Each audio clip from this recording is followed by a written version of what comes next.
open up Restream. Let's start the stage. Start event.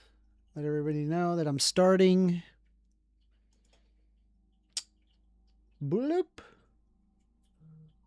Is it going to do the thing? Is it going to do the thing? Default input. I don't think it's going to do the thing. I see Daniel Hume is in the audience.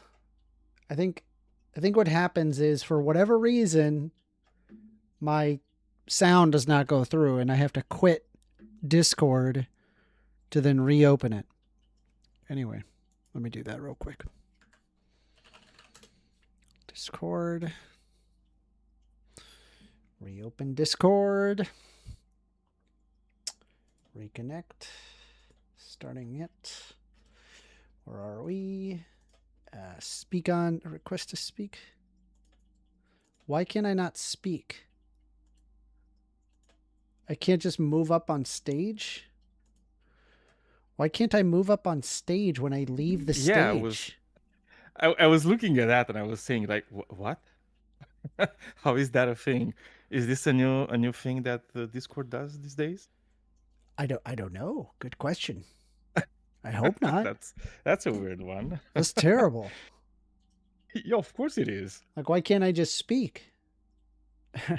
Yeah, well, I don't know, man. Okay. Again, the miracles of Discord. Anyway. How are you, man? Good, dude. The show hasn't even started, and you're already here. Look at you. Yeah, I mean, I just came in to be here, you know. Let me pull up my YouTube the miracles channel. of Discord. Hold on a sec. I'm gonna let everybody know that I'm streaming. Give me a moment. And everyone, streaming live. I could use your support. Consider joining to show some love. Appreciate it.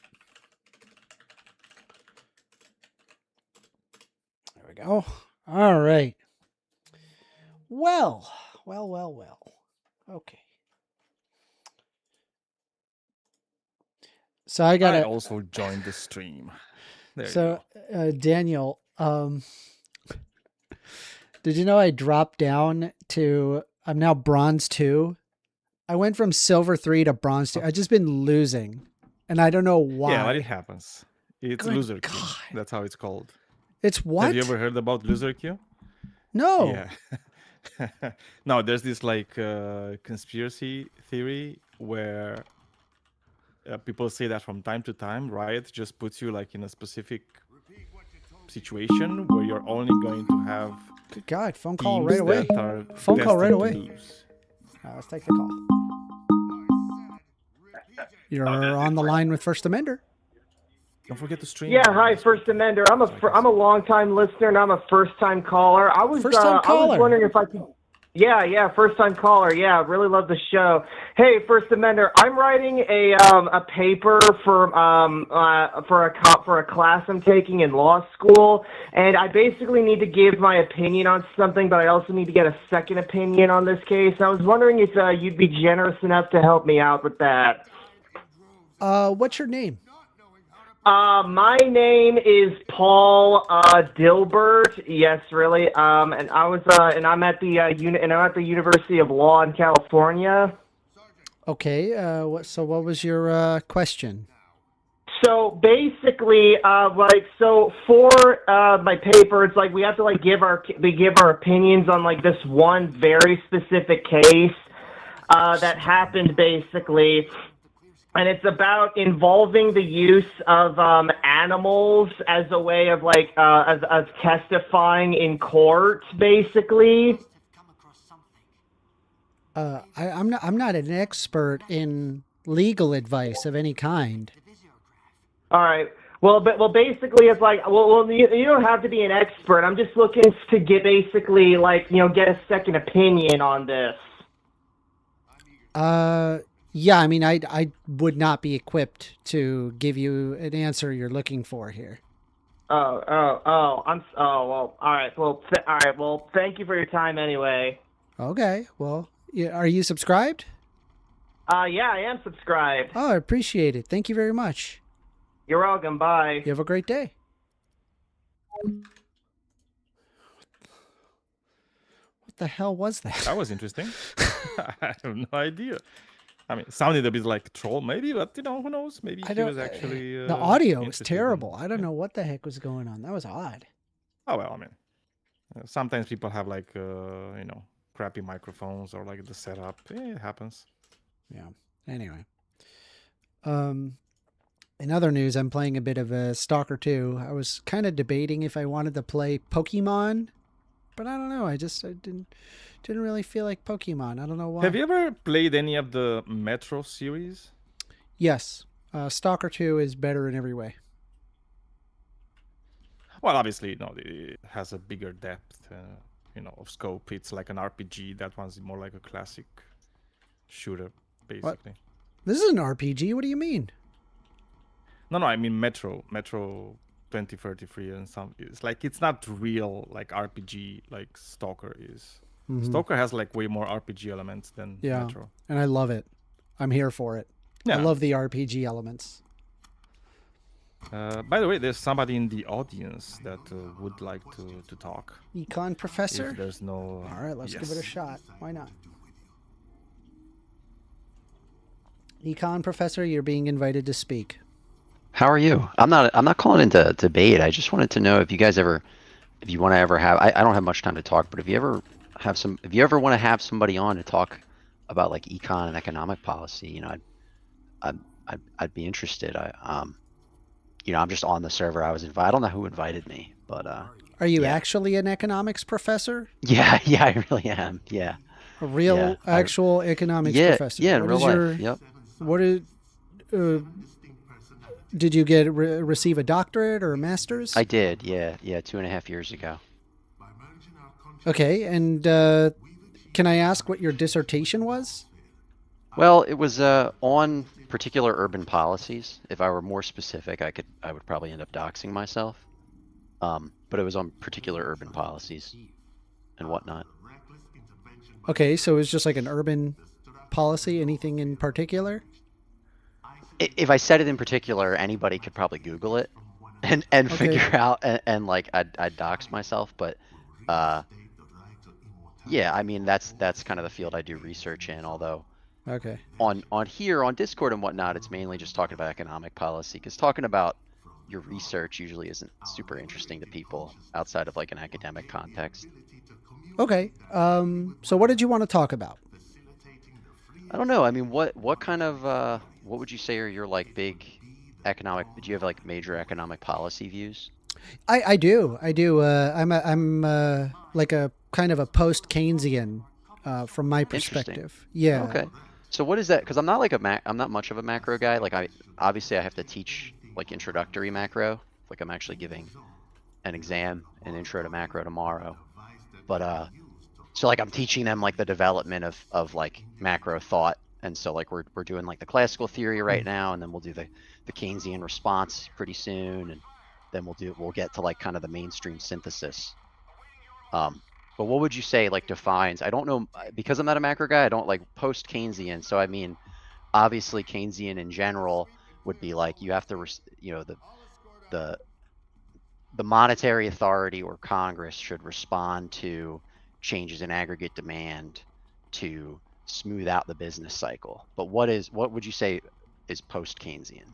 I think like when you have, say, for example, infrastructure projects, it could result in economic benefit, which is often this is kind of like pushed away from like an Austrian perspective. They often will say like, well, if there's a government program, it's probably done inefficiently. It's probably done worse. But we have numerous instances where by, say, for example, investing in infrastructure or investing in public programs, it results in better outcomes. And so while I can easily acknowledge things like stagflation, I don't think it like removes like Keynesian arguments, I guess. Yeah, it's funny you mentioned stagflation, because that's when we cover the section, you know, because a lot of my macro econ is just going to be pretty textbook. And so like, yeah, when we cover the section on stagflation, we'll get to the fact that like through the development of macro thought, it was stagflation that kind of posed a problem for the Keynesian policies, because like obviously Keynes's policies were built around responding to aggregate demand shocks. Mm-hmm. And then you get the supply side shock, and if you stimulate demand, it's just gonna be you know, obviously very extra inflationary because you already have stagflation, right? Yes. So post-Keynesian, let me Google post-Keynesian, because that's interesting. Is post-Keynesian, is it? It's what you would exhibit like from a like the. It is the like the dominant thought in terms of like the World Economic Forum or, you know, just major economics journals. It's often just a post-Keynesian perspective. Interesting. I thought the new neoclassical synthesis was the mainstream view. Is it actually post-Keynesianism? I've actually never even heard of that. What you just said. So the new neoclassical synthesis is what I'm familiar with as being the mainstream view. It's also called the new consensus. It's like they took kind of the best parts. New neoclassical consensus. New neoclassical synthesis. It's like it's kind of like it's kind of parts of the new Keynesian school and new classical, and it kind of merged the two. But if post-Keynesian, so again, is not being a macro economist, if you're saying post-Keynesian is popular, that might be true. I don't. Let me see here. I'll take a look. Let me see. I'm not against learning new things. Well, like I said, you know, I'm learning new because I like, you know, my expertise is usually in micro, applied micro. Neoclassical synthesis, which is occasionally referred to as the new consensus, is the fusion of major modern macroeconomic schools of thought, new classical macroeconomics, real business cycle theory, and early new Keynesian economics into a consensus view on what best to explain short-run fluctuations in the economy. This new synthesis is analogous to the neoclassical synthesis combined with neoclassical economics with Keynesian macroeconomics. The new synthesis provides a theoretical foundation for much contemporary mainstream economics.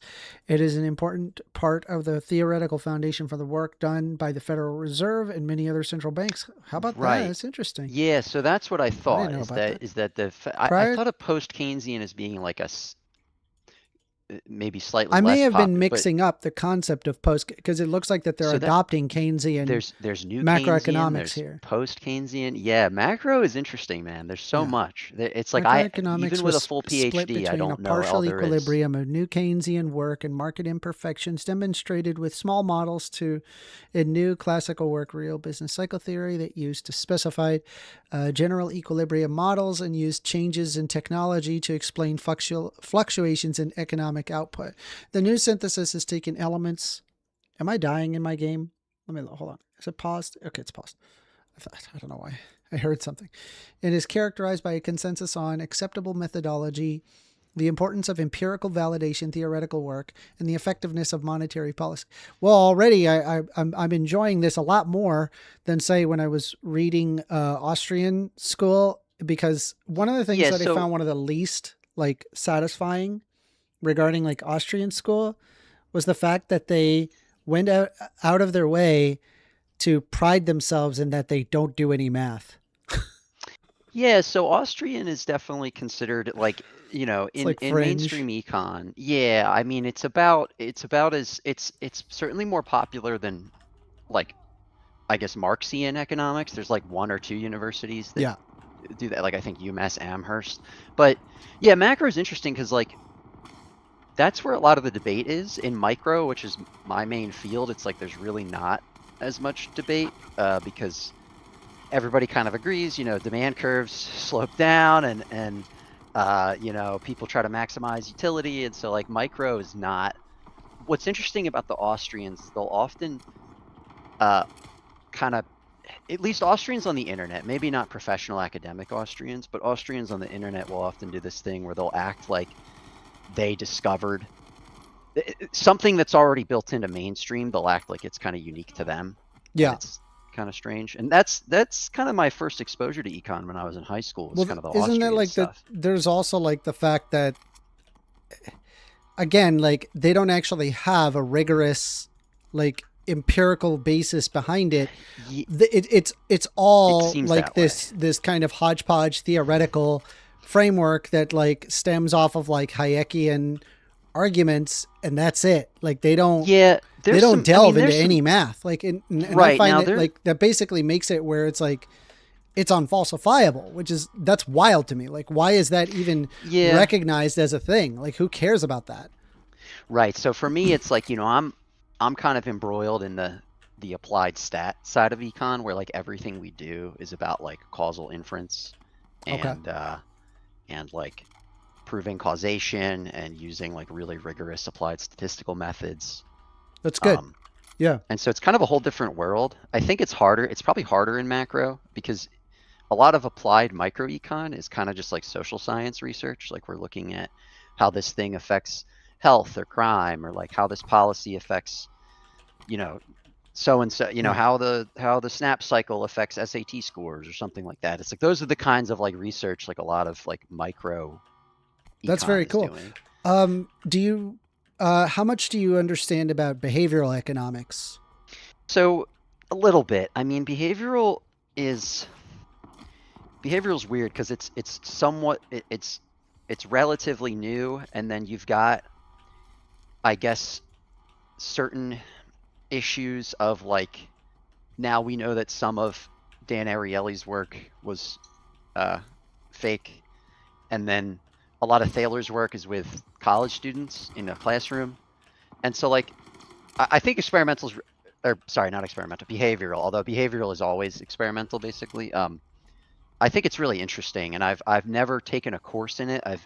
I've tutored people in it before, so I've looked at the course materials, and I know that there's an idea of like, you've got homo economicus, then you've got like bounded rationality, and then you've got like total irrationality. Yeah. And I think it's really interesting. I don't think it I don't think it like refutes the neoclassical models. Well, so like a good example that I've brought up, just like for fun. So typically speaking, you would probably expect if there is like a product being offered at a lower price, people just kind of like, it's the same product, like a widget, for example.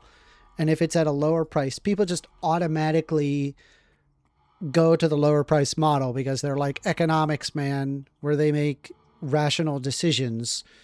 However, in reality, that couldn't be further from the truth. The reality is that there's all sorts of factors that can wildly influence whether or not somebody is even willing to even go as far to pay, double or even triple of some product, provided it's within their means. One example that I've brought up is there's a gas station that is across the street of a large interstate highway, where across the street, the sodas there are $1. However, on the other side of the street, there is all sorts of fast food chains that are selling their sodas, that are even smaller, for about $2 or $3. So like, not only are you getting less product, you're also paying 2 to 3 times as much. So logic would dictate, hey, nobody's going to buy the soda from across the, in any of these fast food places, knowing that they can get a soda for $1 across the street. But the reality is that, well, people just kind of like, if they want to, go to like a fast food place and they want some soda, number one, they don't want to go to 2 separate locations to get to. That's entirely an emotional aspect. There's also the fact that they don't want to have to cross a street that's relatively busy. There's a factor of like danger, as well as the fact that. So I just want to say, so that's a really interesting point you bring up, but let me try to explain why I think that that's well within the neoclassical models and that you don't need behavioral for that, which is that you're describing a series of, you're describing first off an opportunity cost. Yes. Which is one, it's like, okay, well, and you're almost describing something analogous to compensating differentials in labor markets. Oh, that I don't know anything about. What is that? Yeah, so there's a thing called a compensating differential where it's like, so in well within the purview of just mainstream neoclassical price theory, or what we call micro econ, is this idea of a compensating differential, which is that jobs that are considered that are dirtier or more strenuous or more painful, all else equal, are going to have to offer a higher wage to induce you to do it. So all else equal, we would expect that you might have to pay a butcher more money to butcher than you would a baker, because baking is pleasant and people do baking on their own time as a hobby, whereas butchering, if a normal well-adjusted person is not loving that, right? Yeah. And so or the guys that you send into the sewers to clean out the fat deposits that clog everything. Speaking of which, was it Ted Bundy? He was a butcher. Or that makes I sense, think right? Yeah. So people they loved it. The serial killers and whatnot, right? And so but the guys that do the dirty jobs have to be paid a bit of a premium, and so it's a similar concept here, where you're saying, well, there's a cost to crossing the street. There's a risk. There's a danger. There's an unpleasantness. There's people. What you're saying is that people are willing to pay for convenience. It's the same reason. So in an introductory class, I might ask students, how come a box of cereal is more expensive at CVS than it is at the grocery store? And part of that, there's a few reasons for it, but one of the reasons is it's kind of a matter of convenience, that if you're at CVS for something, you might need a box of cereal, and it's quick. CVS is small, it's easily navigated. Whereas a grocery store, it's you're there for groceries in general. You're not necessarily there for convenience. The same reason that soda at the grocery store is always going to be cheaper than soda at a gas station in general, most of the time, just because of a convenience factor. So I don't know if the example you're describing requires a behavioral refutation of neoclassical econ here. It's you're just describing different willingnesses to pay based on different opportunity costs and trade-offs that consumers face. Sorry, that was a long-winded response. No, that's fine. I think I'm understanding what you're saying. So basically, it's costly to cross the street. It's costly to cross the street, and it might be complimentary to get the soda with the food. True, and then there's also Can I the give fact an example of what I think would be behavioral economics? Again, I don't know that much, so you guys can jump on me if I'm just wrong.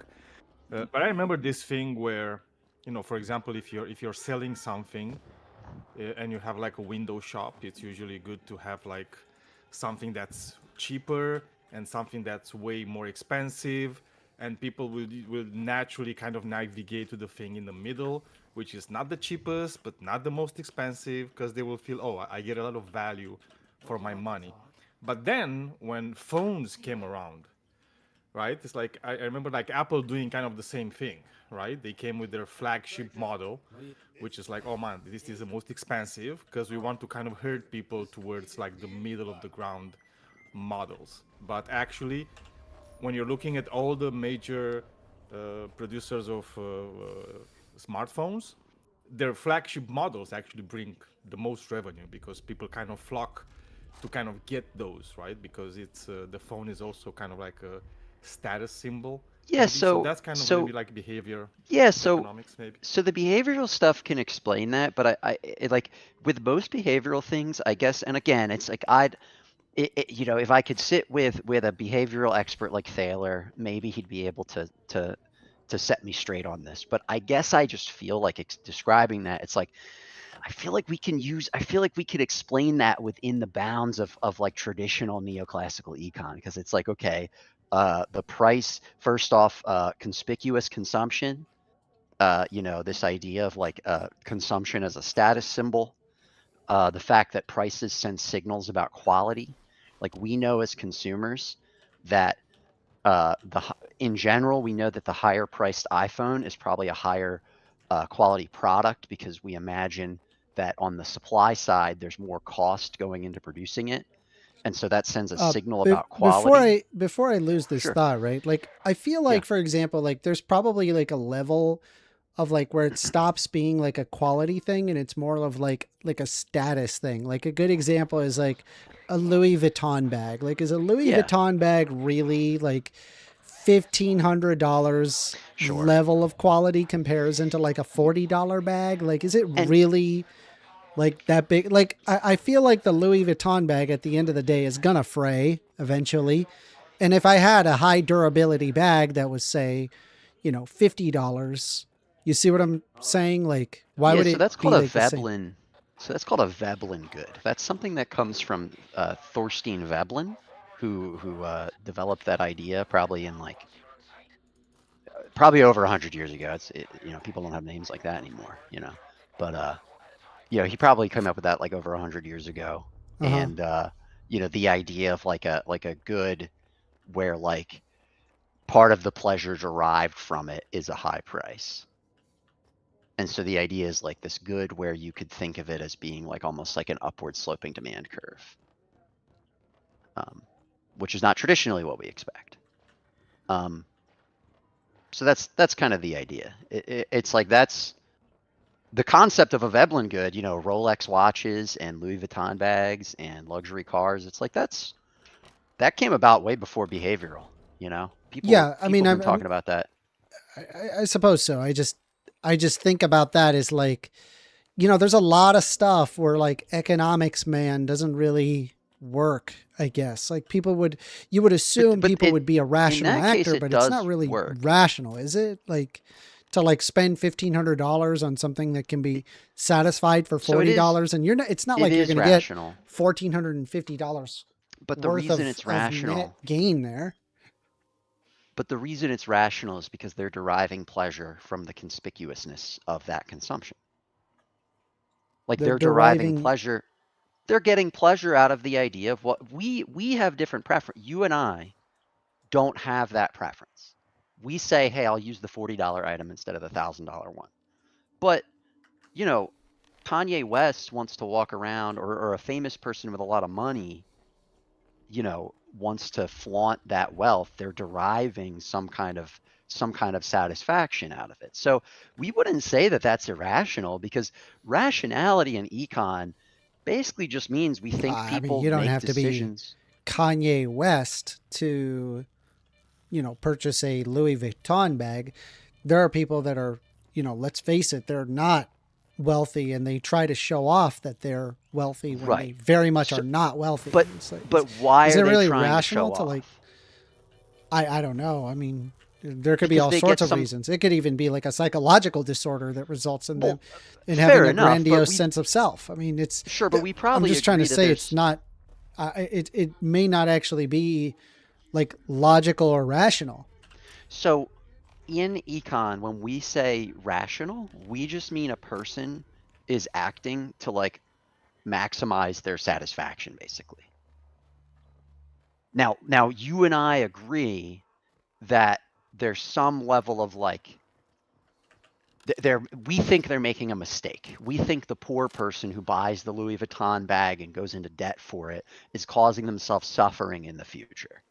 Okay. But at the same time, there's this thing called a time discount factor, which is that, and this is well within the bounds of fundamental econ, which is that people place, they discount future costs and benefits compared to current costs and benefits.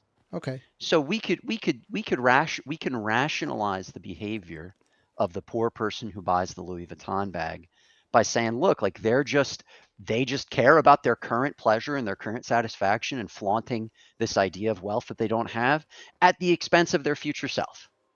Okay. And so I don't think econ breaks down on that. It's just we can still explain it. I guess I'm just talking about like not necessarily economics in general. I'm just saying that the idea of like economics, man, I don't find it very convincing. And that's after having, understood and read a bit of I mean, obviously not at the level of a professor. So I don't know, maybe you would have more explanation because you've been in the weeds a lot longer than I have. But with that being said, I wanted to see if I could pivot a bit. one thing that has kind of astonished me, like as later as time has gone on, is that there appears to be like politically, like I guess like a unacknowledgement of like negative market externalities incurred, especially regarding things like fossil fuels. Where would you say like you stand on like a consensus? Like what is the consensus regarding the negative market externalities on fossil fuels and what ought to be done about that, you think? The mainstream view is that the best tax is the tax on negative externalities. And that's the mainstream view is that that's a good tax. So if we could properly price, there's economists who are who write papers pricing out, like trying to price out what the negative externalities are from fossil fuels. There's an environmental economist guy who's a professor emeritus at one of the Ivies, but he has this whole series of lectures. He's one of the leading environmental economists, like academically, and he talks about like how like the challenges, right? It's challenging to figure out the right price, but I make sure I thoroughly cover negative externalities. Well, yeah, and you're going over up against, you know, like your typical Koch brothers who are, you know, funding giant think tanks to then publish studies to say that, you know, to cast doubt into things like global warming in order to mitigate the negative market externality. They don't have to acknowledge the negative market externality. Yeah, so a think tank study is going to be very different from a peer-reviewed, like the peer-reviewed academic, the top peer-reviewed academic journals are publishing rigorous statistical research. A few years ago, the Nobel Prize in Economics went to some environmental economists who were trying to like estimate the total global economic damage of like several different potential global warming scenarios. Oh, that's cool. Like at different levels of mitigation. And so the mainstream view is but again, when you talk about externalities, it's like foundationally that's like something that's, you know, every introductory econ class should expose students to externalities and why externalities, taxes on externalities are not distortionary, they are efficient. The challenge is getting them right. Yeah. And that's hard to do because figuring out it is challenging to measure. I mean, specifically regarding the fossil fuel industry, the negative market externality, it may be much bigger than what people are willing to say. For example, if we say, for example, disrupt the majorly the migration pattern of phytoplankton, all humans are dead. They're dead. That's more than 50% of the oxygen on planet Earth. And if we had, for example, created additional ocean acidification to a breaking point, which results in a sudden degradation in phytoplankton, within 200 years, we're done. There will not be a single one of us alive. In fact, anything bigger than say like, and I've brought this up, anything larger than a chihuahua is effectively dead. We know this because this has been, you know, stuff like this has been done regarding like the geologic epoch. And it's like, what is the negative market externality to say if we keep, you know, pulling up oil from the Carboniferous era for like some short-term gain? It doesn't make any sense. Yeah, so Chmielenski, I'm pretty sure the professor emeritus at the Ivy League who does all the big, who has all these big environmental econ lectures on YouTube, I think his name is Chmielenski or something. He basically says that the reality of it is we probably just need to help. We really need to help third world countries, like get their emissions in line, because they just don't have the means. Like the U.S. U.S. has decoupled its emissions growth from GDP growth. Yes. Because we're rich and we can do stuff like that. Yeah. But Chmielenski's argument is like we probably need to help the third world countries do that. No, for sure. Yeah, because at the same time, they can't just cold turkey off fossil fuels, they'll die. Seeing studies being published by, you know, oil magnates, I mean, they're directly funding, and then the public consensus has been driven to an idea that, for example, global warming isn't real. Yeah, so that's not happening in the peer-reviewed. That's true. I agree with you. But like the academic the problem is that politically, the consensus results in votes and therefore policy. So if everybody votes in Republican politicians that say global warming isn't real and they're funded by Coke, well, you know, that could very well spell our doom. And I'm not like trying to play scare tactic. I'm bringing up a very realistic scenario of like a doomsday, situation.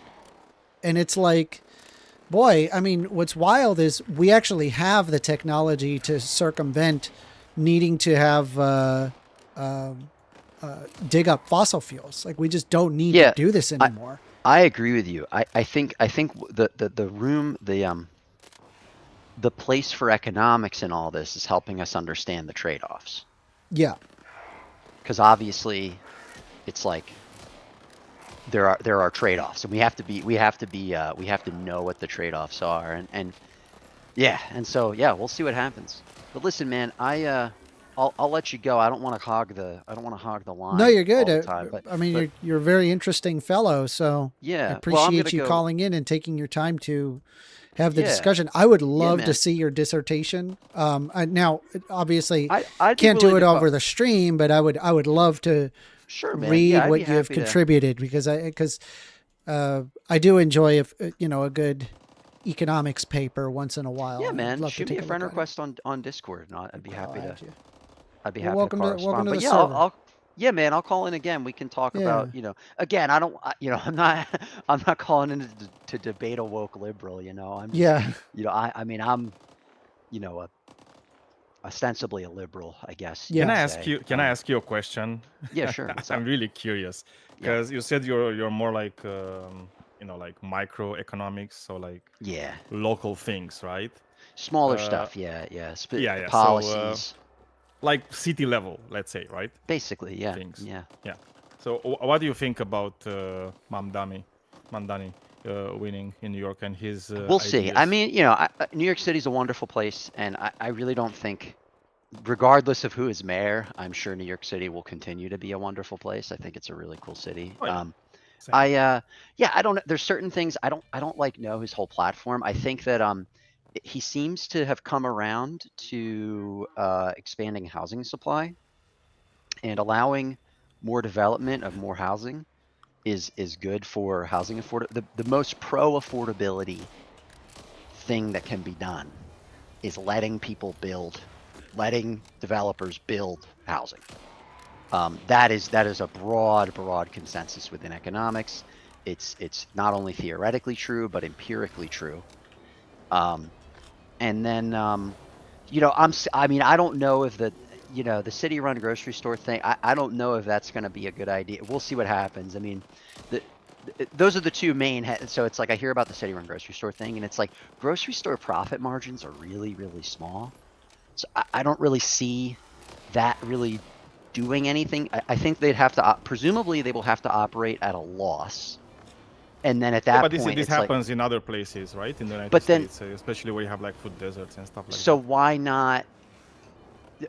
So my thinking from an economist perspective is like, it's not obvious to me that it isn't just better to give people food stamps than for the government to try to run a grocery store. Like, I just feel it's probably because allocatively, grocery stores have a greater market incentive to allocate their goods and their productive services more efficiently.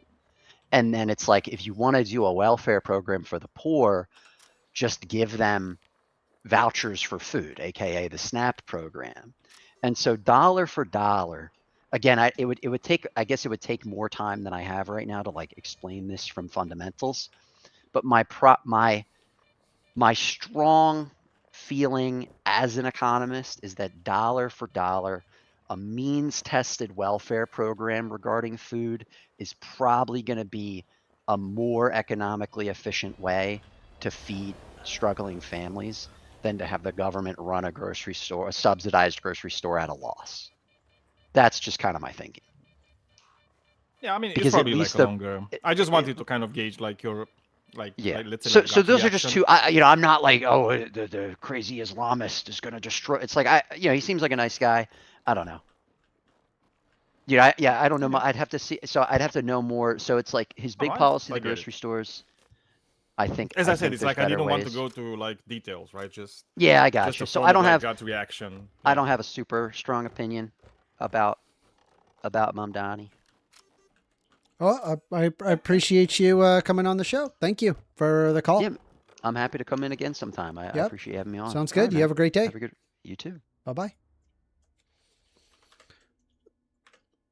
4018.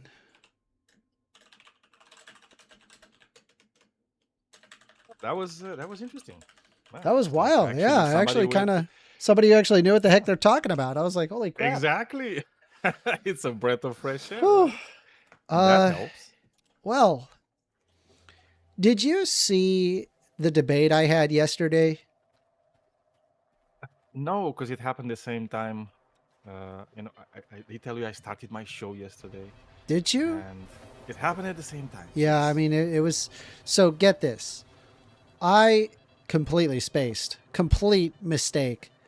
Where I was like thinking to myself, I've got nothing to do today. I'm going to play League of Legends and goof around. And then and get to I checked my... Yeah, exactly. And then yeah. And I'm not... It's not that bad. Jesus. I'm at bronze too. I'll climb. So you'll get back to silver. I hope so. God, so awful.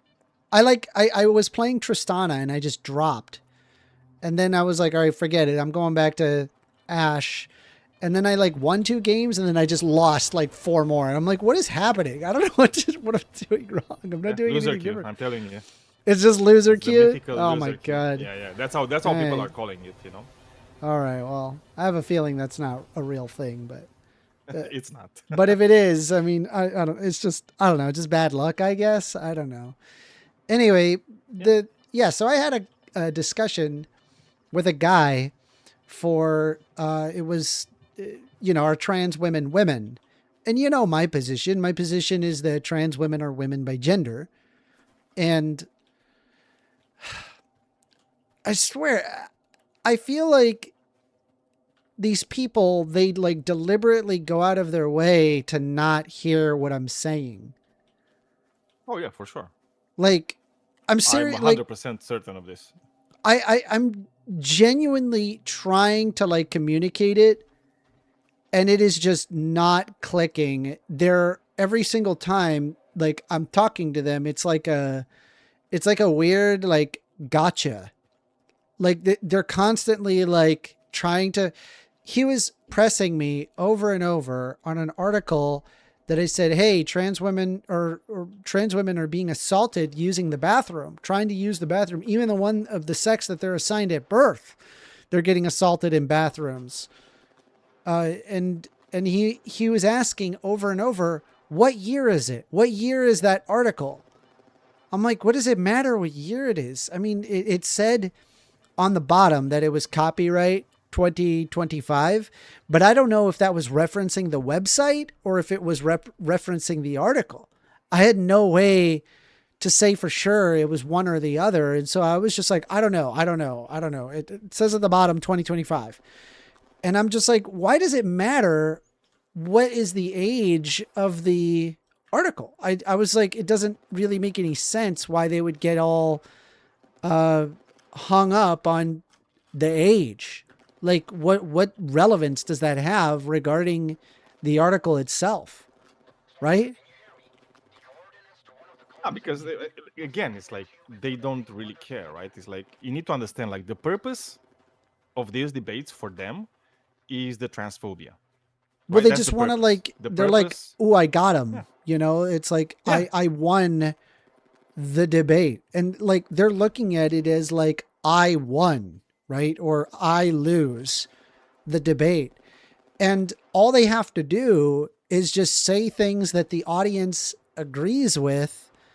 And then that's it. They won the debate. It doesn't matter if their rhetoric is terrible. It doesn't matter if they don't answer a single question and then they just obfuscate by asking questions to questions. it doesn't matter if they gish gallop into a ad hom, into a black and white fallacy.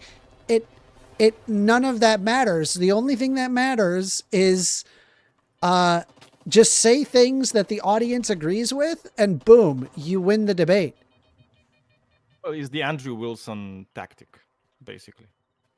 Yeah, that's what you have. It's like you don't need to engage with the subject that you're talking about. The only thing they're doing is to find, like, let's say, like cracks and like small holes where they can insert themselves and never leave, right? And they just stay there, and that's it. It's so disingenuous. It's such a terrible way to have a conversation. Like, you can't reason with that. There is no reasoning at that point. You're just arguing nonsense. Yeah, because it's stupid, right? It's like you're giving them your reasoning for why you think trans women are women, right? And it's like there's a whole argument to be had there, and like every time, because I watched the debates like you had, even if I didn't watch them live, I watched them after that, and I listen to them while I'm doing work in the house, right? For example, yeah. And this happens like most times. It's just I don't even think they listen to your argument, right? To understand your argument. I think the only reason they listen to you when you're talking about your argument is to kind of find the bits and pieces they can attach their argument to, right? That hole or that crack, right? Their perceived one, because it doesn't necessarily have to be one. It just needs to be like a perceived one, right? Or one that they could think, oh, my audience is going to think this is a weakness, right? So I'm just going to use it to insert my bigotry and my transphobia into it. And that's it. It's like they don't care about your position. They don't care about your argument. Yeah, that's honestly, that's like super annoying. Like, what an annoying... You know what this reminds me of? There's that guy, Saint Preacher. He also has like a YouTube channel. I watched a bit. It's crazy. In the MDD server, right? And I had like a conversation with him like a few days ago. I don't know why I went to that channel. It's like, whatever. I just wanted to leave, and then he was like, oh, it's like, what are you doing? It's like, what do you... And he had this thing where it's like, there is no good reason to be an atheist or a Muslim. Again, I don't know why you put these two things together, since they're clearly not the same thing. And he said, yeah, but atheists say that God doesn't exist. And I was like, well, but that's not my point. It's like, I never say God does not exist. I just say I don't believe in a God, right? So it's like I just gave him my definition of what I am and why I consider myself an atheist, right? And how I'm also an agnostic, and it's not illogical to say that you're an atheist agnostic, an agnostic atheist, right? He literally did not even listen to me, and he went back, so atheists are people that say God doesn't exist. Oh yeah, cool. It's like, how can I have a conversation with you if I'm giving you my position, what I believe in, right? And you're just ignoring it. And it's the same thing that happens with people that are transphobes usually, right? Which, by the way, most of them do also come from like a Christian background, okay? Or like a religious background, because, Muslims are also pretty transphobic too. Because they don't care, right? They are used to having these dogmatic beliefs, right? It's like they learn something from their preacher, and it's a dogma, and the only thing they need to do is just hold to the dogma, because I feel like they believe that if they somehow if they stop believing in that dogma, they will lose something of themselves. Yeah, I mean, like, here's the thing. Like, I find myself like constantly just, I'm interested in what's true. What is the reality of a situation?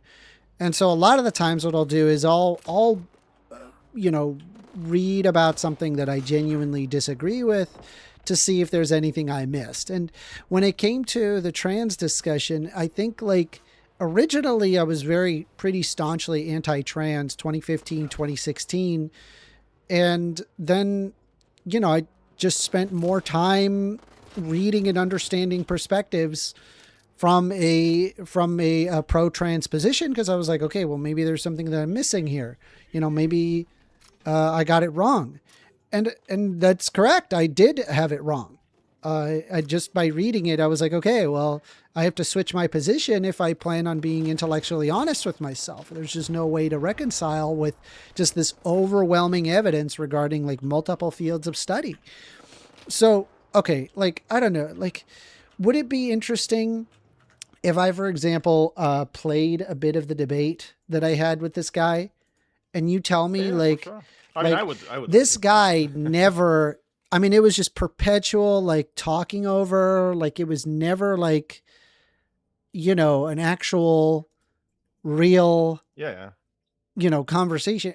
Here, I'll see if I can, it's going to seem a little weird, I guess. Cause it's like, I don't know, we should be debating. We are taking calls. The phone number is 202-998-5218. I'm just, let's see here. So what 2118 says transphobic equals people not letting men dresses watch their girl in the shower or beating them in sports. I never made any of those claims. I don't know what you think you're arguing against. Anyway, so let me see if I can find here. Like I mean, okay. It's so weird. It's like look at that YouTube like, you know, like comment. It's like, what is that comment even? Yeah. It's like has literally zero to do with anything we were talking about. Yes. That's their position. So I want to point out, right, at this point of the debate, I had provided the neurobiological position on trans people, you know, the mega analytic paper. Yeah. I show it all the time. You've seen it many times. Yeah. I did. I showed him that. It's very valid, by the way. Right? Yeah. For everybody that doesn't know it, like extremely valid. Yeah. That's literally what academia is made for, right? To kind of look into these things like deeply and so like a lot of concern and care. Just listen to how this guy like approaches the debate or discussion. Like it's actually wild that he goes in there. Anyway, let's take a look here. So buck naked in any locker room. Oh, yes. No, you know what? This was right away. Right? Check out the question. Like right away. This is like, as soon as that we're ready to get started. Hold on. Let me see if I can, I'm going to go back a little bit so you could see how this starts. The open hour for back and forth where Here, I'll speed it up a little bit. We'll speed it up. So playback speed 1.5. Okay, here we go. Debaters can cross-examine each other. Just a reminder for the chat, at the end of this, after their closing statements, we're going to have a 30-minute Q&A. There's a Q&A in the chat. You can ask debaters questions there, but the super chats will get priority. So if you want to make sure it gets answered, I'd send it through super chat, okay? And again, I want to thank you both for showing up. You can find both the debaters in the description of this live, so make sure you go to both debaters, give them a sub, show them some support for showing up tonight. And with that, whoever wants to open up the open floor here, I'll start the timer with your voices. Just remember, try to keep the interjections minimal. If it gets too chaotic, I'll step in, but other than that, I'm going to let you guys debate the topic. First amendment, is it okay for 6-year-old girls to look at lady dicks? No. Like, what? What the fuck? Like right out the gate, comes out swinging. God. Like, First Amendment, is it okay for little girls to look at, like, first of all, super inflammatory, right? Zero effort to understand the position that I held, right? Or what I was trying to argue. Let's say, for example, here, I was, look at this. Like, this is what I'm doing, right? I'm providing this. Research on the underlying neurobiology of transgender persons has been accumulating over the years. Neuroimaging studies in this relatively rare population are often based on very small samples, resulting in discrepant findings. So the aim is to examine the neurobiology of transgender people in a large sample. So the methods were using a mega-analytic approach. We used structural MRI data of 803 non-hormonally treated transgender men, transgender women, cisgendered men, and cisgendered women were analyzed. The outcomes showed that structural brain measures, including gray matter volume, cortical surface area, and cortical thickness. The results were that transgender persons differed significantly from cisgendered persons with respect to subcortical brain volumes and surface area, but not cortical thickness. Contracting the four groups, trans man, trans woman, cis man, and cis woman, we observed a variety of patterns that not only depended on the direction of gender identity towards male or towards female, but also the brain measure as well as the brain region examined. The outcomes of the conclusion was that rather than being merely shifted toward either end of the male or female spectrum, transgender persons seem to present their own unique brain phenotype. What I'm trying to exhibit to you is the existence of trans individuals. It doesn't exist at like just purely a sociological level. How you feel internally of what makes you male or female, sometimes it severs itself from your external body features. And this has been known for... their closing Okay, statements, so we're gonna have a 30-minute Q&A. Meanwhile, right, I'm providing like a study that shows the neurobiology like of trans people and how it can be like exhibited at a, you know, at a neurological level. His question ask debaters questions there, but is the super chats will get priority. Let's So if you want to make do sure the debaters most bad faith question that, ever. I'm gonna Just that anybody be just. So look at my just answer. remember, Like kinda I try keep to the answer him discussion as if it gets quick, too as chaotic, I'll easy step as in, but other than possible. that, Look at I'm this. gonna let you guys debate the topic. First Amendment, is it okay for 6-year-old girls to look at lady dicks? No, I typically wouldn't suggest that anybody be just openly buck naked in any locker room. I mean, typically speaking, people keep their underwear on. No, not really. If people keep their, When I go to the men's typically bathroom, speaking, like already, like right away, right out the gate, tons of interruptions. I'm trying to be calm. I'm trying to be like reasoned here. And it's like right out the gate, just immediately antagonistic. Like it's clear to me this person has zero interest in actually discussing the topic. All he wants to do is get you on dunks and gotchas. Yeah, I mean that's what they live for, right? That's literally. I'm telling you, man. This is. Are you seeing that? Are you seeing that, or am I just crazy? Am I crazy? No, but this is what I was talking earlier. It's literally Andrew Wilson. What more is it? It's just them, like ignoring anything you're saying, and just focusing on the most bad faith shit you can imagine, right? Just do the bad faith shit. Don't care about what your opponent is saying, and just pretend you won, right? Just pretend you're the best. Pretend you're the victor somehow. Yeah, I mean, he thinks that he won wholeheartedly, even though it was like painfully obvious that he was just super belligerent, like so belligerent to the point that it's like he wasn't even addressing the questions that I was giving. He conceded on points that he later would not concede on for some reason. Like he was just so out there, like in terms of like ability to argue, that it's like, I'm showing up, you know, with like a well thought out argument and papers and information, and I'm walking into like a monkey cage and the monkeys are just throwing shit at each other and laughing when one guy throws more shit at the others. Like, and then that's the idea of winning. You went to a debate expecting good faith. You're such a silly man. But like this, not only was this guy like super interruptive, he also went out of his way to completely not acknowledge anything of what I was saying. Like he would answer questions with questions. Listen to this stuff. It's nuts. Yeah. So, hey. By the way, like you'll notice, right? Even the question that was super bad faith, I answered it right away, like instantly. He said I didn't answer that for some reason. I like halfway through the debate, he's just like, he never answered the question. He didn't understand the, I think what he called it. It was a paradox. And I was like, obviously they don't know what the fuck that is. That's not yet like, that's a multi-syllable word. That's hard for the pea brain. Like, yeah. All right, listen to what he's. I'm answering your question. Is this going to be a blood sports or is this going to be like a discussion? Yeah, look at this. Like right away, I realize, hey, look, listen to it. Watch. Openly buck naked in any locker room. I mean, typically speaking, people keep their underwear on. No, not really. If people keep their, when I go to the men's typically bathroom, speaking, hey, I'm answering your question. Is this going to be a blood sports or is this going to be like a discussion? I'm actually interested in making it a discussion. Late, but go ahead. Listen, I typically do. Today I did not because I did not put this on the calendar. My apologies. Can we move on? Is there any? Yeah, I showed up 30 minutes late because I made a mistake. I didn't put it. I forgot to put it on my calendar. Honest mistake. And as soon as I realized that I screwed up, I was like, okay, well, let me correct it. I show up. I could have been like, no, I'm not showing up to this. Why would I waste my time with this? Yeah. You know, but I didn't. I was like, okay, I'll drop everything and I'm going to show up. Right. And he's making it a point to specifically perform some personal attack as opposed to address what I said. Yeah, but it's the grievance economy. It's like there needs to be a grievance economy. That's so annoying, right? dude. They have to have it. Anyway, for you, not for them. Let's see here. and we try to have this as a discussion, not as a blood sports. Go ahead. All right, cool. So no, typically in locker rooms, people aren't getting buck naked unless if you're like over 60 years old. Most people don't do this. You keep your underwear on, number one. Also, yeah, like FYI, right? I'm curious, in Romania, in the locker rooms, do people just get naked? No.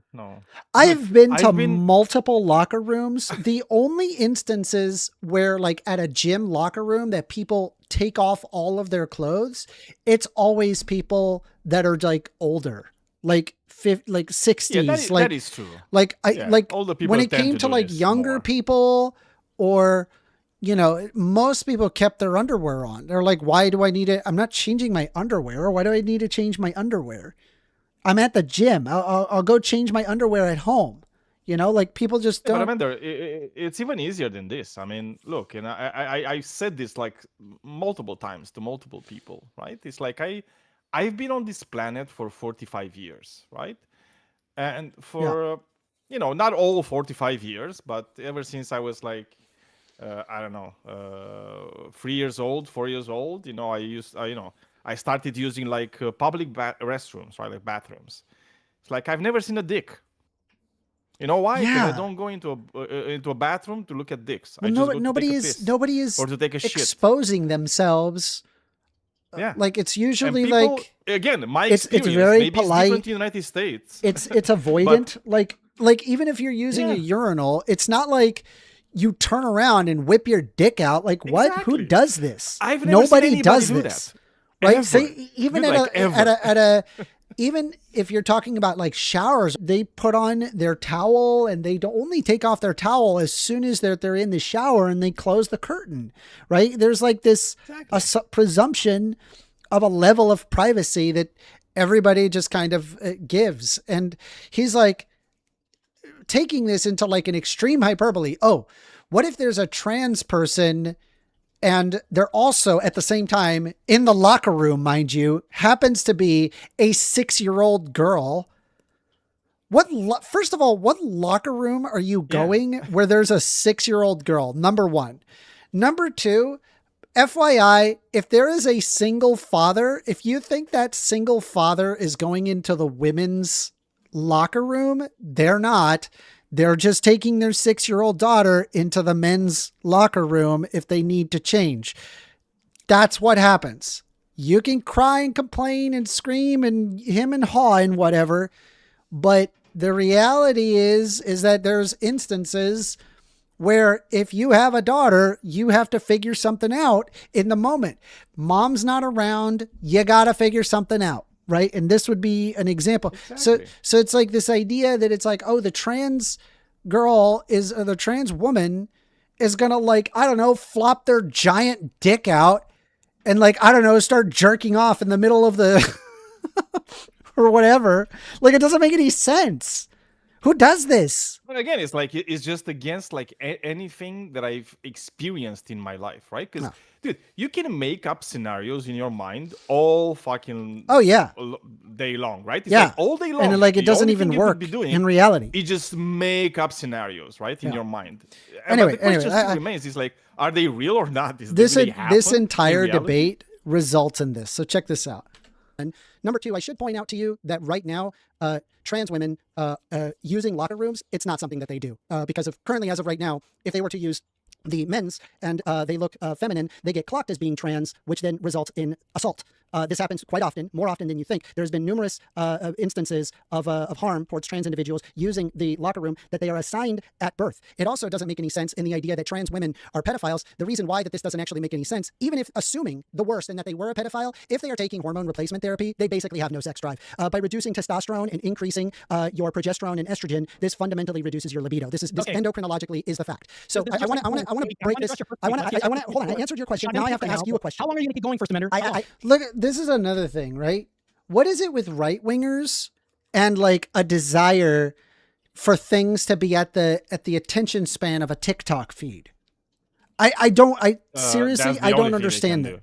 Well, I just sit down and I listen to what a person has to say, and then I try to talk back. That's what I try to do. I mean, do I interrupt? Of course. Sure. Everybody interrupts to some level.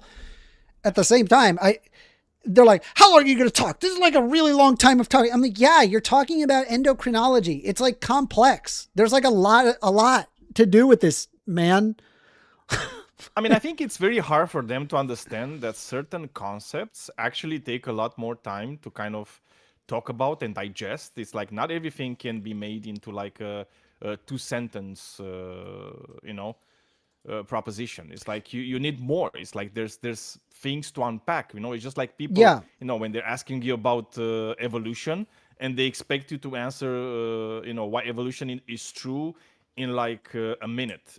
You can't do it in a minute, right? It's like some things just require more explanation because they're deep things to talk about. All right. Anyway, so let's see where he goes with this. Look, I answered your question. Now I'm going to ask you a question. The question is simple. Do you acknowledge? Look at this. Like, I swear, he asked a question. I answered it right away. And then I go on an explanation. And then I'm like, okay, now my turn to ask you a question. He's like, no. I want another question. No, I gotta. Well, it's the entitlement, right? It's like they need to be the ones asking the question. Yeah, because then if I ask the question back, he's put on the defensive, and he's not thinking of this in like, hey, let's discuss ideas, let's understand one another, let's learn from one another. He's looking at it as like, how do I win? That's what he's thinking this entire thing. Yeah, it's total blood sports. Yeah. By the way, just FYI, did you know that this speakeasy YouTube thing, right? They got like 8K subscribers. Their intro is literally a bunch of Crusaders. Yeah, I mean, okay, I'm not gonna say it because people they're gonna say, "Oh my God, this guy's always saying this. He's always this." But there's a trend with people that use Crusader imagery and their actual beliefs. By the way, just FYI, that's looking it up. A Crusader, that's not something to be proud of. Like, that was a giant genocide. That's not a proud moment in Catholic history. Just FYI. Anyway, all right. They don't see it that way. No, they don't. They don't. They don't see it. Anyway, let me keep going here.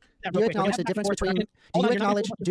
Jesus, dude! I asked you. You asked me to answer a question. I'm now going to ask you a question. Look, like and this is another thing. Like the constant over talking. It's very clear to me that he's not. How the host is actually, keeping things doing. In check. Yeah. And by the way, he did say that he would keep control over this. He never, like barely, if ever, like very light touch in terms of like the moderation. Question. Just let him finish, and then you can address his points and then answer his question. Okay. You know what I mean? So the question is, do you acknowledge that there is a concept such as sex and gender? Do you think that those are two different things?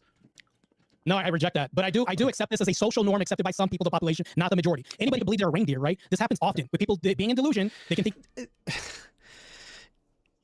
See, like, there's no allele frequency to being a reindeer. Exactly. Like, it just, like, he also, by the way, like, midway through, he described this as similar to being, like, cars. He was like, well, humans like in like cars. Do you add something to a car to make it like more car-like? I'm like, okay, first of all, humans aren't cars.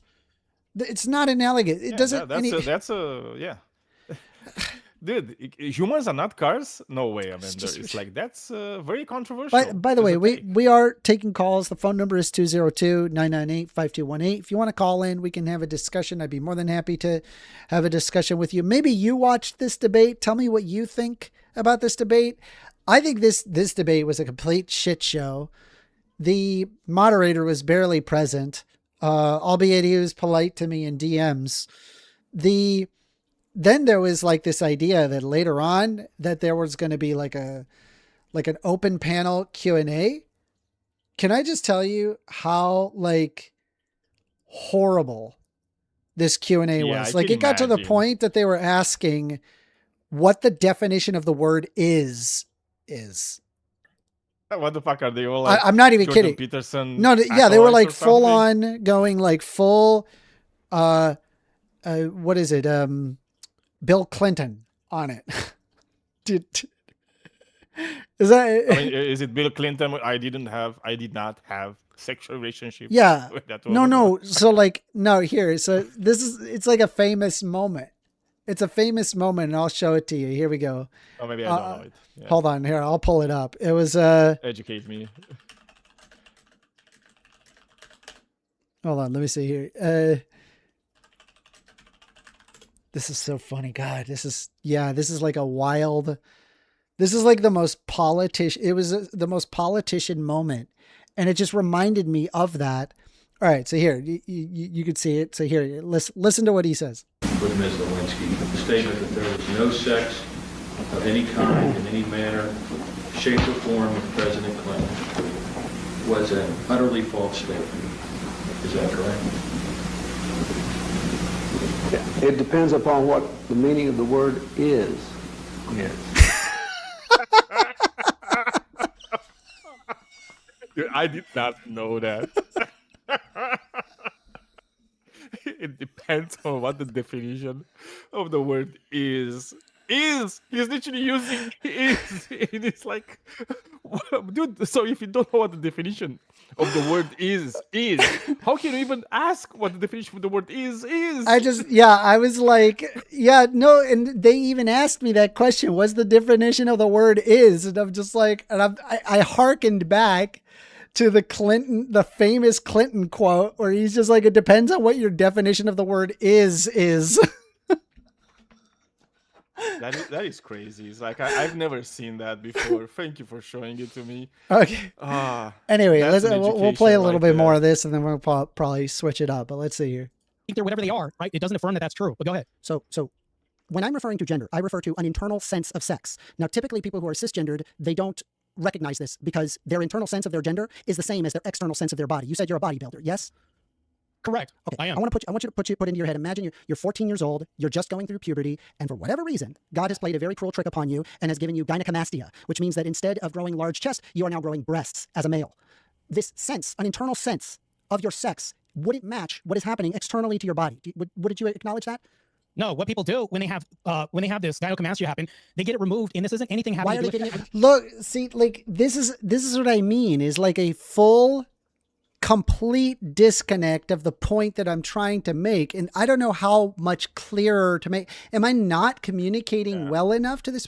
Like I'm sitting there saying, hey, wouldn't you feel like that the internal sense is not what's happening externally? And he's like, I would just get it removed. Yeah, it's it's complete idiotic, totally idiotic. Like no idea.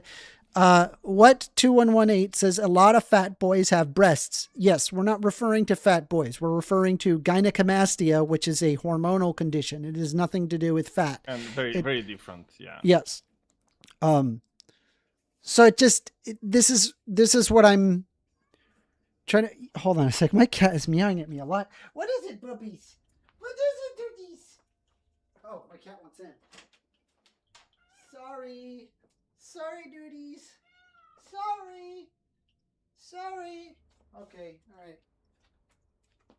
all right. Sorry about that. I did not realize my cat wanted in. Yeah. Anyway. I wanted to play a little bit more of this. So hold on. I didn't interrupt you one time. So sit back and listen to me respond. I did not interrupt you one time. Oh, dude, it's he did. All he did was interrupt. All he did was interrupt, and he's just like, I didn't interrupt you one time. That's all he did. It's like, and you should have said, "Yeah, not one time. You interrupted me multiple times." It's oh man. Okay, these people are just like lovely. They're amazing. For one. So back to this, because we have to address your initial point that this doesn't happen. That's ridiculous. Right now in California, I could share my screen, but right now I'm sharing it right now with my other audience right now. A California woman says her gym membership was revoked because she objected to a man entering a woman's locker room. This just happened November 2nd. Yeah, so you being discriminatory, and don't you think businesses have a right? Hold on. I didn't interrupt you one time. That has to do with the Civil Rights Act. You didn't respect my 30 minutes. Let me get into this real quick, and then you can respond accordingly. I can tell you're gonna be a fabulous person to talk to. She was never. Look at this. I love it, man. Like right away, I'm just like, I know what this is. I know what it's gonna be like. This is going to be, and just FYI, right? Anytime that I get into like these late night debates where it's like, it goes up into like 11:30. I don't know about you, man. I can't just like lay on the bed and just crash and fall asleep, like, especially when you're amped up. Like, you get all amped up in these kinds of debates, and what ends up happening is you want to like lay down and relax, but you're just amped up about the discussion, and it's just impossible for you to go to sleep. And it's like, man, it's 11:30. I got to be up at like 7 a.m, and I'm sitting here getting chided and degraded by his little Q&A panel. You know, like, it's like, how much of this is even worth it? By the way, we are taking calls. The phone number is 202-998-5218. If you want to have a discussion, we could do so. I'm more than happy to hear out what you have to say. Anyway, let's watch a little bit more of this, and then we'll move on. Punched it all during this whole procedure. So you fallaciously saying, no, they get hit and all this other stuff. They do. They get assaulted all the time. It didn't happen November 2nd. Can you show me? That's another thing. Jesus, I keep pausing. I'm sorry. Where did I fallaciously say? Yeah, where did I fallaciously say anything? What was fallacious? Oh, no. These people just like to use the word fallacious because they heard it in a debate. They have no idea what it means. They have no idea. This is why I ask, hey, what fallacy did I commit? Yeah. Right? Because they, all they can say is something like ad hominem. And it's like, what? Not every fallacy is an ad hominem, for start. Like, it's just, and then I don't know. I ask him like, hey, did I come? I didn't even say anything because I don't think I was yet at the point where I was like, okay, I'm pissed. Tell me where this is happening. All you did was bring up a personal anecdote. I can give you statistics and research that show overall women get assaulted all the time. Just so you're aware. So like right here, it's like both of us are just talking. Neither of us can hear one another. All I'm doing is like responding to what he had said. And now he's just talking the whole time. When they need to use a locker room, the answer is they don't use a locker room. They do it at home because of how much discrimination exists regarding that's 100% true. That's literally, talk to any trans person. That is the fact. They're living in an anti-trans world, and so what they do is that they avoid strife like this because they run into guys like you. That's the problem. So here's the thing, right? I want to go back into it. I just want to break it down. When a boy has gynecomastia and they want to remove the breasts that aren't supposed to be there, why are they removing it? It's an internal sense of the sex doesn't match with the external body. Do you understand? That's what that means. That's what that does. I asked if you could demonstrate where this happens now in 2025. I'm still waiting for gynecomastia. No, that's not what I asked. Where trans women don't go into women's bathrooms. All right. I'm saying that they avoid it. Cool. Can you show me that they avoid this? Because obviously on November 2nd, I can show that, but can you show anything else that's a counter response to this? Hold on. Before we move on to your gynecomastia claims, can you at least address this? Yeah, I can. I mean, I can pull this up. Hold on. I'm looking for abuse and harm. Huh? Physical harm and abuse. That's what I asked. Can you demonstrate that? Yes. This is another thing, is like requiring like a source, as if like, what, you really think that after I provide a source that he's going to be like, oh yeah, or do you think that it's going to be another goalpost shift every freaking time? It's also, they're also like barely providing any sources, and whenever they provide any sources, that's like fucking, that's like, another thing. They provided precisely zero on their end, right? I already had provided multiple studies to show, and this guy is expecting even more sources to address, asking for, hey, where is it that trans people are getting assaulted in bathrooms and locker rooms, and that they avoid using bathrooms and locker rooms? I can't demonstrate that. Are you asking for that they're avoiding using the bathrooms, or are you asking for physical harm and abuse towards trans people? You said they're avoiding. This is something you stated. You said this. This is your claim, not mine. I'm asking, what do you want? What do you want the claim to? What do you want? This is what they don't listen. He doesn't realize I'm trying to figure out what he wants me to produce. Like, I can produce either or, but I'm not going to waste my time doing one and then he actually meant the other. Like, but he's so stuck in his own, like, I don't know, whatever's going on in his little pea brain. He's just like, provide this, where women can't blah, blah, blah. Like, what? Physical abuse as the reason why they're avoiding this. Okay, fine. Concise for you? Okay. Okay, so I'll go ahead and share this so you can see it for yourself.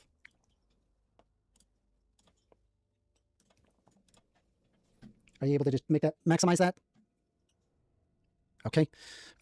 So restricting equal access to public facilities is harmful and it doesn't work. Banning transgender people from using public facilities in alignment with their gender identity deprives them of the ability to participate in public life. Without the ability to use a public restroom, trans people are less able to live their lives and travel outside of their home. Trans employees need to be able to use the restroom at work and keep their jobs without risking their health and safety. Trans people also need to be able to access government buildings for basic tasks like voting or visiting the post office. Trans people cannot safely use the bathroom of the gender they were assigned at birth just because the law requires them to. Trans people are routinely subjected to harassment and assault in bathrooms. 68% of trans people have been verbally harassed and 9% have been physically assaulted when using the public restroom in the past. Hold on. So you know what's wild, right? 68% of trans people have been verbally harassed using bathrooms? Oh, by the way, Amanda, we have a troublemaker raised her hand. Okay, we're going to bring them up. All right, yeah. Hold on. We can continue after. Come on up, a troubled maker.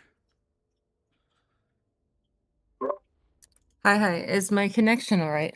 Yes, it's good. Okay, cool. Yep. Yeah, calling the number sometimes doesn't work very well with the time that I did because there's a lag and I live out in the middle of nowhere, so I get horrible reception. Okay. So yeah, I've been chilling on the side chat. I have several thoughts, but since you guys have kind of, for the most part, moved on from like the kind of the heart of the neuroendocrinology part, I'll kind of go beyond that. And more so just the dynamics of these sorts of debates and the way that they're held.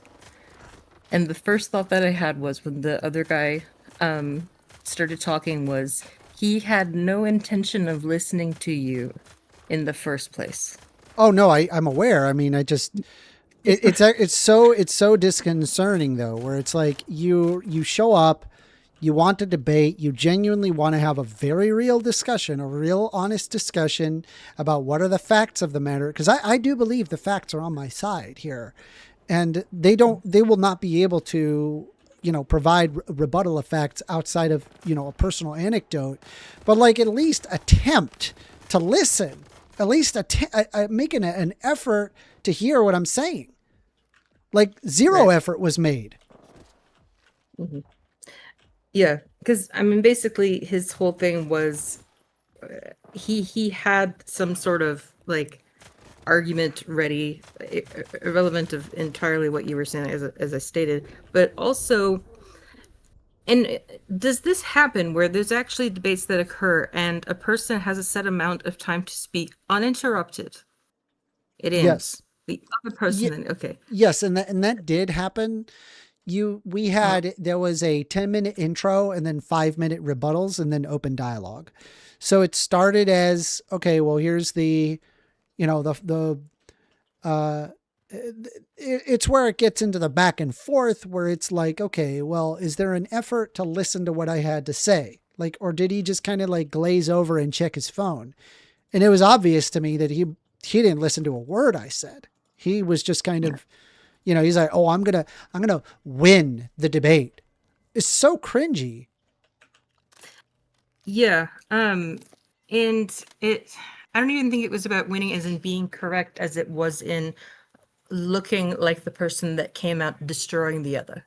And I think that's why you use the term blood sports or, right? Yes. Okay.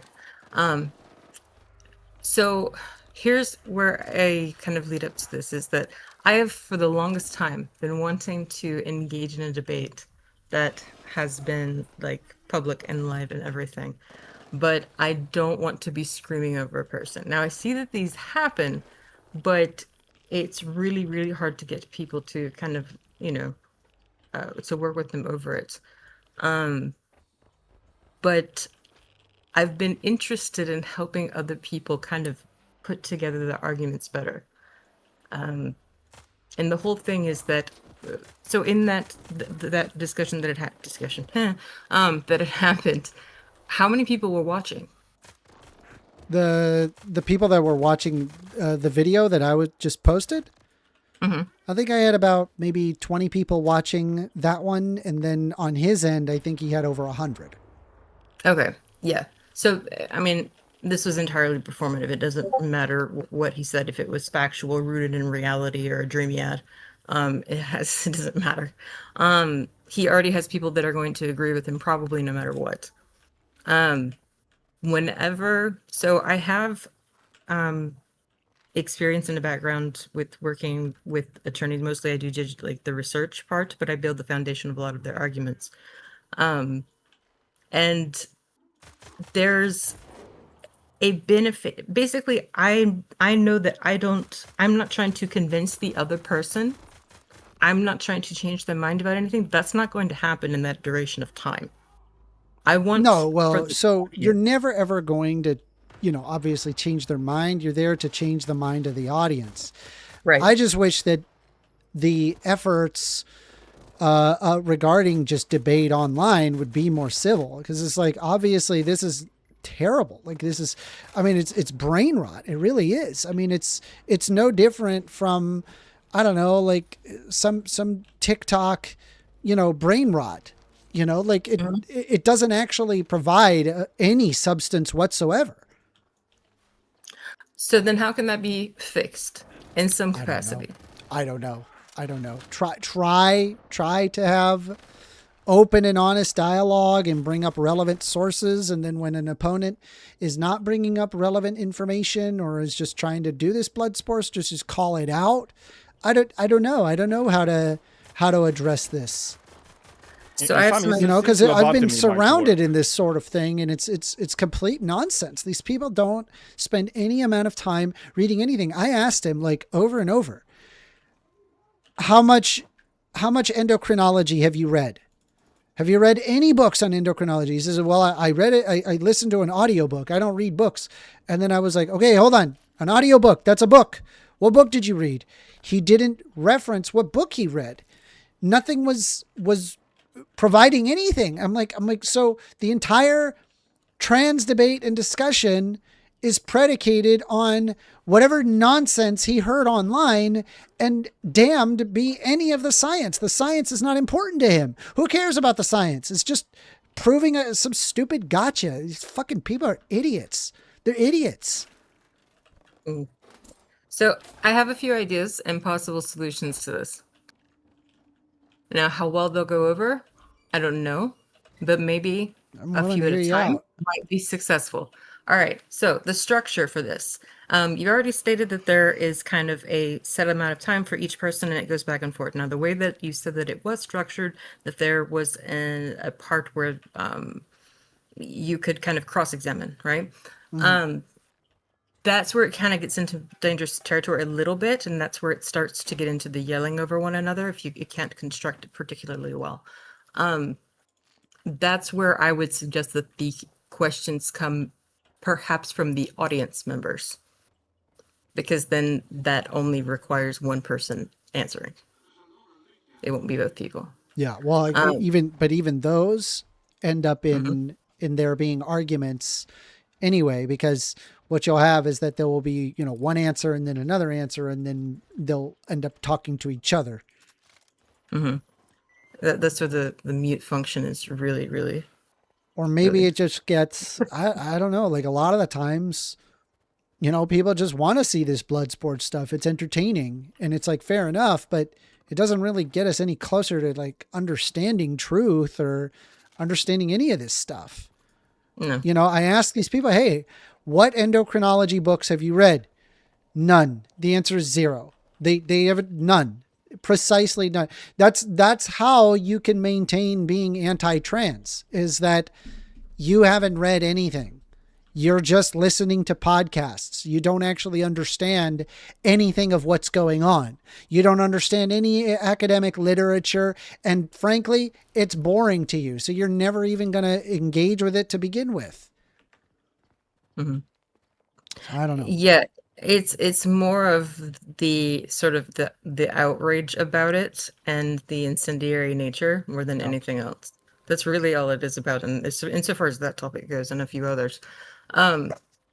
So I've tried to have like a scheduled debate twice, and the second time I tried to, like, just to kind of give you an idea of what I attempted to do and how it failed, so that I was able to understand this later on, is I basically told the guy, look, anything that you're going to bring up as a stat, as a data point, anything remotely factual, you need to have a citation at the ready.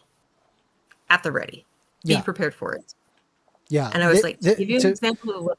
To be fair, this debate, I was not prepared for it. Like I said, I completely forgot that I had it scheduled. I neglected to put it on my calendar. That's unlike me. That typically does not happen. In this situation, however, I'm not a perfect individual. Sometimes things fall through the cracks. And in this situation, I did not, I just flew off the seat of my cuff for my intro and my rebuttal. And I just did my best from there. And, hoped that we could have a dialogue there. But yeah, I mean, I did not have this prepared. And I also don't find it super reasonable to be like, if you rattle off a stat that immediately you got to provide, the source of where you got that stat. And it's like, can you like take my word for it? Like I'm capable of reading and I know where, like, I grab reputable sources. I mean, I don't know. It just very frustrating, I must say.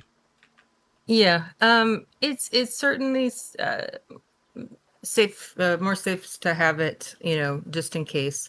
And to also kind of give you an idea of how I had gone into this second attempt of mine. I was preparing for this probably more than a week beforehand. Yeah.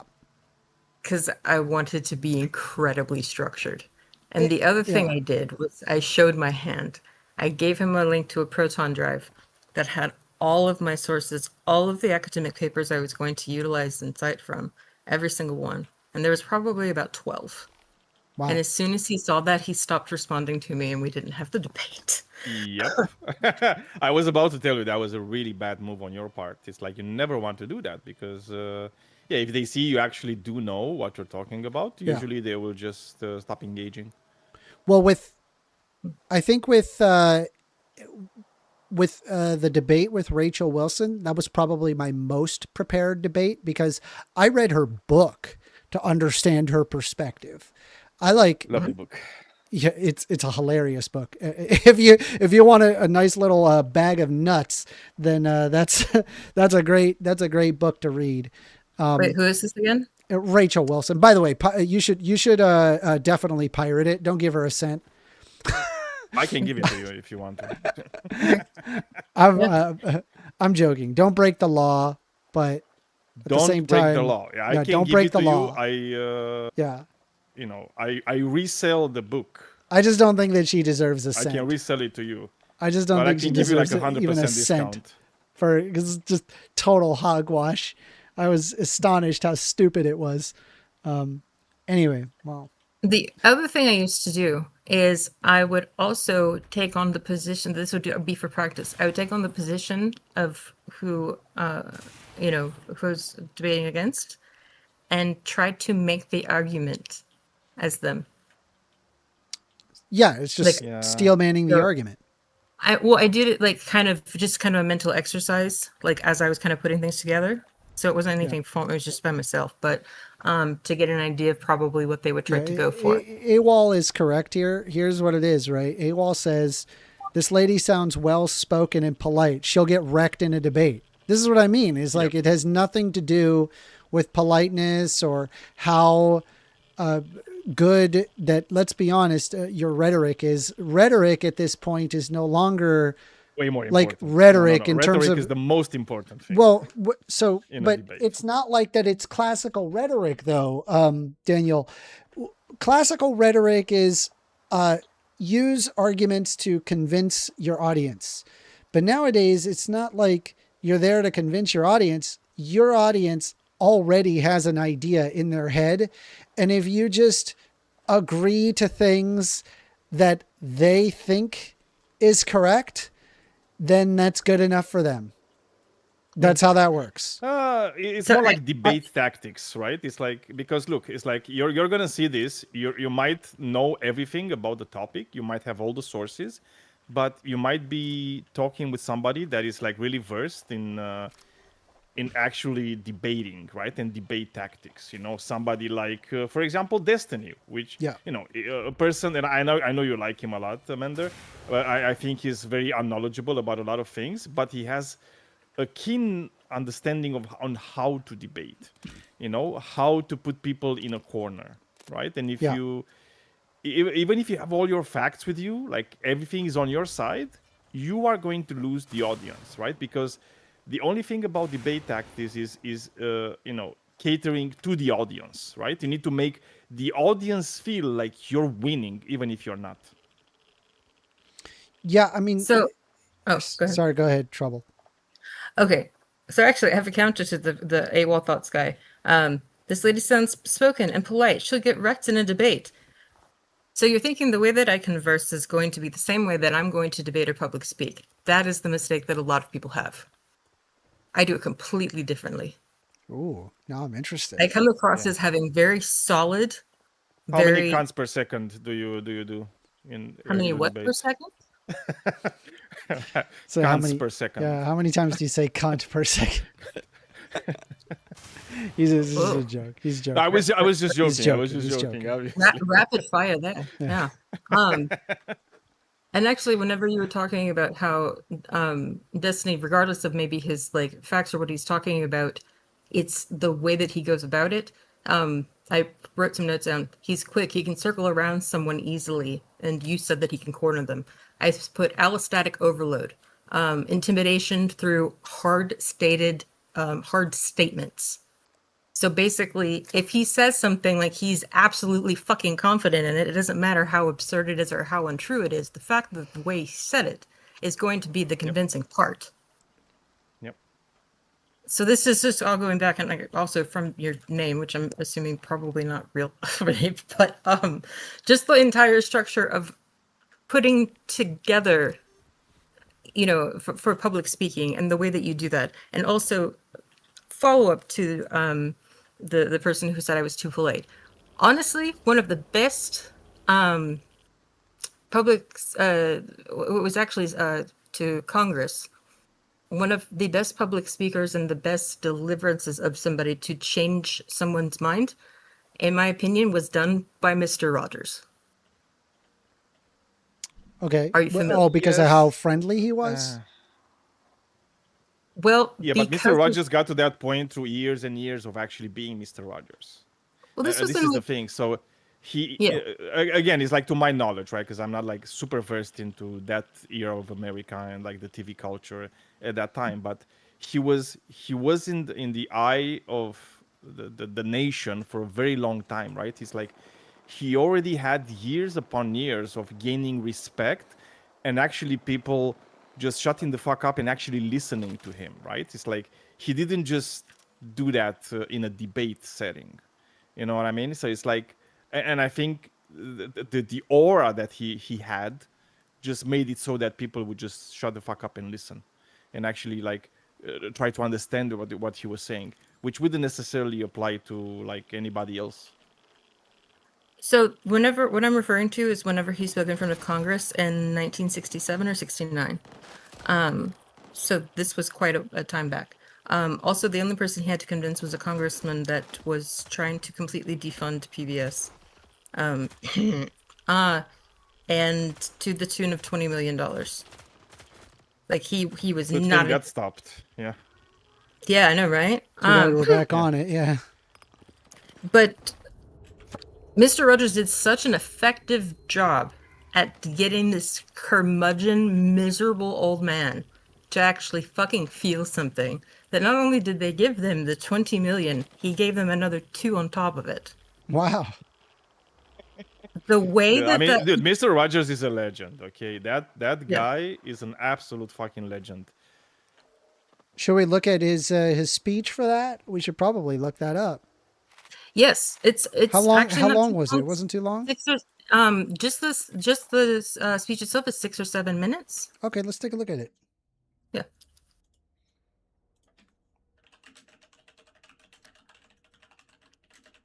And actually, I kind of like that people are thinking I'm too agreeable and nice, because that gives me a fantastic element of surprise whenever That's I good. talk. Yeah. It's like, you know that meme? Surprise, motherfucker. It's like.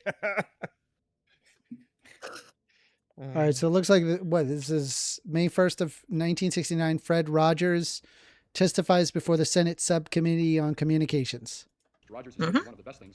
Oh, let me reduce the speed, playback speed. We'll go to normal.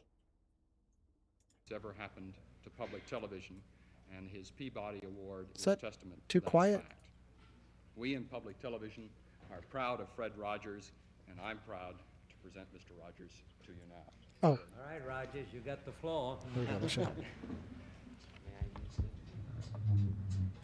Sorry, I'm getting a phone call. Give me a moment.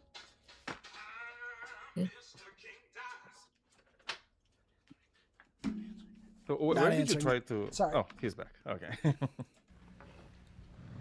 Senator Pastore, this is a philosophical statement and would take about 10 minutes to read, so I'll not do that.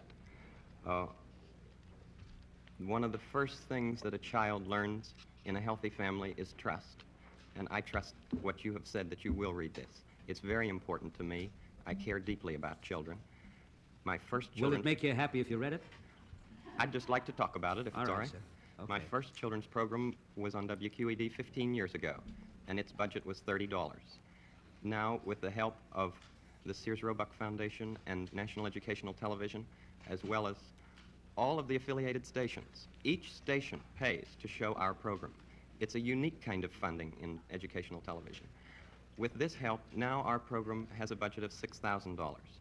It may sound like quite a difference, but $6,000 pays for less than 2 minutes of cartoons, 2 minutes of animated, what I sometimes say, bombardment. I'm very much concerned, as I know you are, about what's being delivered to our children in this country, and I've worked in the field of child development for 6 years now, trying to understand the inner needs of children.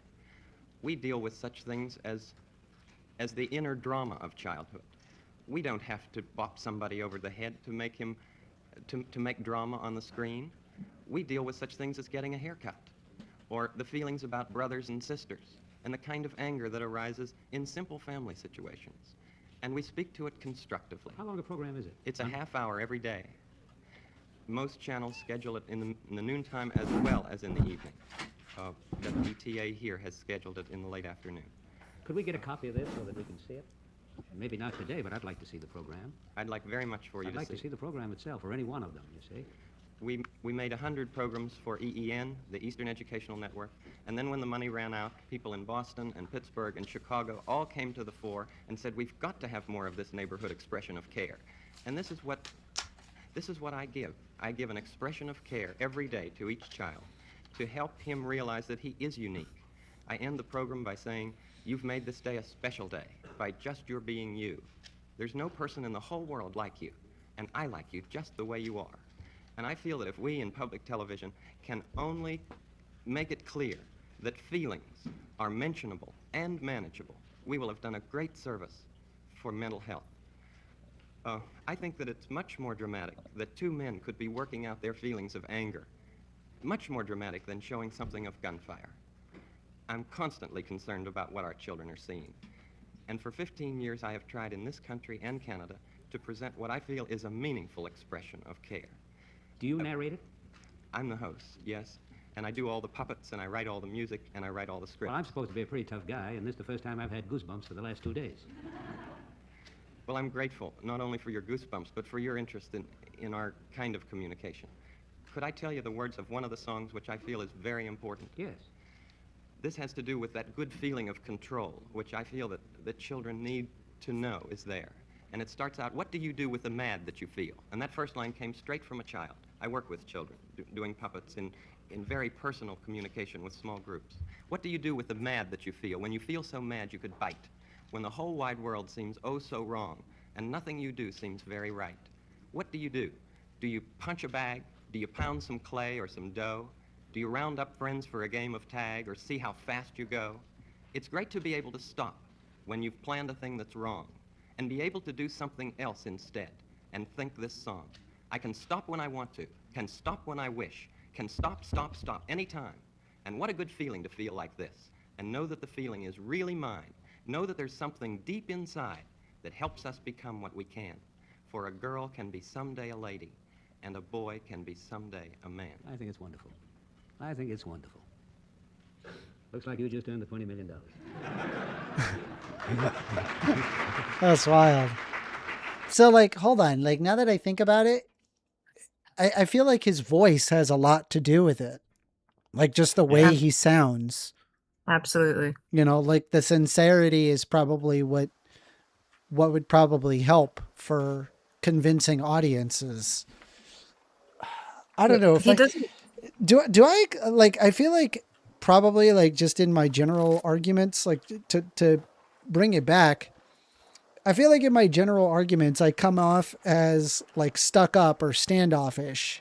And it's like, I don't really know how to read like some, academic paper to somebody without them going, oh, are you talking down to me? Like, even though like all I'm doing is just providing it in like a monotone, voice or something, or I don't know.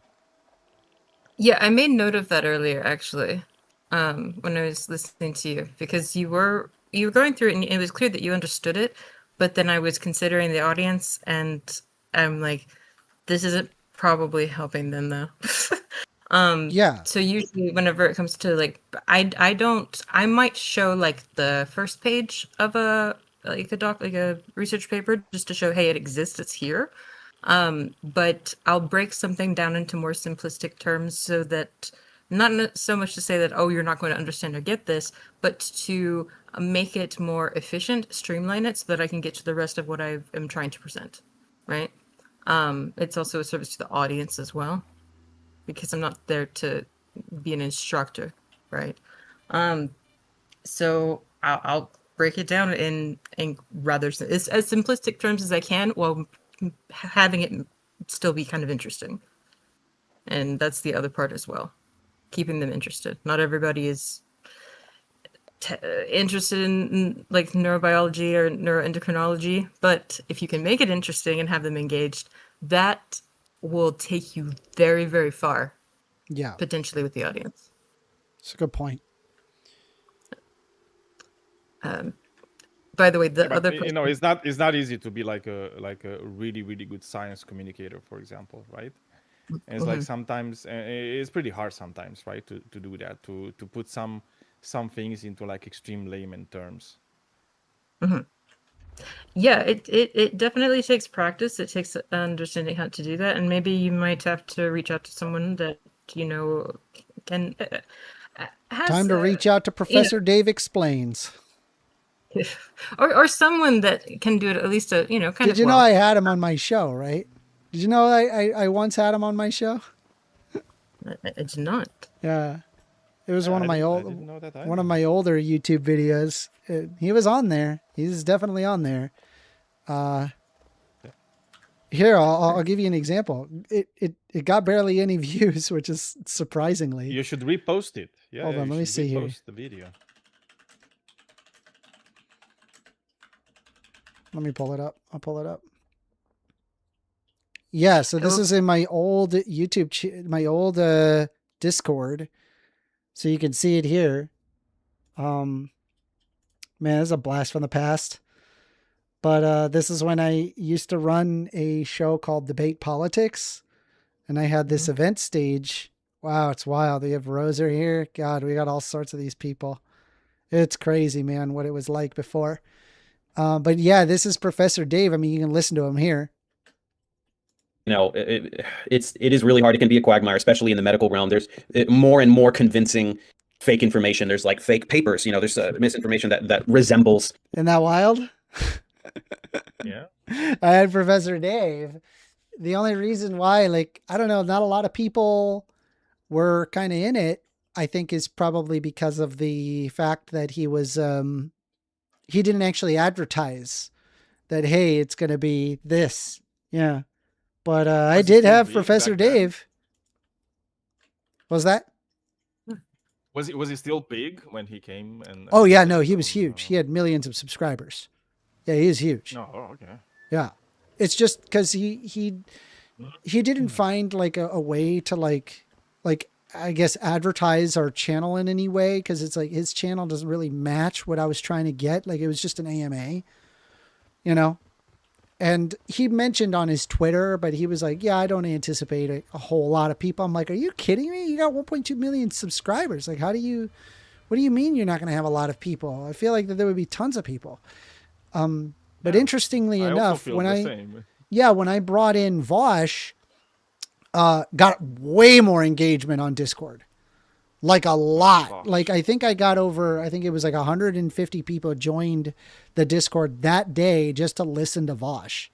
So I thought that was kind of interesting.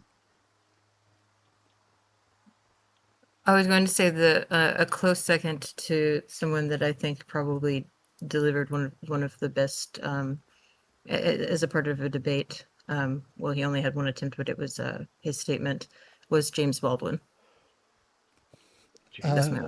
Who's James Baldwin? What? I'm sorry. It's okay. It's okay. He was an active part of the civil rights movement, and was the first person to receive a standing ovation at Cambridge Union.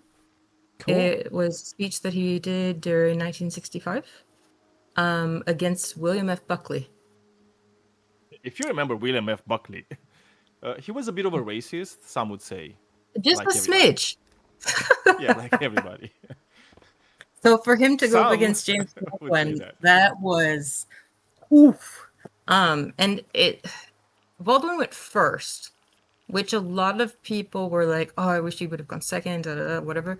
But I think that just made it more apparent that Buckley knew, oh, well, I'm fucked. So he flailed because he knew that.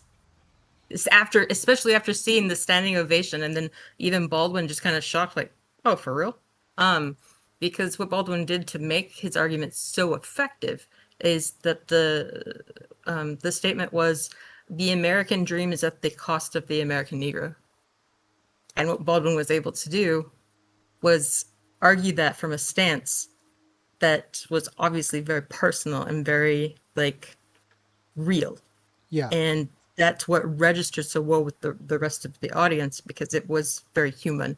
And you need to, that's another thing too. You can't just bring in a lot of like data and stats and figures and whatever. You're going to lose people. You still have to kind of connect with them. You have to get them like, yeah, probably you know, kind of, yeah. Just, I guess I'm not good at that. I don't know. Maybe I'll get better with time. I mean, it's a skill. It's a skill. It's like every skill is honed, right? It's learned. Yeah. Yes. Yeah. It's very difficult to rage bait me. It's very difficult. Do you know who Mehdi Hassan is? Yes. Very well, yeah. Do you also know who Matt Walsh is? Yes. Yeah, I mean, he's an expert on trans people, allegedly. Oh yeah, real expert. Yeah. So I've heard. Yeah. He's like a big expert on trans people. You'll find quite often these heavy right wingers, zero education. It's very annoying. Oh, yeah, no. It's the same with Matt Walsh. Being seen as some authoritative body. Yeah. And recently there was like this thing that started on Twitter, as a lot of things do, where Matt Walsh decided to be an asshole towards Mehdi Hassan, and obviously because he's a Muslim and he's an immigrant, right? Obviously. Yeah. And he then also decided to make like a 10-minute video about Mehdi Hassan and how, in general, Muslims are useless to America and, stuff like that. And Mehdi Hassan actually he made a video. It was like about 13 minutes or something like that, in which I've rarely seen a dismantling of somebody's position and, showing that person's ignorance for everybody to see, just like Mehdi Hassan did with Matt Walsh. But unfortunately, despite this, Matt Walsh is going to still be producing a lot of videos. He's still going to be making millions, because it doesn't matter at the end of the day. It doesn't matter. It's like how wrong you are. I think Trump is kind of, he lifted the veil from this, right? It's like it doesn't matter. It's like the only thing that matters is never admit you're wrong, and just stick to your guns at all times, and that's it. And if you manage to do that, you're gonna be golden. Like nothing bad can happen to you, unfortunately. The thing that Mehdi Hassan does also very well is that he's able to interject humor very effectively throughout his statements. and to kind of that's also a way that he engages the audience and kind of brings them, in, because humor is very obviously effective in that manner. It does a lot of sarcasm. I try to be humorous, but I don't know. It doesn't always hit. I also like sarcasm. Well, obviously, it's about the audience a lot of times, right? It's like sometimes it hits, sometimes it doesn't. It's whatever.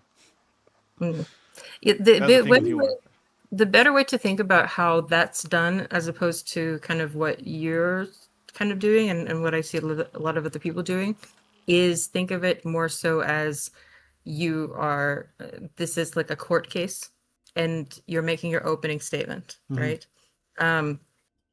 So you come in with that, and you come in really, because you have to come in really, really strong with that. Yeah. And I've such a long, I have a favorite opening statement from a prosecutor.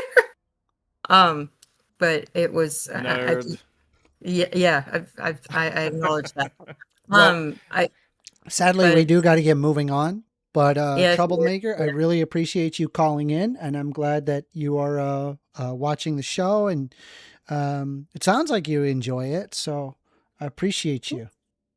Yeah, no problem. Thank you. And I'm down for helping, hone some skills, and also I just really want to be able to have like an actual like public debate that's structured at some point. I think That's I my can goal. organize something like that for you.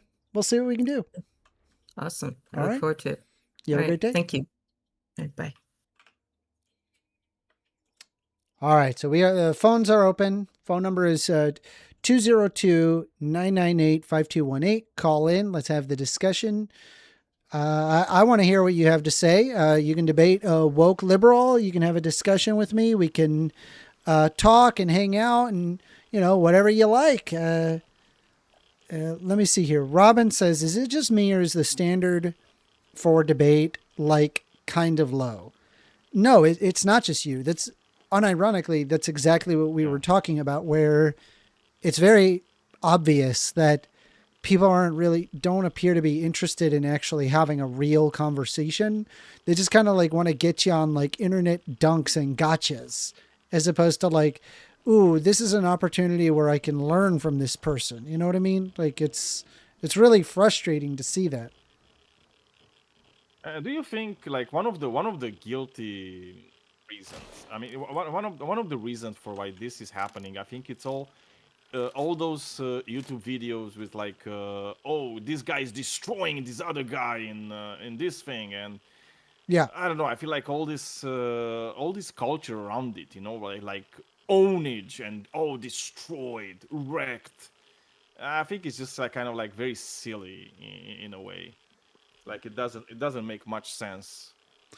Oh, did you know that I got I got a reaction channel reacting to me? You want to see it? Oh, yeah. Oh, for sure. This is fun. Let's fucking go. Did they destroy you? Did you get wrecked, Amanda? Of course you did. I mean, it wrecked me in terms of laughter. Like, it's like you almost got a hernia from laughing. Yeah, I was dead from the. Look, okay, dude, look at this picture. Hold on. Okay, I don't see it. I don't see it because you're not showing it. Okay, that's lovely.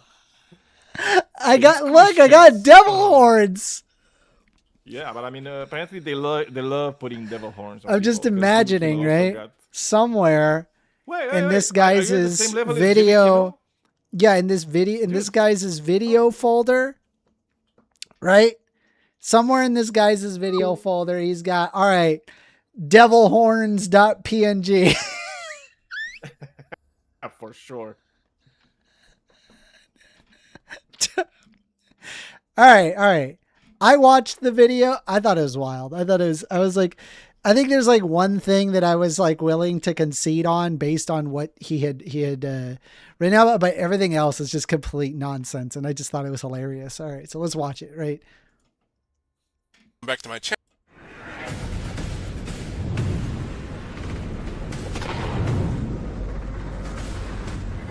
Wow, this is such an epic intro. Man, I bet you this guy is going to sound amazing. Hey everyone, Alpha Eagle here again. Woo! That is not the voice. Also, the mic is so crap. Why is the mic Hello, so crap? everybody. It is me, Eagle. Also, what? Why is every fucking guy like, he's like the eagle, like USA, Captain Listen, America, Eagle. Alpha, if you version. want me to draw your persona, I can do it for you. Yeah. Oh, dude, you're right. That's his persona, dude. I did not see that. Okay. Oh, I'll draw it better than that too. He's I'll do a good job. He's even got a bulge. They put a bulge on a. Did they ever see like an eagle dick? They should look at what an eagle dick looks like. I don't want to look at what an eagle dick looks like. All right, here we go. Here we go. Welcome back to my channel. I pray you're all doing well, and may God bless you all.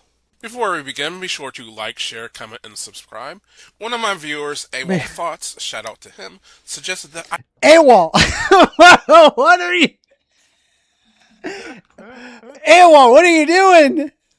He's doing you dirty, man. He's doing Awol!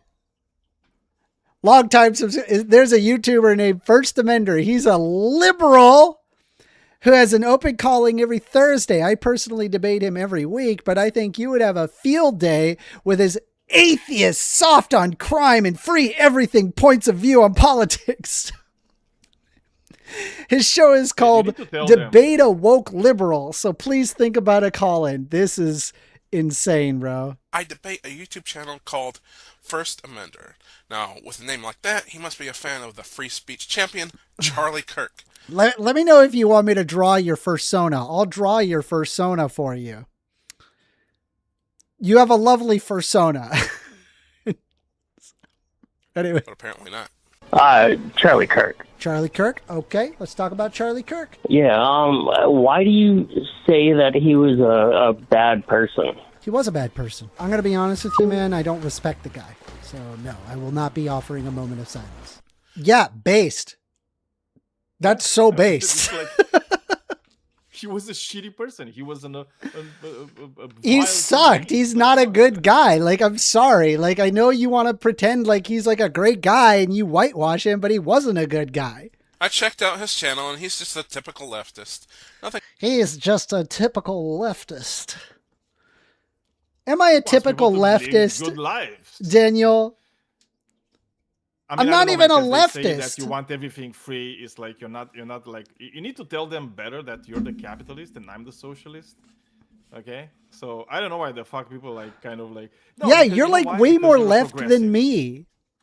Yeah, I think you're a progressive, and I feel like they put everybody that's a progressive in the same category of being the same thing, right? Because they cannot understand that people they can't figure out that there's degrees, like further left. There's degrees and things. Yes, it's like anyway. No, it's every leftist is the same. Yeah, we're a monolith. Anyway, let's take a look. Let's keep going. Nothing stood out as special about him, but I thought he seemed reasonable. Don't arrest me! Wait, hold on. This is the time, right, where I think there was like a person who I believe that they were the mother of the person that was shot at the DC from the DC riots. And, you know, the storming of the Capitol. Yeah. And they went to protest, like, out in the middle of the street. And they were, like, telling her, like, hey, you're protesting in the middle of the street. Can you protest in the street or on the sidewalk? You're blocking traffic. And, like, her response was like, oh, well, then I guess I'll just get arrested. And so I'm doing a parody of that because I'm like, these people are like the biggest like cry bullies ever. They like portray themselves to be a victim. And so here I am like doing an impression of that. And I think it's a pretty funny impression. Arrest me! Arrest me! Arrest me! Arrest me! He like repeats it. Why are you arresting me? Arrest me then! This is hilarious. Come on, this is hilarious. I gotta say, that's pretty fucking funny. It's a good gag. Well, maybe not. Anyway, he has a call-in show which he invites conservatives to debate him, similar to Dean Withers. Yeah, it is kind of the fault of people like you that want to come up here and bully and berate me over something that I don't do. I love, wait, hold on. He's bringing up Dean Withers has got so many more subscribers than me. Holy shit. If he's comparing me to Dean Withers, then man, I got nowhere to look but up. Comparing me to Dean Withers, holy crap, that's a compliment as far as I'm concerned. I don't even know who Okay, that is, so cut this shit. God! This kid's like on freaking like TikTok. This kid's like multi-streams, makes millions of dollars. Like this kid is super, look at it. He's even got, like, you can even see his silver play button in the background. It's wild. God, the amount of times that I've asked you to respect me and respect my anxiety pin. Will you please just respect the fact that it's not a vape and that it's an anxiety pin? Ugh, who would want to be like that guy? Now, Wait, hold on. You have 900 subscribers. You want to be like that guy. You want to be like that guy, bro. I was instantly thinking, yeah, you want to be that guy. It's like, what the fuck? Of course you I want prefer to be that not guy. to do call-in shows, so I challenged the First Amendment to debunk one of my videos instead, and of course he failed miserably. I failed miserably, according to him, mind you, right? This is great. Now, I'd like to tell you which one of his live streams it was that he failed to debunk one of my videos so you can get the full context. But unfortunately, he uses the same thumbnail and title for all his live streams. He doesn't even date or number his live streams. All right. That's fair, right? I probably should date them. It's probably not a bad idea. I don't think. Maybe not. Sure. I mean, not necessarily. Why not? It's kind of whatever. Yeah, well, I mean, why not make it easier to find whatever it is that, you want to find? Sure. Why not? I'm not against it. It's not a bad suggestion. To help tell them apart. So I can't tell you which live stream it was. First Amendment, you need to fix that. Anyway, the video of mine that he tried and failed to debunk is titled Jimmy Kimmel Lied. Why does your persona have just like a bulge? Does that eagle has like a normal human dick, or? I'm really curious now.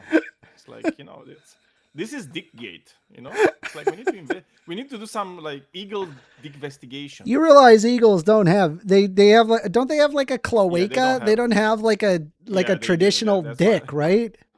They don't. It's usually bird dicks, very weird. Very weird. All right.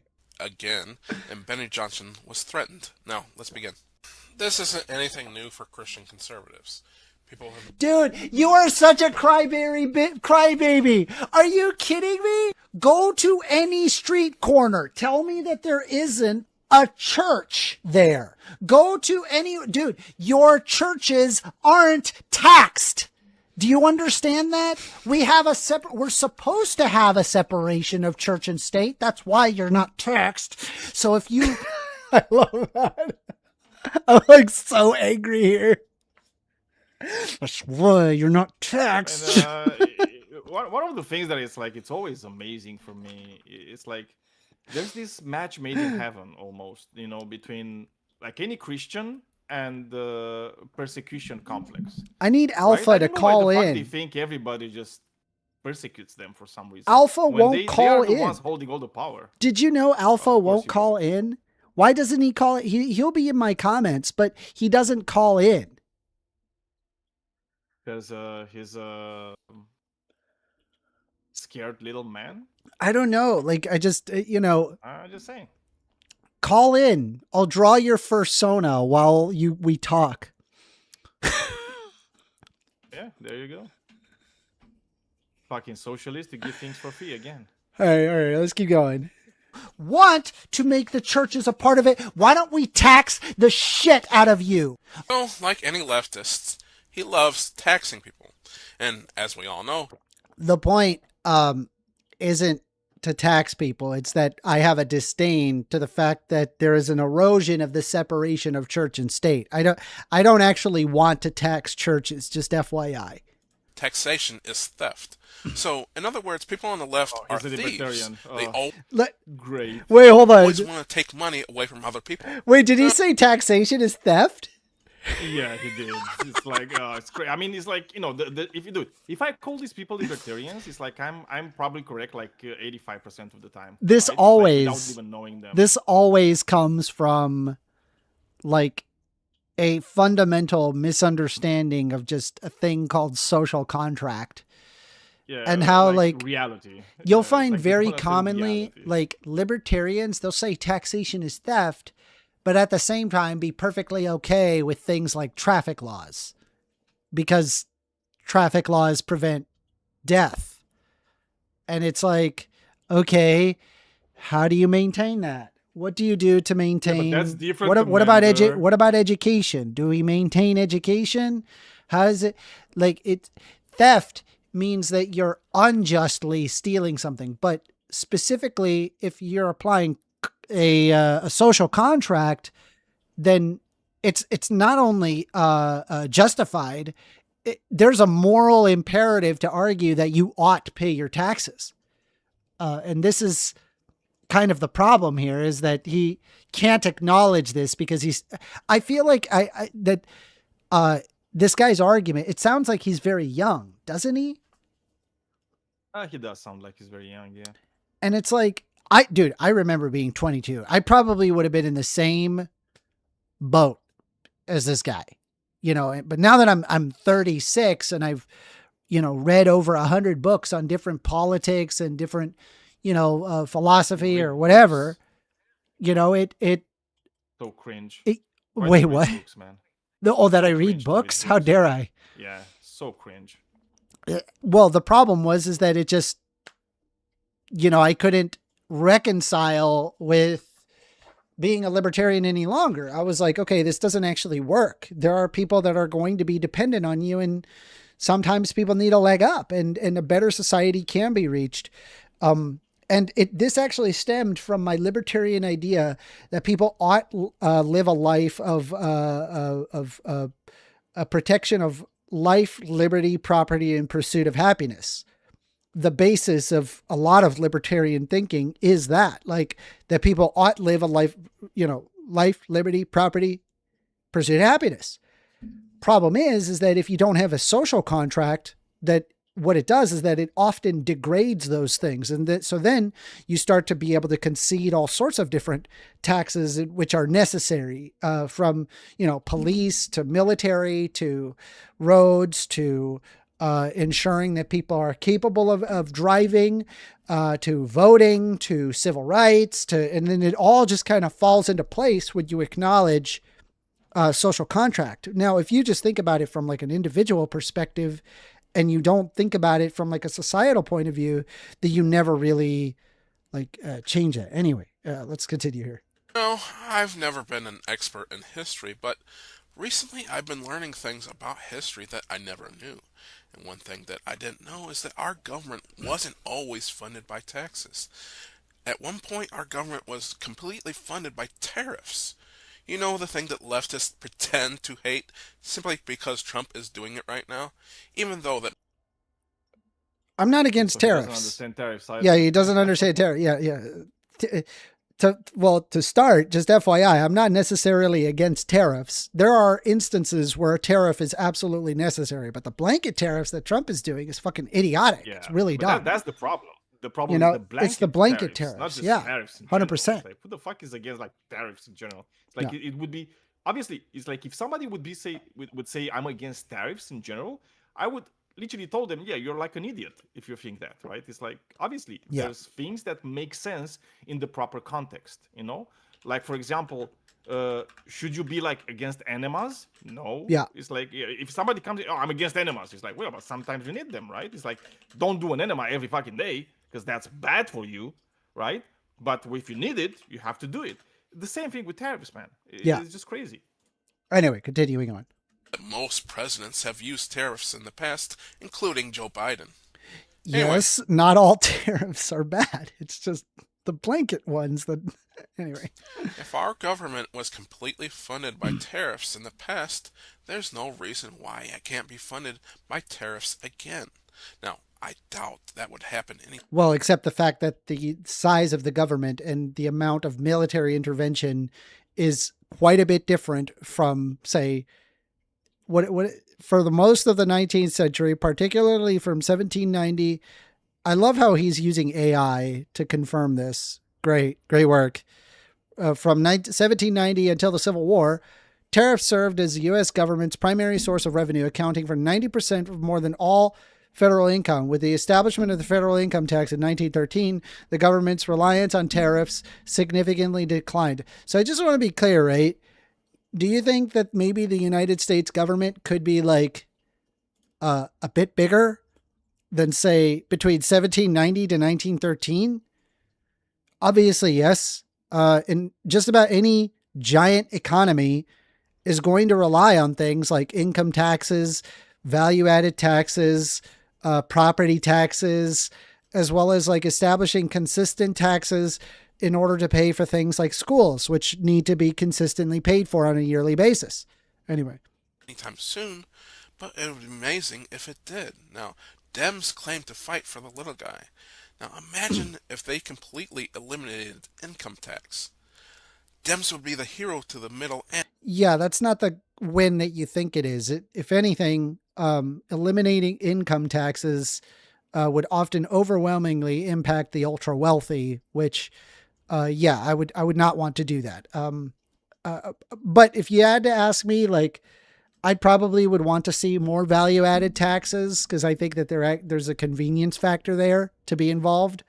And I mean, we have a progressive income tax system where it's lower the less money you make. And it is only for every dollar after a specific bracket that it enters into the higher bracket. So there's never a point where it's like, you know, if you see like, so for example, a bracket between 27 and 40%, the entirety doesn't get taxed at 40%. It only the amount after the fact of whatever's been made. Anyway, continuing. And working class. Now, even I would vote for Dems. Hold on. J99 James is saying, I'm in Discord. Phone number is not working. Is the phone number not working? Is that why I'm not getting calls? Let me call. I'm going to try it. We're going to try it. Dude, that would kind of make sense. It's not working. Let me see. Hold on. Because you haven't gotten any call.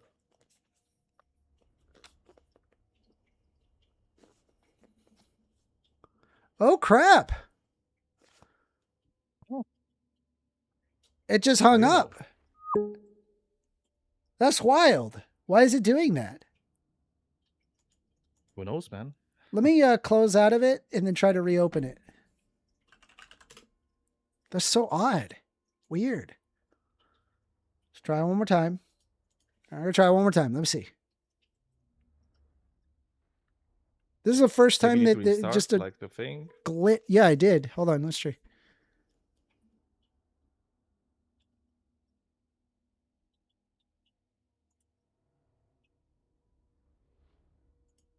That's so weird.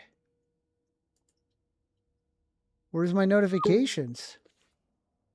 Like, it's showing that there's like a phone call. Let me close out of Chrome completely. Hold on. Yeah, let me maybe just you need to yeet restart Chrome. Yeah, Yeet Chrome. Just Chrome. Yeet it. Let's see. Give me a moment. All right, I think I got it. Let's open Chrome back up. Have you ever looked into like Video Ninja? Huh? What's Video Ninja? Have you looked into Video Ninja? Yeah, it's like I discovered it recently. No. Where it's like people can literally go to a link and just go to like a room, you know? Oh. Where they can have like Let's see here. audio, Well, let's test it. video. Yeah.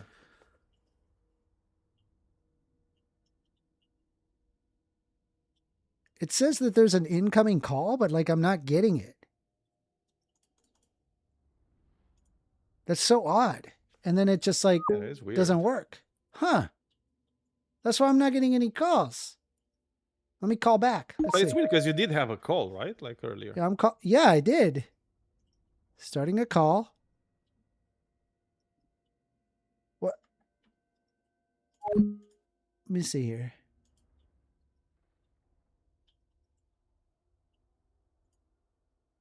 Let me call it back. Let me see.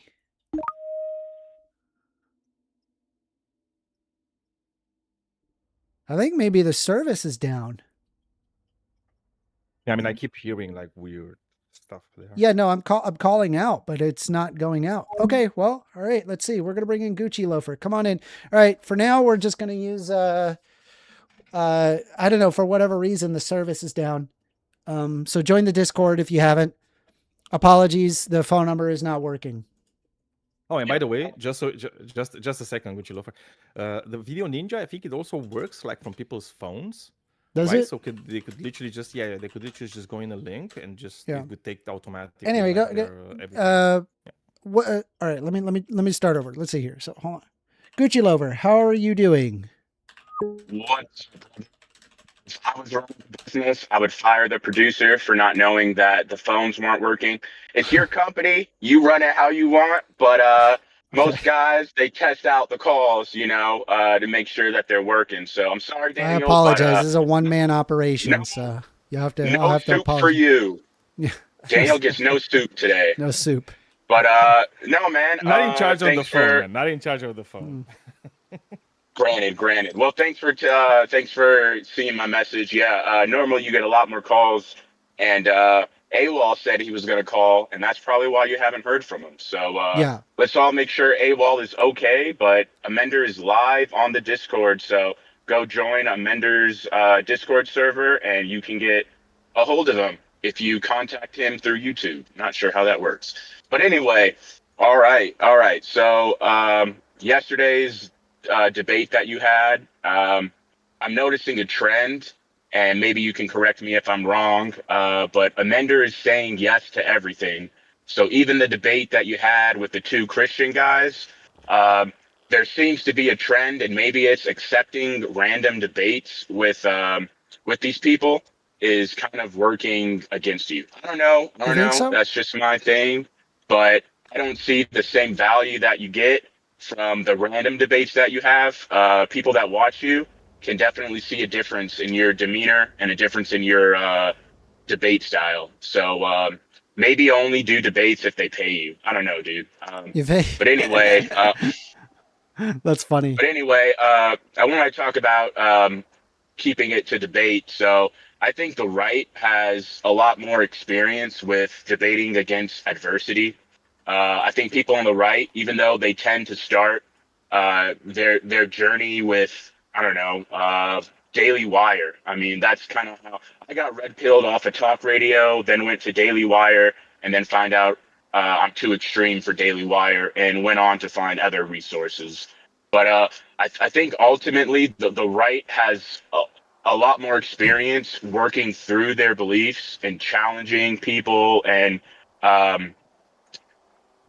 basically has a lot more experience defending their beliefs, where I don't think the left has that same standard. I think there's I have a lot of experience defending my beliefs. And no, it's not an echo chamber. Have the experience. Well, you can have the experience, like as far as the show that you hold, and you invite people up. I think people on the right have been doing what you're doing, minus a public platform, since they decided that they were on the right. Well, and I've been in open debate discords since roughly around 2016. It's only until last year where I decided, okay, well, I'm going to go balls to the wall, make a YouTube channel, and let's, build something for real. But my experience in debating is long. I've been debating for quite some time.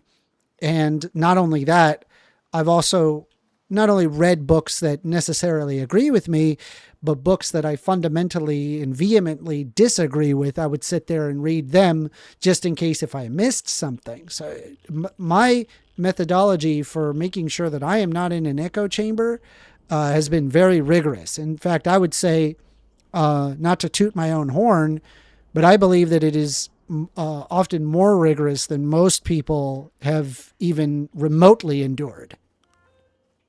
I applaud that, because I remember talking with you back on Blue Politics, and you have kind of an interesting angle because your name is First Amender.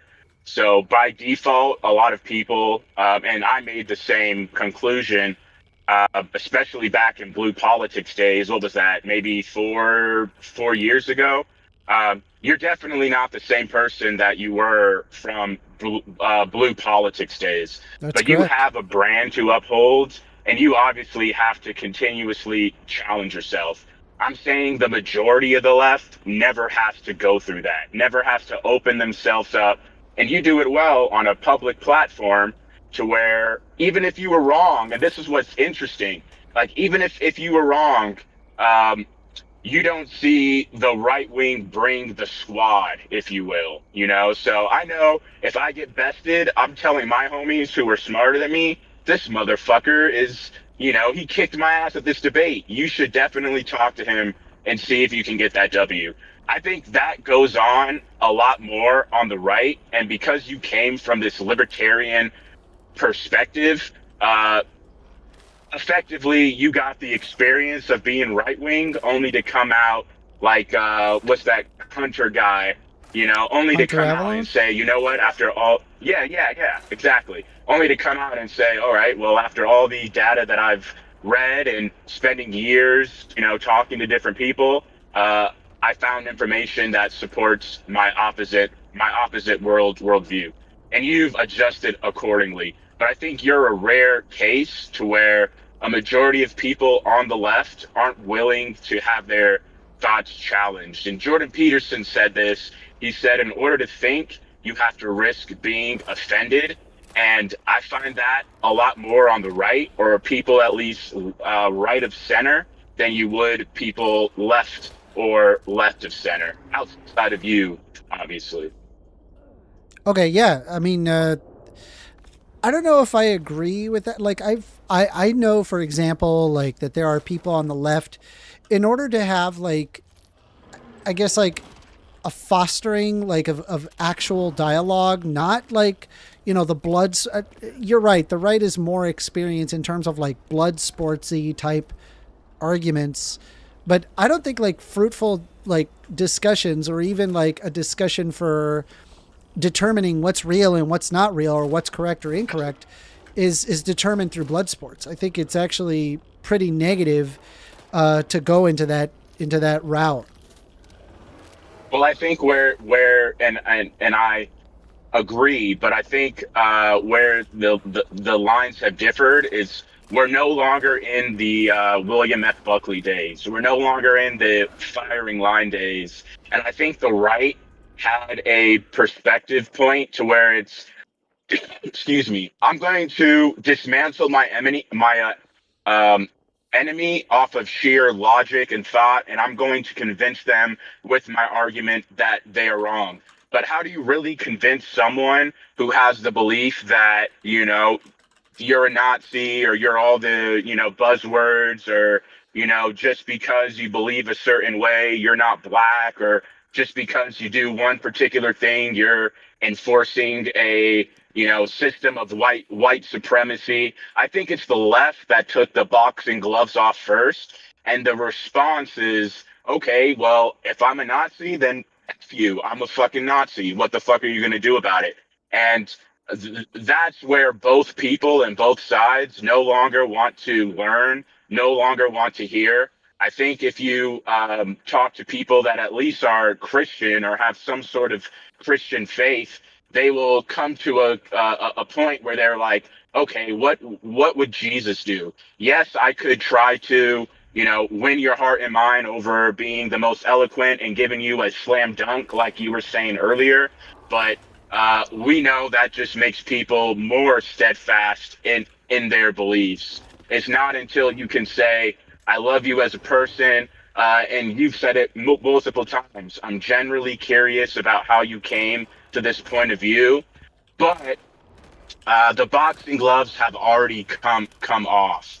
And when people are triggered and they hear those buzzwords like white supremacy, you know, America was built on white supremacy, and X, Y, and Z. We all can think of a way to frame that. That's when I think debate is stifled, and it's no longer I'm trying to prove my point. Is I'm trying to prove I'm not the person that you think I am, and that's a lot harder to do than to convince someone of a particular belief or a worldview. I mean, this is going to be off topic, but do you believe that the United States wasn't founded on white supremacy? I don't believe that. No. Obviously, I could concede and say, yeah, there was obviously classism there, and if you came to the U.S., in the Great Migration days, and you were through your family able to have a plot of land, that gave you the upper hand, but you still had to, reap that land. You couldn't just be a farmer. If all of us were given 2 acres of land, I think all of us would fail to turn that into a profit. So, there are, individual examples where just because someone is given something, or just because they were able to, buy 20 fucking acres, that doesn't go through generations without someone actually doing the work, All right. Well, let me see if I can provide something here. Maybe this will help you out here. See, I believe that it was. And tell me, like, what you think. Give me a moment. An act to establish the uniform rule of naturalization. Section 1. Be it enacted by the Senate and House of Representatives of the United States of America in Congress assembled. This is the 1790 Nationality Act. That any alien being a free white person who shall have resided within the limits under the jurisdiction of the United States for a term of 2 years may be admitted to become citizen thereof on application to any common law court of record in any sense of the states wherein he shall have resided for the term at least 1 year at least, and making proof to the satisfaction of such court that he is a person of good character, and taking oath or affirmation prescribed by the law to support the Constitution of the United States, which oath or affirmation of such court shall administer, and the clerk of such a court shall record such application. So this specifically is saying, like, okay, if you're an immigrant, you need to be a white person of good character. And a white male at that, because it specifically is stating he over and over. Do you see how that could be construed as white supremacy? I could understand how someone would draw that conclusion without taking into the context and taking into the times. You had people by the hundreds of thousands coming into a country right off a boat, and all you had to do, effectively be able to spell your name, and you were able to get, entrance, into a new country. But these people, they brought, I would say, a similar value. And we're not going to do any credit if we say that, America wasn't founded with a majority of European dissenting people. That would just be crazy. That's like saying, Japan, if it ultimately, became a less Japanese culture, like, we would all be curious as to why. And Japan would definitely not want that. So we were in a day and age to where, there was a nation that had to be built, and it had to be built by people that were compatible. And there were many white people that weren't compatible either. I mean, we can look at Gangs of New York, for example. You could watch that, and there's a ton of history, right there. Just because you are a white man, Irish, doesn't mean that you were benefiting from any structure. It wasn't until we had some sort of renaissance to say, you know what, we've made it through the hard times. We've found the people that are compatible with the West and this vision that we had. And what did we see? We saw more blacks off the heels of slavery, moving into the middle class, which has never been done before, and hasn't been repeated since. So it's a lot of history, and we can't just go for what would be the low-hanging fruit, going right back to my argument to where I believe personally the right has thought about all this stuff. And when they come to debate their point of view, they may not be a historian, but they've at least looked up, okay, how does this actually make sense, and why does it make sense to me? Well, so again, like, I'm pushing back against the idea that the USA was not founded on white supremacy, but it sounded earlier that you were basically acknowledging that, well, they had a society to make. So that would mean that what you just did there is you basically just argued that, yes, the USA was founded on white supremacy. Not only that, but also that it was necessary. That's what that effectively means when you say that it was that they had to found a nation. Now, the founding ideals of the United States was founded on liberty, equality, and natural rights. And that was articulated in the Declaration of Independence, stating specifically that all men are created equal, as well as in the Constitution. But the problem is in practice, the early republic defined on who counted as men. And what they referred to as men was specifically white, male, property-owning people. That's what they referred to as the people that were going to be included, right? This was not included among the Native Americans, nor was it included on African Americans. It was, you have like the founding of Enlightenment ideals, but as well as very clearly a racial hierarchy that placed white Europeans at the top. I guess what I'm pushing back against is this idea that it wasn't founded on that, but based on the history, it definitely was. And I just showed you the Naturalization Act of 1790 to also confirm that. Well, you could look at it this way. So, I mean, during that time, you still had, white farmers living in barns. You still have, and you can look at, for example, New England architecture, especially older homes, to where the attached garage, that's effectively your barn, so even if we were to surmise that, okay, maybe they were giving preferential treatment to white Europeans, you could say that, but these people weren't living in luxury. These people were living in barns, and weren't profiting. They were, almost to a certain degree, they were the ones that fed the nation, or their community rather, so in order to say that, we were built by white supremacy, I would have to see a specific example where a majority of white people, especially the ones that started out at the bottom, ultimately were the ruling class. And that was never the case. Normally how it would happen is a duke or a lord would have some land. He would have someone that would be able to oversee that land. There's no dukes or lords in the United States. That's not a thing. Well, as far as the people that were the landowners, if we look at the history with, who but we didn't was have owning dukes the or land, lords in the United States. We just didn't. That's not not a in the thing. United States, but there's still people from the crown that owned that. So what do you reconcile with the fact that is what I'm saying? What do you reconcile with the fact that the Naturalization Act of 1790 explicitly states that white people?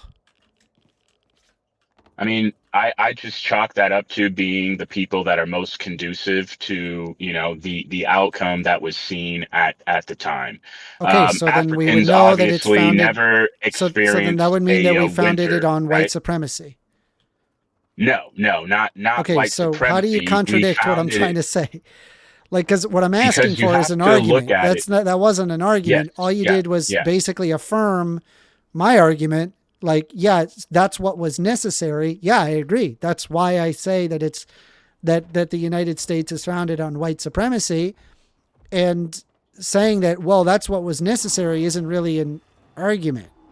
You're just agreeing with what I say. What was necessary was the fact that they are, what's the word I'm looking for? They're looking at who is going to be the most compatible.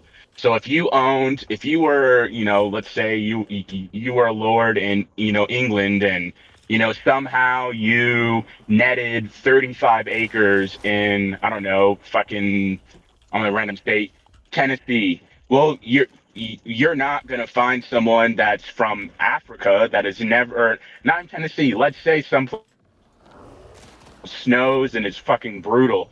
You're not going to find someone from Africa to manage the farm. You're going to find someone that's, has an experience with, trying to grow crops in the fucking bitter winter and know what crops are seasonal. And the topography of the United States closely resembled the UK than it did Africa.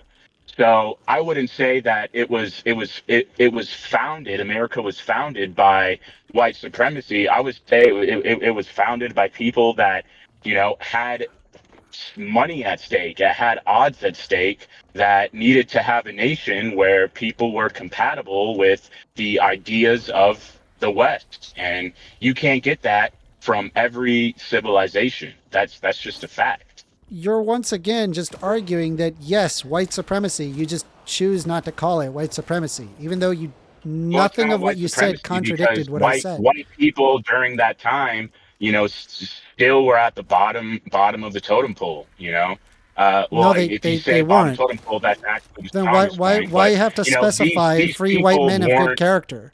Obviously, they're not at the bottom of the totem pole. It wasn't all white men. It wasn't all white men. Yeah, you have to be a white man of good character. But if you were a black man or a brown man or a red man, then no, you can't do that. Well, you don't get natural. Pretty quickly. Well, but no, but again, hold on.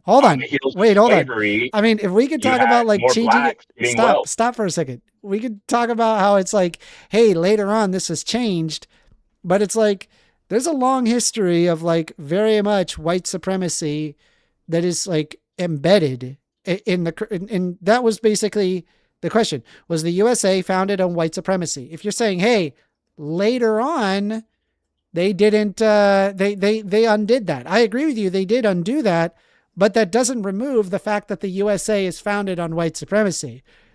You're aware of Manifest Destiny, right? Where they basically had land policies and Western expansion that physically dispossessed Native Americans, justified by the ideas of white racial superiority. They said, we are commanded by God to own this land.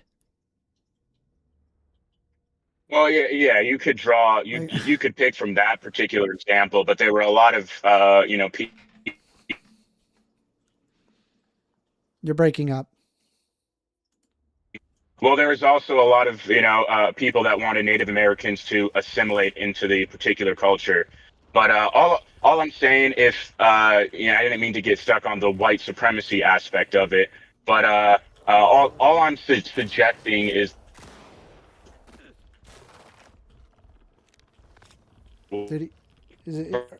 is my internet not good? No, he's like that for me too. Okay. It's probably on his side.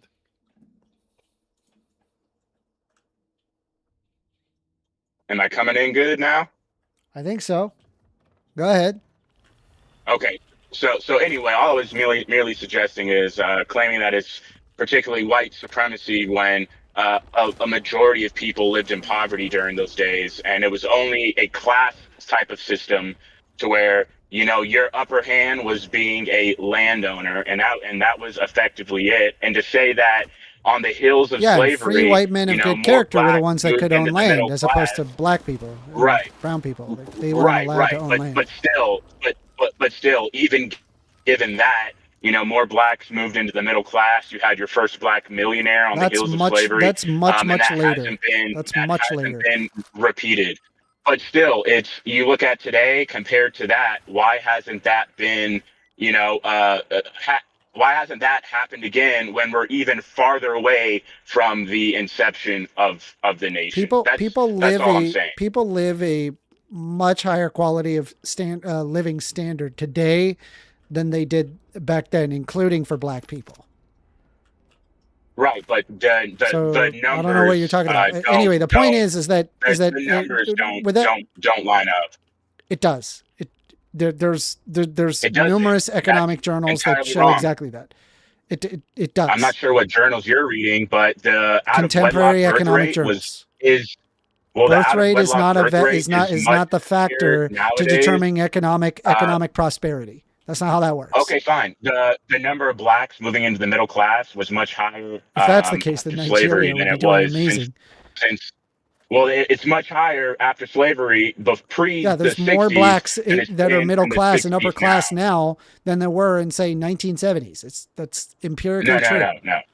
Yes, that's true. More blacks moving into the middle class has never happened on the same scale that it did For after. white people, I agree.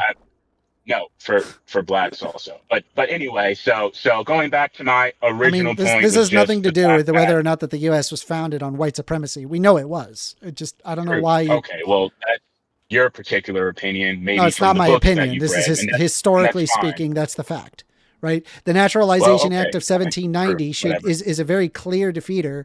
You should easily just say, okay, you're right. It was founded on white supremacy, but we're different now, which would be true. Well, okay. Touche. Anyway, all right. So before we run out of time, so going back to the original point that we had, as far as debate is concerned, I liked the video that you played with Mr. Rogers. Effectively, it says, and I think what's beautiful is, how special and how how special kids are. And the only way that we're going to have more kids in this world is if more people get married, have kids, and want to, see society grow.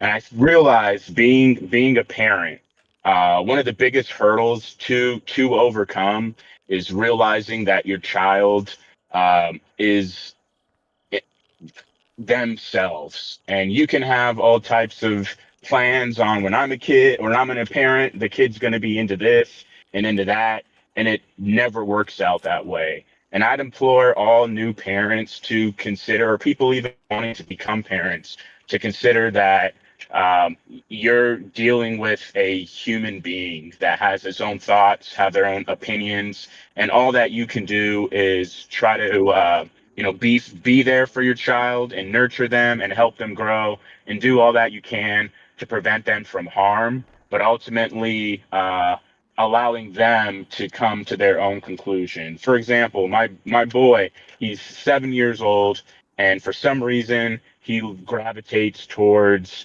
what would be considered girl things, and it takes something out of you when you have your own kid tell you, I'm my own person. What I'm into is what I'm into. That will bring a tear to any parent's eye. But if we want to see kids grow in a nurturing environment, we have to give them space to make mistakes, but we also have to let them know that you're the authority, and if something's going to harm you, I'm not going to let you come to harm. And Mr. Rogers mimicked effectively what a GOP, presidential candidate would say, a lot closer to what someone like yourself or someone on the left would say. So I think that points to a really interesting time period that we're in. And when that video was played, it kind of brought me back to yesteryears when, kids could, have, make these mistakes, but there was a parent there to say, you know what, I know what's better for you, and you're not gonna, think that you were born a girl, it's okay to have doubt. Can I just and interject for a second? Because you did say something very weird right now, because you said that Mr. Rogers would be closer to something that a GOP candidate would say.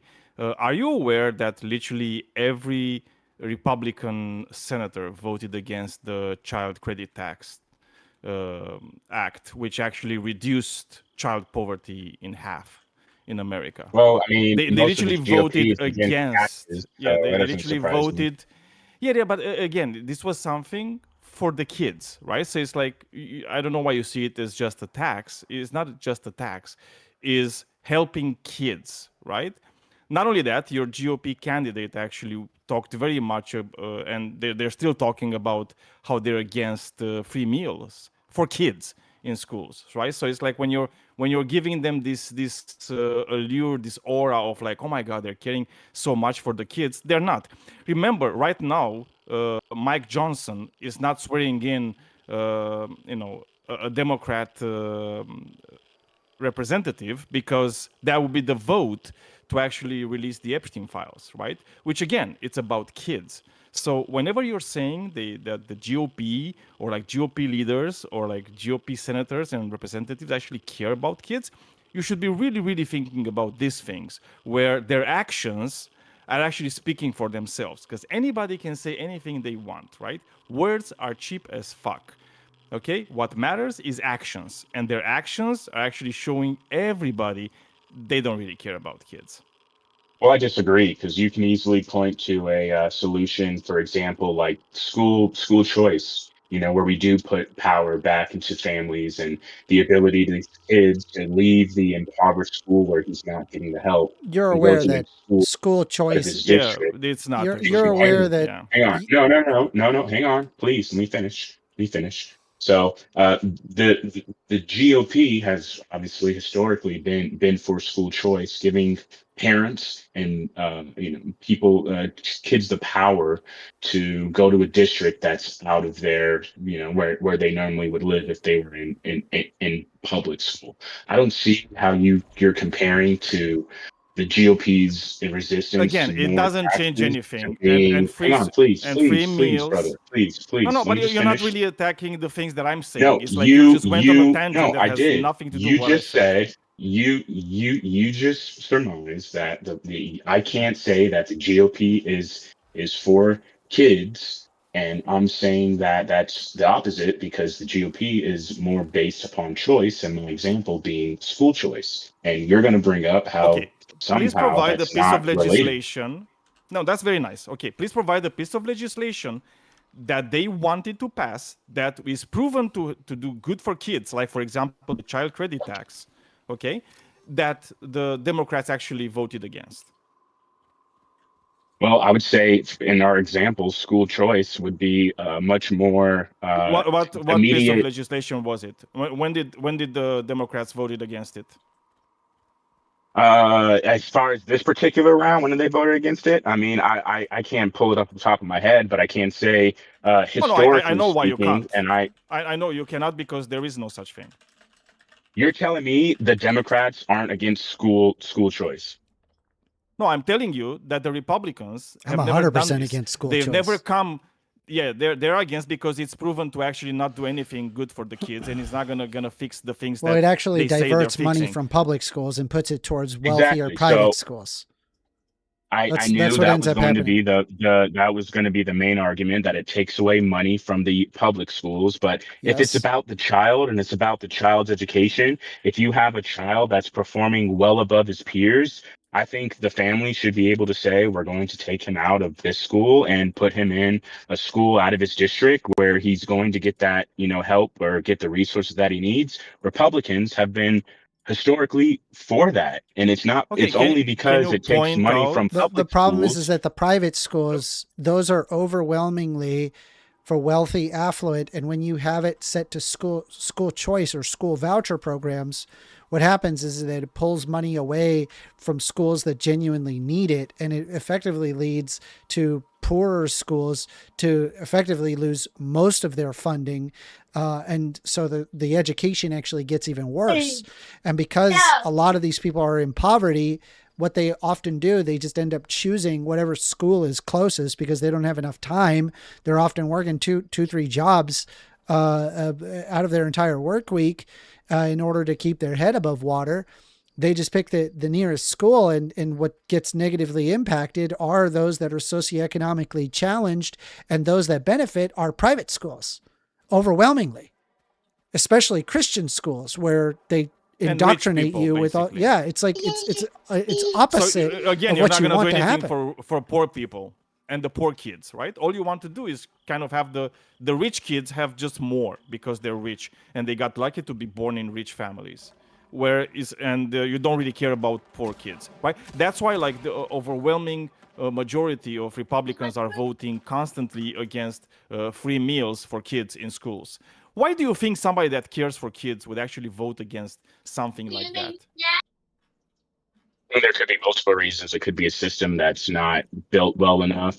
There could be a situation where the people that are providing the meals are inflating the costs to provide that to students. I mean, immediately going to the fact that it's evil because they don't want the kids to eat. That's just wrong. I mean, but school lunch has like been. You need to also like, show. Hold up, please, Daniel. Hold. So school lunch has been when I remember it was $2. So you're telling me that parents can't come up with $2? I find that ridiculous.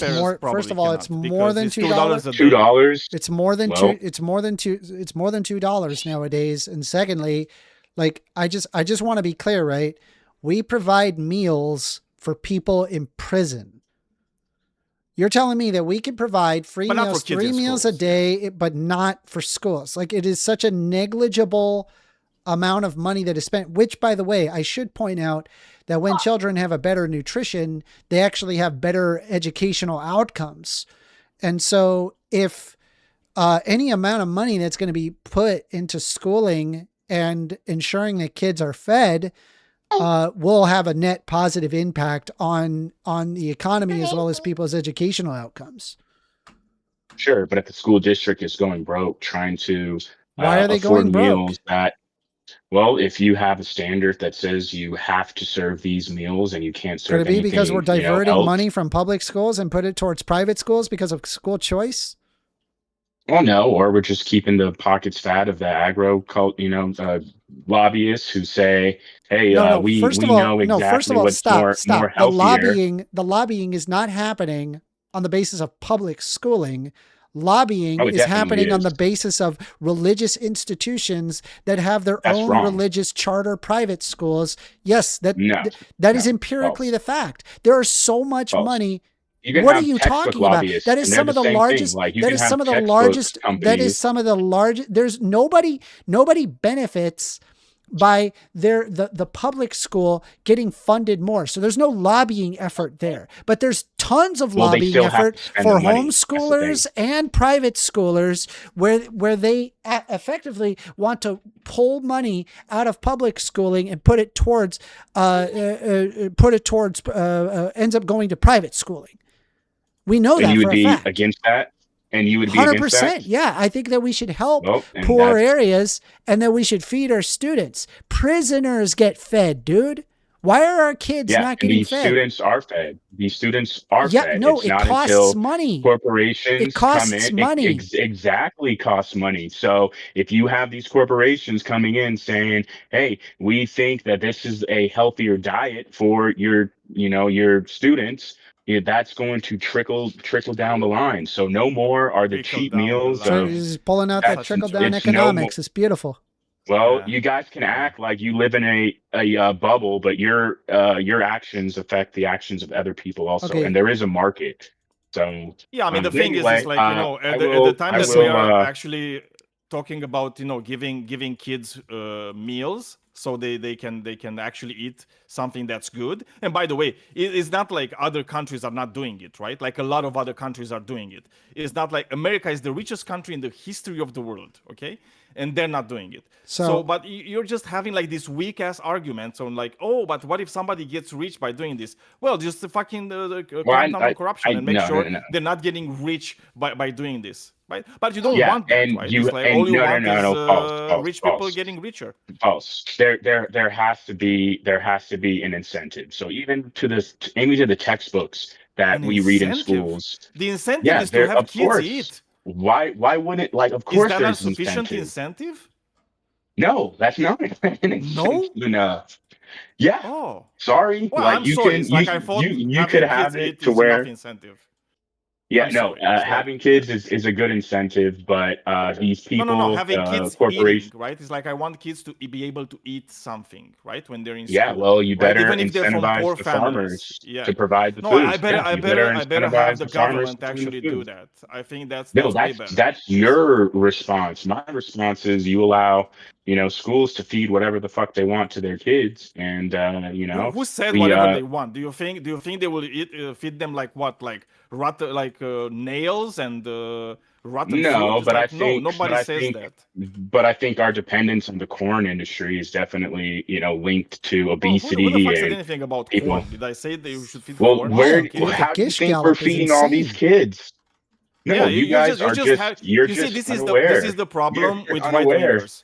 All you guys are Yep, there we like go. talking points There we go. machines, right? The And thing that's is, why it's like, we and can never have this is the debate, thing. because this is Yeah, well, you're out because to all you prove do something is different just than I repeat am. the same talking points that have been It's debunked not the multiple same times. talking point. You don't care to False. actually have a conversation, right? I'm All you having care it is right about now, Daniel. winning the conversation. I'm having it. Yeah, I That's mean, it's false. like I'm having it right now with you, and No, you're not. It's like you're doing you are exactly what I'm telling you you're steadfast. doing. You are steadfast to prove how how many books you read and how superior you are. I'm telling you, I didn't mention any books. I didn't mention how superior. I was literally talking about feeding kids. I can just right. I you literally don't talked have about to, feeding because kids, you boil and you're it. against feeding kids. No, It's like exactly I my don't have point. to say anything more You than that. boil it down to where if I don't agree with you, I don't want to feed kids. But anyway, I'll let But someone I else was jump literally on. what we were talking about. I don't know what to tell you, man. Fair enough. Good point. Thanks for having me, Amender. Good talk, I'll Gucci. let someone else Bye-bye. take the floor. Peace out, bro. All right, looks like we got the Fly here who would like to speak. Come on up, the Fly. You're being invited. Hello? Hey, how you doing, the Fly? What you want to talk I'm doing about? good. How are you? Well, you say you're liberal, right? And I was wondering why you're a statist. Why I'm a statist? Mm-hmm. Are you saying like supporting of because I believe in a concept like social contract theory, and I believe that better outcomes are reached under the assumption of a social contract? Well, why do you believe in social contract theory? Okay. Because it leads to better outcomes. So you're a consequentialist? Like Yes. you don't really care about people's rights. You more care about the So outcome of people? the only reason why I care about rights is because it leads to better outcomes. If there was a right that led to worse outcomes, then I would seek to abolish that quote unquote right. Because the whole point of rights is to ensure that people can live in like a more consistent, just, and equitable society. That's what rights are for. Yeah, if we did the opposite of well, I that, guess we probably wouldn't be in favor of that. Yeah. But with the social contract theory, how can an agreement be binding and implicit at the same time? Binding and implicit? I don't know what you mean by that. Yeah. Can you break it down for me? Like what do I have to follow it, right? But it's just implied. Like there's no fine print, yet I have to follow this arbitrary set of rules. So it's not an arbitrary rule. It's looking at things in terms of outcomes and then seeing what leads to better outcomes. And you believe that's what social contract theory is, right? Social contract. It's better outcomes. I abide to a social contract theory because I believe it leads to a better outcomes. I did not say that that's what social contract theory is. I said I believe in it because it leads to better outcomes. Do you understand? Mm-hmm. Yeah. But yeah, but the social contract is totally arbitrary. Right? Like it could be any set of things. No. I'm just wondering, what can it be? So social contract is something specific. Well, for example, by the time that you're born, you've effectively signed into a social contract upon birth that when you're old enough, you must get taxed when you start working. A presumption of sales tax is assumed.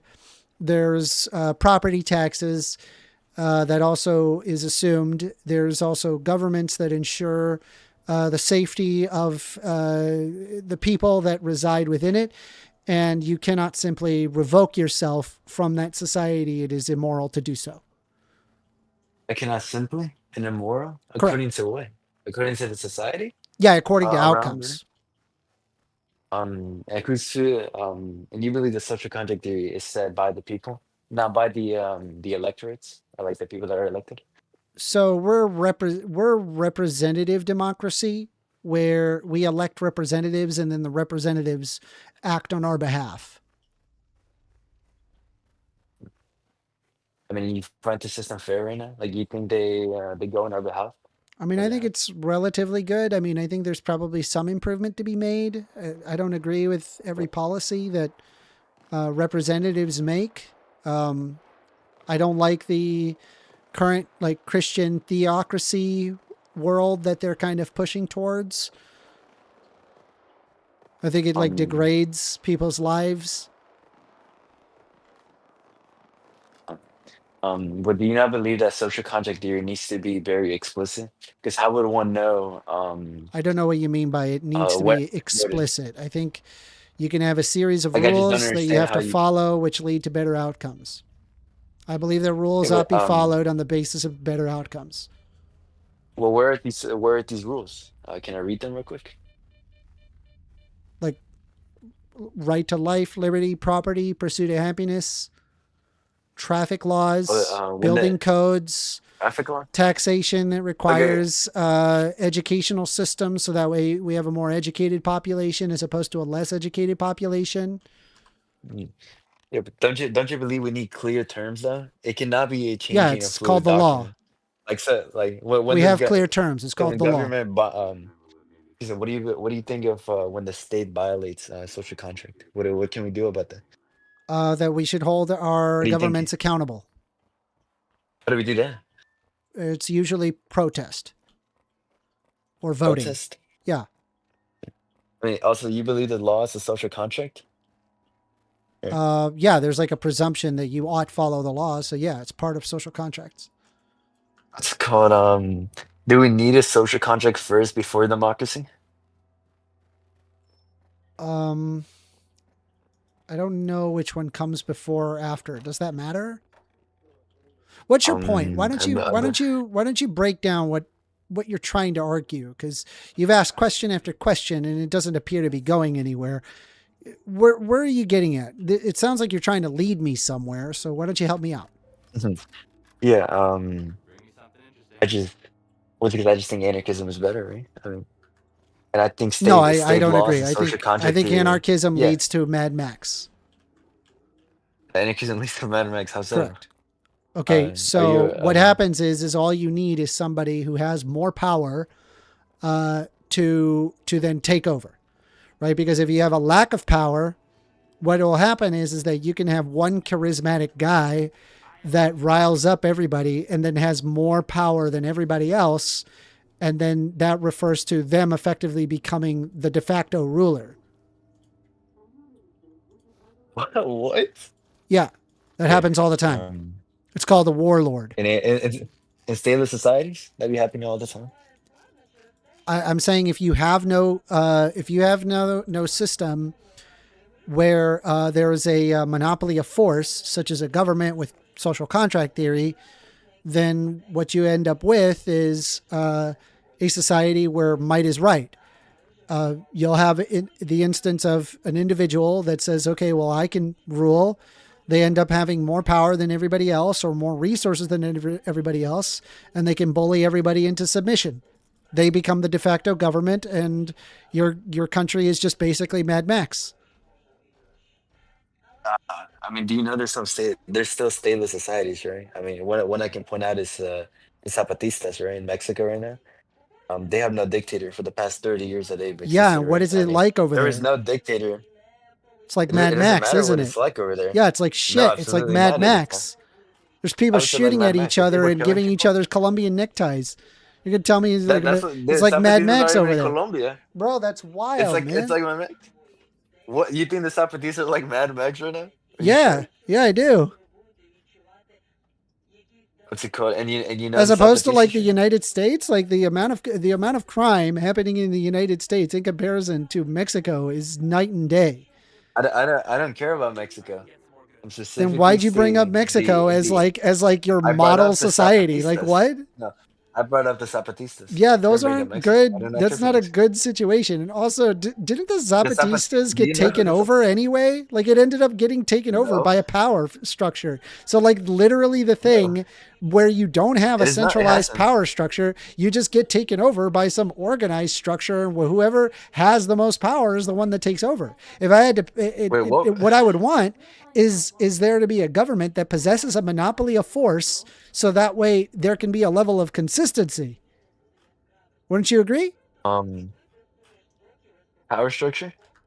Can you describe this power structure to me? Because I obviously don't know Government. it, right? It's called Okay, government. Yeah, with taxes and money. I mean, they literally dissolved and changed, right, to become more decentralized. I mean, I can even send the link right now, right? I mean, Okay, let's pull this up. that thing you're saying is just not true.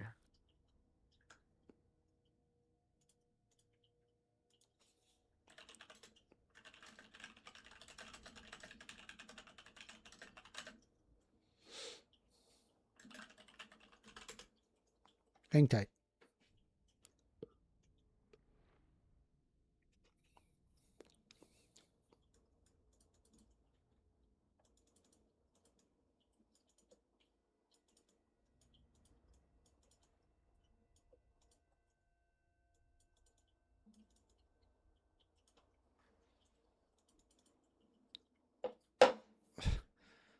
Yeah, they got taken over by the Mexican government.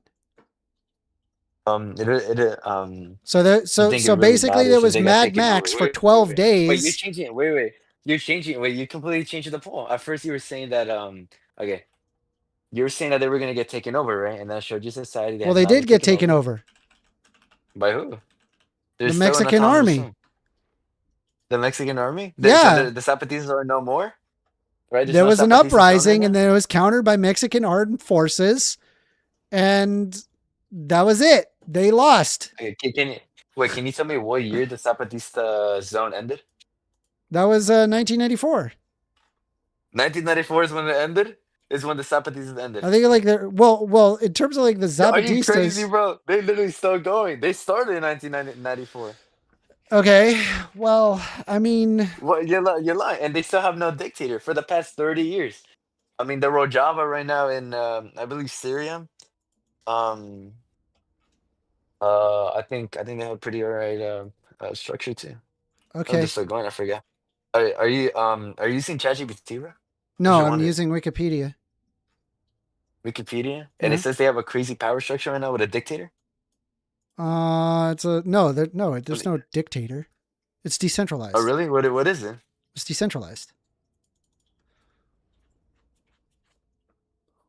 It's decentralized. Wait, that's what. Yo, if it's decentralized, then what I'm saying is true. And you just described that it was gonna be Mad Max, and this crazy, charismatic person was just gonna come up like, guys, I know you really like this property, right? No, I'm saying what's going to end up take away happening. from What's this. going to end up happening is that there will be a power structure that will ultimately take it over. This is the case every single time that there has been a decentralization. Every single time. And it just so happens. Right, and it's like I'm sitting here and I'm looking at like what the Zapatistas, what it looks like, and it's like it's this. Pretty Yeah, cool, it right? looks like That's awesome. no, it looks like Mad Max. I don't want to live in Mad Max. What is Mad Max? Why do you got to Are they driving carry guns cars around with all the heads on time and have masks on? Why, like I want to live in a society where you don't have to carry a gun around and walkie-talkies and bullet. Yeah, I don't want Mad Max. I want the opposite of Mad Max. What? I mean, it kind of sounds like you're just being racist and privileged right now. I mean, they chose. No, I'm saying they that chose you this should person have a for now. centralized government, and I think it's more effective. I think it leads to better outcomes, and I'm right. I'm correct about that. Why? How are you right? I mean, Because you can look at Mad democratic Max is just gonna systems pop up. across South America, and you can observe that they are better off than the Zapatistas. Like, I'm sorry, like the Zapatistas are sitting there running this society that is what? It's literally a shithole. Who the fuck wants to be here? There's Like, dude, let's go to 350,000 freaking people Easy there. LA. Let's go here. Yeah, let's live here. You know the whole world is not America, right? All of I mean, I'm aware that it's not America. I'm just saying that that you're arguing that it's not Mad Max, but it literally is like Mad Max, and Mad Max yeah. before? So like There's a it's bunch great. of Mad Max is going on right now in like in California and Texas, bro. No, Like, Mad there's Max is not. right There's now a in the monopoly face of of force. Paris. There's There's no not? Mad Max going on in California. So you're Jesus so you're cool with Christ. Mad Max when it's only No, I'm not cool with Mad when, Max. when I would it's like white not Mad militia? Max. That's why I'm saying I'm against anarchy. no, Anarchy you is are, though. stupid. Wait. Anarchy is a Okay, dumb wait, idea. what? It's dumb. It Wait, does what it has made the it doesn't Zapatista show Society any Mad it Max? doesn't show any efficacy. It just results in a lot of dead people walking around in guns, and might is right argument, and all it takes in order to topple your entire decentralized system would just simply be one power figure. That's all if you think that won't happen to the Zapatistas, that will absolutely happen to the Zapatistas, just as it has every other time that this has been attempted. Every single time. All the other times, tell me some. Can you name 2 state societies off the top of your head? Yeah, it was done I'm in just wondering. Pennsylvania, and I think that there was one in Spain. It got overtaken by larger forces. Yep. Larger forces? I Yep. mean, I can give you I can give Yep. you 3 In terms of examples Pennsylvania, I state believe it society. was stopped by the United States. And then in terms of in the power struggle in Spain, I think that was controlled. Well, the Spaniards ended up taking over. Mm-hmm. What's it called? Well, the Zapatistas right now are still going. I forget the name. Well, that's cool and all. I mean, I'll grant you that. That's probably news to me. I did not know. I thought you were referring to what had happened in 1994. But I mean, if they're still going on today, great on them. I think it is only a matter of time before they end up falling to a power figure of some kind. I don't, maybe. I mean, we'll just have to wait. But apparently, for 30 years, they've been doing pretty good for themselves, right? Yeah, And I like mean, the living in a embassies shed, Africa, right? Now, with guns and everything. Yeah, we should make more societies like They Somalia. live in the global south. What do you want it to do? What? You know, the whole world's not There are America, countries right? in the global You just south. sound all privileged. There are countries in the global south that do quite well for themselves. Like, which Do you know what ones? they are? Tell me some. I gotta They're know. called And you gotta- I wanna democracies. take They this have the whole democracies. They have constitutional republics. Yes, like Japan Bro. and Australia and New Zealand. They have these power structure centralized systems that ensure a social contract. I'm sorry, you can't frame an entire society around, oh, just leave everybody alone and everybody will be good. How do you deal with things like contract law? How does this work? I do not absolutely believe that. I don't believe that at all. I don't believe that at all. Yeah, I know you don't believe that. I You're an think social anarchist, contract but would I just think not be a thing. I think. How No, old are I you, don't buddy? Let believe me what you're ask you, saying, that we just for we fun. let How old people- are you? I'm 19. Yeah. What's it called? And what does my age matter? Like, Well, it I just gotta- I it just understand it, why it you- lays why you into really the asked. into the groundwork It just of shows how like young I am, right? well, it's kind of like this is my this is ideas really are just common. bad just because of my age. Well, this is really common among like young people where it's like they have an exceedingly idealistic worldview because they lack life experience. I'm This not is very idealistic. common.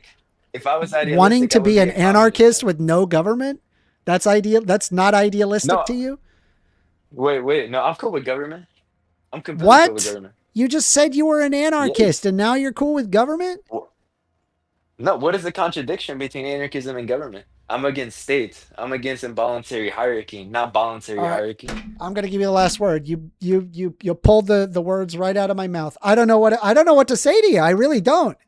You just contradicted Wait, do you think I'm yourself. contradicting myself? Yeah, you contradicted what am I the shit out of contradicting? yourself. Yeah.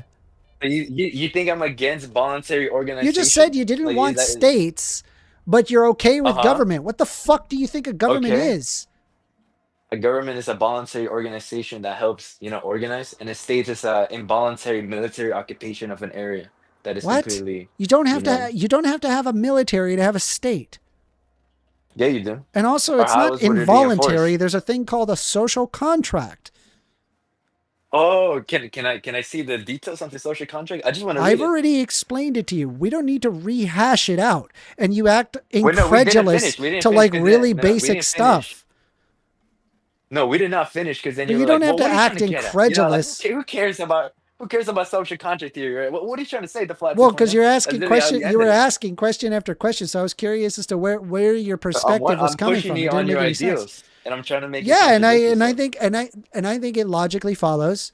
The countries that have the It highest didn't logically quality of follow to living me. standards are ones that have social contracts and ones that have democratized centralization of power. We can observe this to be the case. I have no instance where by having an anarchy that you suddenly result into this wonderful utopia. Almost every single time I'm not you end up with utopian. power structures that end up taking over and often violently. And if there isn't that happening, then they effectively consume themselves from within. What? Yeah. Well, give me 2 examples. Because all you need to have is one guy Wait, can you give who me has 2 a examples? Can you give me 2 Machiavellian examples? sense of Yo. control. Wait. Also, what's it called for the democracies having the best standard of living? Can you empirically prove that with causation? Yeah, you can and look at not the Human correlation? Development Index and observe that there are countries that have the highest quality of living standards are all democratic systems that have a centralized government. Okay, what about Libya with Muammar Gaddafi?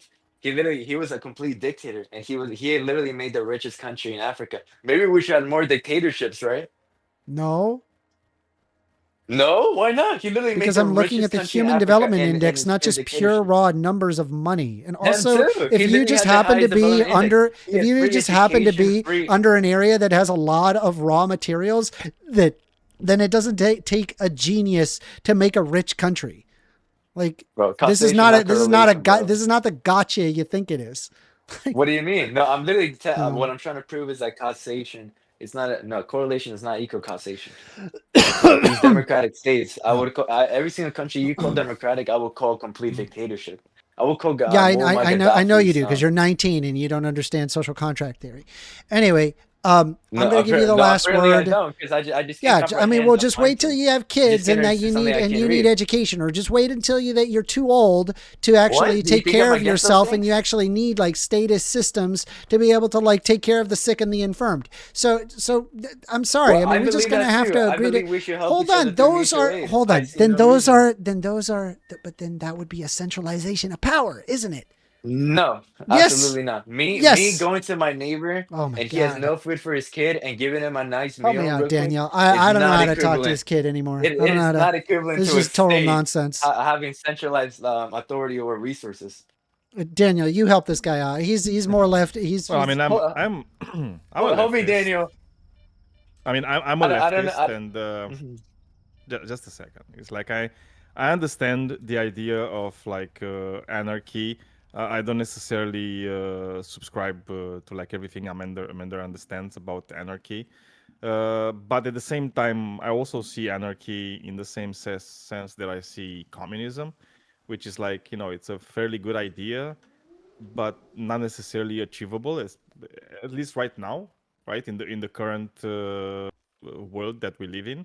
I think these are very good systems for like a post-scarcity society, which, unfortunately we do not live in yet. And until such a time, I'm going to look at them with like extreme skepticism, because I don't think they will be able to achieve the goals that they achieve, as noble as they are, those goals, right? And I do think like a lot of the goals are noble, right? You're talking about like Zapatistas in Mexico. Yeah. It's like we also need to understand that the Zapatistas in Mexico do not live in like a void, right? They are seen as being citizens of Mexico. They are being one way or another protected by the laws of Mexico. Okay, so it's like they're not just like living in this society that's like removed from everything else. Okay, and I do kind of agree in a way with Amender, and again, it's like it's more like on a like philosophical level, like just like I try to like concoct like scenarios in my head and try to think about like how things would happen. And I do kind of agree with the fact that once you kind of have like this freedom, right, where like you don't really have like organized structures, you are going to get people that will try to kind of take advantage, right?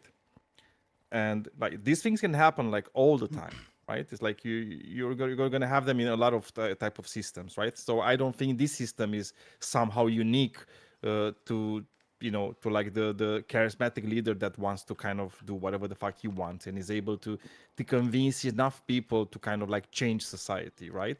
And this can happen in any system, and that's why I don't think this system is particularly immune to such leaders, for example, just because they haven't happened in the Zapatista movements. Well, it didn't happen because, as I said, they're not they're not living in a void, right? They're living in the current state of Mexico, right, which is kind of like protecting them from such a thing, and it also kind of like the existence of the state of Mexico is kind of also uniting them, right, in a sense, right, because they're kind of seeing the government of Mexico as being like the enemy, okay? So as much as I understand and I respect their will of making this thing happen, I'm not necessarily seeing it as being like super successful necessarily if we move all governments, okay? That being said, I do agree with them and I do agree with you when it comes to the hierarchies. I think we should kind of abolish these hierarchies. I think we should dilute political power in the world and in every society, because that way, if we dilute the political power, there's going to be more democracy. I'm just like very pro-democracy, and I want everybody to have kind of, we want to go to a world where everybody has like similar political power in society, right? And people are just able to live their lives the way they want to live their lives. I don't know if that makes sense to you, if you agree with me. Oh, he left. Oh, he left? Oh, he crashed. Oh, no, darn. no, he crashed. He crashed. He crashed? He crashed. Yes, yes. All right. Well. I'm going to invite him to speak. Okay. Yo. Okay, I don't know if you heard everything that I said up until the end. I heard. Well, I'm not I remember you said all hierarchies, but I'm not against hierarchies. I mean, there will always be better people. I mean, even at a super insignificant I meant thing, like there's people like just playing games. There's people that are better. There's I'm against different types of involuntary hierarchies. Well, I mean, okay, look, I feel like this term is very unhelpful, right? With this thing like involuntary hierarchies, it's a very unhelpful term, because you don't really, I don't think you have like a good definition of what that actually means. I would say I don't want unjust hierarchies, right? And I think that's more important than like the voluntary or involuntary side of them. Well, would you know? I would say that unjust and involuntary are pretty much synonymous. I mean, I just don't know any involuntary hierarchy that is justified, that is okay to do to force someone to do something against their will. You think that's okay? I mean, I think it's because I'm coming at this with property ethics in mind, right? It that depends. I believe in property Yeah, because ethics, I can. No, I agree, but I can think of scenarios where it's like having somebody not doing what they want in the moment, right? Hey, is my actually phone call's working. could be a good thing. Oh, it's back on. Oh man, I'm gonna put on Do Not Disturb for now, though. So go ahead. Let's finish up, and then we're gonna move on.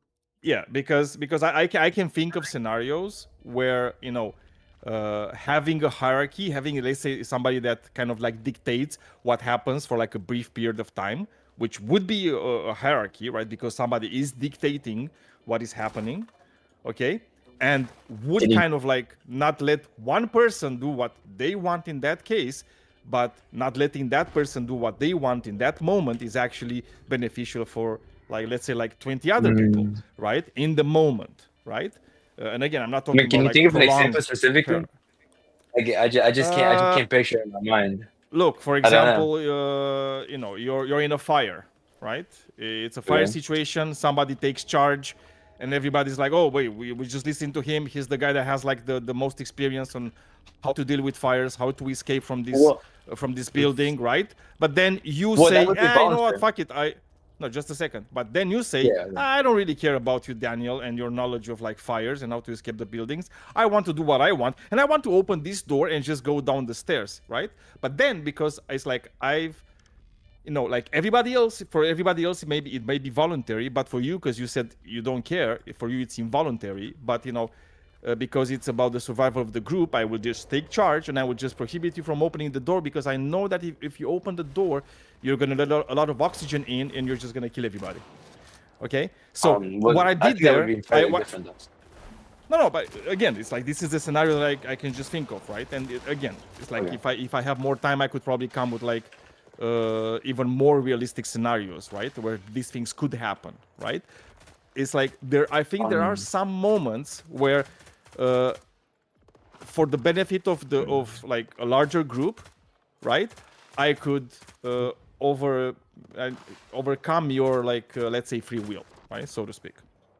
Right, and I could impose my will on your will. Let's put it better, right? And yes, that would be for you. That would be involuntary because obviously you wouldn't want that, okay? But that wouldn't necessarily be unjust, right? Because what I'm doing in that moment, I'm also saving your life, not just the life of everybody else, right? So I'm doing it, even if I'm doing it involuntarily, right? To you, right? I'm doing it justly. So that's what I mean. Okay. That's what I mean when I'm talking about hierarchies. I care about just hierarchies. So I want to give him the last word, and then we're going to move on. Appreciate you calling in. Yeah, thank Go you. ahead. I mean, I would just say for that specific scenario, right?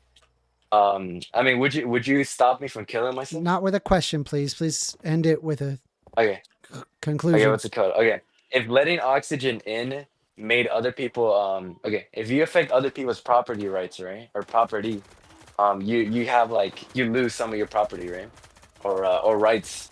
All right. So if you let a bunch of oxygen in, that would and like it would affect other people's lives and property, which your body's your property. It would be perfectly okay to have an involuntary hierarchy right there. But I mean, so that's why I just don't believe that scenario is a good one. Well, think more about it. You see what I'm saying or no? No, okay. Just think more about it. Okay, it's like, and I understand. Right, It's like anyway, we got to move on. We're gonna appreciate you calling. Take care, Thank man. you, Fly. Thank you. All right, let me make sure that. Let me get the time on that. The Fly. And put get off not disturb, right, on the phone. Yep.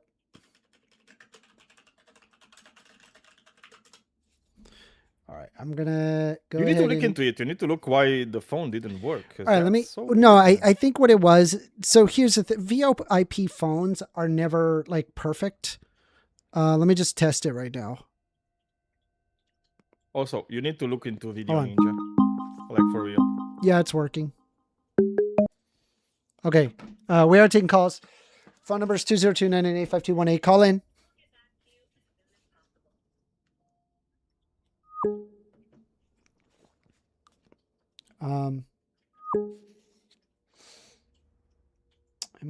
I'm not on Do Not Disturb, so call in. We have a moment. We got time for one more call. Come on in. Call in. Phone number 202-998-5218.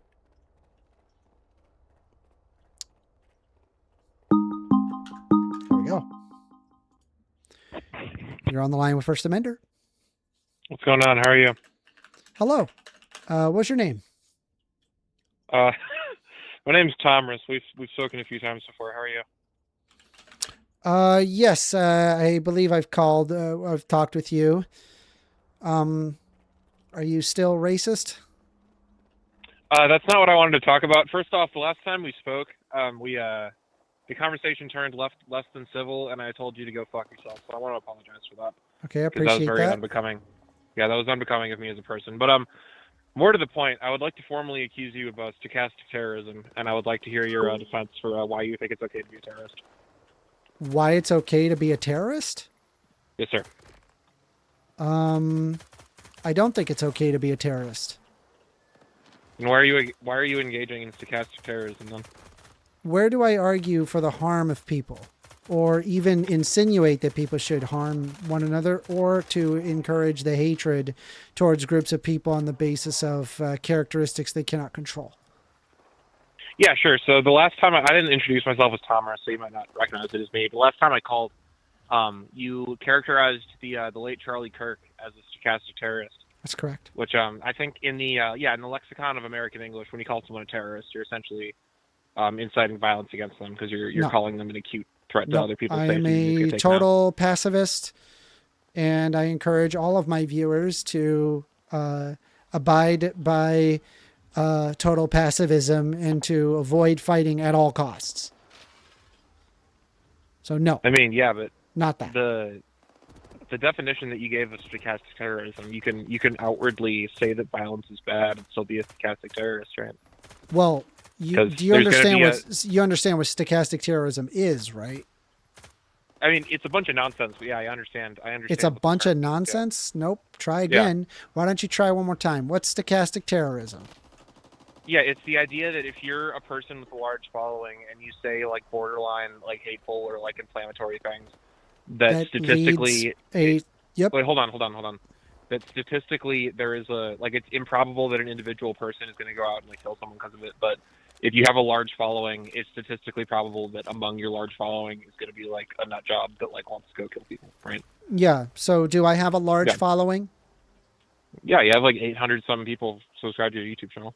829 people. There's currently 16 people watching. Is that a large following? Larger than I have, bro. Okay, well, that's not stochastic terrorism. Even if I were to use deliberately flagrant language to incite violence, which I don't do. I've never argued that. I've never advocated that. I've never used flagrantly inflammatory language to incite any of the such. I would love an instance where that is somehow the case. How exactly am I engaging in stochastic terrorism? Well, in my personal opinion, you're not doing anything you shouldn't be doing. But my whole point is that you called Charlie Kirk a stochastic terrorist. That's and correct, in my opinion, because he you do is. Yeah, and I'm saying you're more of a stochastic terrorist than Charlie Kirk was. So by your own No, he definition, has number one, a larger audience, and he was much more flagrant in his speech. He openly spread hate rhetoric and has fomented an entire generation of children to adopt extremist ideologies. Often Christian white nationalist rhetoric. Yeah. I don't know, bro. One time that I called you, you said that white culture is genocide, which I don't know about you, but if someone's committing a genocide, I think we should probably use violence to get rid of that person. So that is a quote. White culture is genocide. What are you talking about? When did I say white culture is genocide? It's the first conversation we had. It's on my YouTube channel, bro. That is a quote unquote. That is a First Amendment quote certified. Okay. I think I see what you're trying to say is that is part of white culture genocide, because white culture does tend to do that a lot. They do. It's true. Yeah, but I'm saying within the framework of stochastic terrorism that you believe in, that would make you a stochastic terrorist. Because no, I'm not arguing. I'm not arguing that the white people nowadays are in favor of genocide. Most white people are not in favor of genocide. If white culture is genocide, then by definition, that's like what white people do is genocide, right? Yeah, I mean, I guess if like you have like a white superiority complex, then I'm sure that would be the case. But again, this doesn't match the definition of stochastic terrorism. I just don't see the point that I'm trying to make. Even if I assumed a large audience, which I don't have, it's still not stochastic terrorism. There's multiple factors that are required in order for it to be stochastic terrorism. Okay, so aside from having a large following, how was Charlie Kirk a stochastic terrorist, but you aren't? Because of his flagrant speech that results in people doing extreme actions. He fomented hate across an entire group of kids and has created an entire group of effectively a bunch of little white Christian nationalists that believe in a white superiority. Yeah. I think that's stochastic terrorism. Nothing you just said encourages violence. I don't see where you're getting white from. Superiority doesn't encourage violence? Not by itself, no. I'm sorry. Well, historically speaking, that couldn't be more untrue. Historically speaking, whenever there's white superiority, there's always the oppression of the minority, which is violence. I don't know, man. I think you're being a little too harsh on my boy Charlie. I wish you just let him. No, I don't think so. I think that there's a lot of people that whitewashed Charlie Kirk and tried to pretend like he's this perfect individual when he wasn't. He was a terrible human being. He lived his entire life fomenting hate and was successful in doing so with his Turning Point USA program. And he fomented hate across an entire generation of children, which then resulted, because of how malleable their brains are, to arguing for his idea of white Christian nationalism. This is where I want to depart from you, because I don't want to keep talking about Charlie Kirk. You're misusing the word hate. I don't think you know what the word hate means. Because saying that, like, we should have, like, different policies with regards to, like, you know, gender or, like, sexual orientation or something like that, that doesn't mean that you hate, like, gay people or something. I don't think you're using that word appropriately, because hatred is when you have, like, a visceral, deep contempt towards someone. That doesn't just mean, like, you don't want them to get married or something. Let me just be clear, right? Yeah. Do you believe, for example, Charlie Kirk had said that he wanted to get rid of the 1964 Civil Rights Act because it was DEI. Do you agree with that? Oh my God, we're not doing this again. No, just curious. The only thing do you agree with that? Do I agree that we should get rid of the Civil? I agree that we should get rid of the Civil Rights Act. Yeah. The 1960, specifically the 1964 Civil Rights Act. You believe we should get rid of that? Yeah. What does the 1964 Civil Rights Act do? Gives people civil rights. What does it do? Specifically, do you know what it does specifically? It expands civil rights from what they were previously. I know there's a bunch more that goes along with that, but that's like, in summary, that's what it does. Let me pull up the list. The last time I called, you did this exact same thing. I'm not really interested in repeating the exact conversation you already have. Well, I just want to see like where you disagree, right? So, okay. Where I disagree with what? Prior to the Civil Rights Act of 1964, there was an unequal application of voter registration requirements. Title I specifically states that you can no longer apply unequal application of voter registration requirements based on race. You cannot use, for example, literacy tests or other tactics to keep black citizens from being able to vote. Do you agree with that one? I think having literacy tests to vote sounds like a pretty good specifically idea. Towards black citizens. You should do it to everyone, right? You're not really understanding. So again, Title I is referring to the unequal application of vote. So when you bring up that, hey, we should have literacy tests equally, that's not arguing the unequal application. So I'm asking you, would you be in favor of an unequal application of voter registration requirements on the basis of race? I'm not upset by it. I don't proactively support it, but no, I'm not against okay, it. Okay, so you're perfectly okay with the idea that it ought to be equal based on race, right? Sure.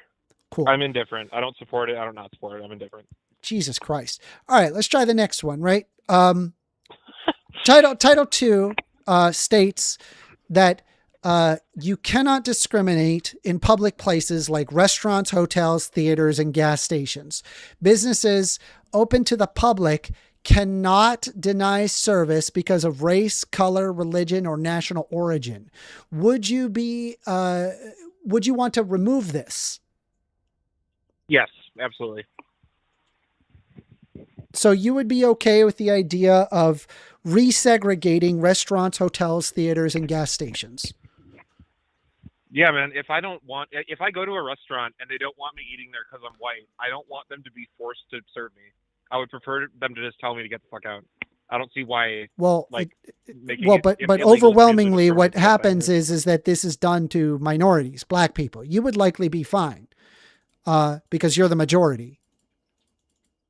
So yeah, same difference. So they would end up. It's not like that they would deny you, a white person. It's the other way around. They deny black people on the basis of their race, that they cannot be seated in certain restaurants, hotels, theaters, and gas stations. And you're okay with that. That's cool to you. if you own a Right, business, fabulous, and you don't amazing. Want to serve certain All right, races, Title that's- 3. that's fine, yeah. Do you believe that Title 3 authorizes the federal government to desegregate public facilities like parks, libraries, and schools? They're required to allow minorities. Are you against that? Am I against? Sorry, it's raining. I'm not sure if you can hear it, but no, it's. Am I against forcing parks to accept minorities on them? Is that what you're saying? Yeah. They're legally required to allow whoever wants to be there. I'm indifferent. I don't have a strong opinion either way. Title 4, public education, encourage or enforced school desegregation. The U.S. Attorney General of Power is able to file suits against segregated school systems. They are required by law to allow black people to enter into schools.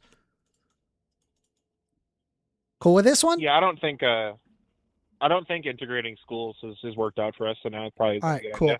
Can I just let you know that I think that you are a stunning piece of garbage. You are unironically smegma on the bottom of my shoe. You are a piece of shit, and I don't want you to call this show anymore. Go fuck yourself, you piece of garbage racist. I wish You're people being like mean. you would disappear. Bye. I'm going to block that number. Fuck that guy. What was the Yeah, phone number? well, I Let me mean, see. they're not racist except for all the racist things they're saying. Fucking It's like, piece how of can they be garbage. racist? This is a block, and I'm removing this guy from my server. Anybody coming in with that bullshit, go fuck yourself. I'm going to fucking remove you. Man, maybe he's the video of the week. Fuck that guy. Jesus Christ. Nah, these people are just unbelievable. And it's like, is it a wonder that like Charlie Kirk only attracted these type of people? Doesn't surprise me at all. You're kind of exactly what your followers are, right? I mean, it's no Piece wonder. of shit. It's no wonder. Go fuck yourself. You fucking garbage. Piece of garbage. Asshole. Tom R. Yeah, this guy's getting banned. Fuck this guy. Go fuck yourself. I want nothing to do with you. I don't want you subscribed to my channel. I don't want you watching me. I don't want you around me. Do you know why? Because I got to fucking desegregate. You want to know what I want to segregate? Let's segregate fucking racists. Bro, fucking sick. Let's put them all on a fucking island somewhere. Right? We'll put them all on a fucking island somewhere. And then everybody who's not fucking racist can, like, I don't know, just hang out and be cool. And then the guy that wants to, like, separate the fucking people, go be on the fucking island. Like, I don't care. You guys will end up fucking killing each other. Go fuck yourself. Fucking piece of trash, dude. Fuck this guy. Wow. That was a great call. That was a great call. I don't know. Maybe I'll make him the video of the week. But put you him on see, an it's island. like Fuck Charlie these Kirk people. was such a great guy, man. Jesus Christ. He only Do I wanted have time to for one more segregate. call? Not long. It's 9:26. We'll try one more, okay? Jesus fuck. I need a fucking palate cleanser after that one. Yeah. You're on the line with First Amender. What's up, First Amender? How you doing, Awol?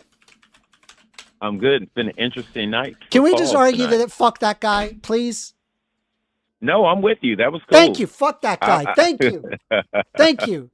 Check it out, dude. Dude, wait. Check it out. Check it out, Daniel. A right winger and a left winger get together and they fucking shake hands and they're all like, yeah, fuck that guy. Dude, like, to be honest, that guy is just like, oh my god. Fuck that right, guy. I'm with you on that. I love that he defended Charlie Kirk. That's what's the best part. He defended Charlie. He's like, yeah, this Charlie Kirk, that's fine. Also, I would like to make it so businesses can discriminate against black people. Go fuck yourself. What a piece of fucking garbage. Go to the island. We got it, dude. That's an idea. We should make the racist island. Maybe the pit, you know, like. Where do we call it? Well, like, what do we call it? It would be called We No already Escape. It have was a Ray Liotta movie. The racist island. All right, calm down, calm down. What's up? All right, now I will say that you were still wrong on your Charlie Kirk opinion. I'm going to let that go though. Okay. We don't have much. I don't have much time. I'll be honest. All right. Well, I'm I'll try to keep it So we'll condensed. keep it. Yeah, condensed. Let's keep it quicker, okay? Because I don't think I can pull off the full 30 minutes. Cool beans. All right. Well, we'll just do bullet points. Appreciate it. Your debate last night. Yes. What did you think of Oddly it? enough, although I disagree with you, but I do think you won that debate hands down. Really? Only Thank you. because you had the proper form. You actually answered questions and you tried your best. He was too aggressive and he wasn't listening to any of your points. I appreciate that, Awol. I do. Not a problem. Now, since Daniel's there, I had a question for both of you because earlier you were talking about the word transphobe. Would it make someone a transphobe if they would always have a distinction in their mind between a trans woman and a normal woman? That's fine. Obviously, there's a Okay. difference between biological women and a trans woman. Okay. I think that's where the disconnect comes in most of the debates you have. Yes. Because Well, even if this is someone why I believes try in to. the science, Yeah. Well, this is why I try to distinguish the difference between sex and gender right from the get-go, so you understand my perspective. Right. My perspective is not saying that the sex changes. The sex never changes. We're talking about the gender. And if we're referring to that trans women are women by gender, then perfect agreement. And if they can acknowledge and argue that they can understand how trans women are women. well, I think that's getting lost in translation. But moving on, because we're doing this quickly, I had another question for you.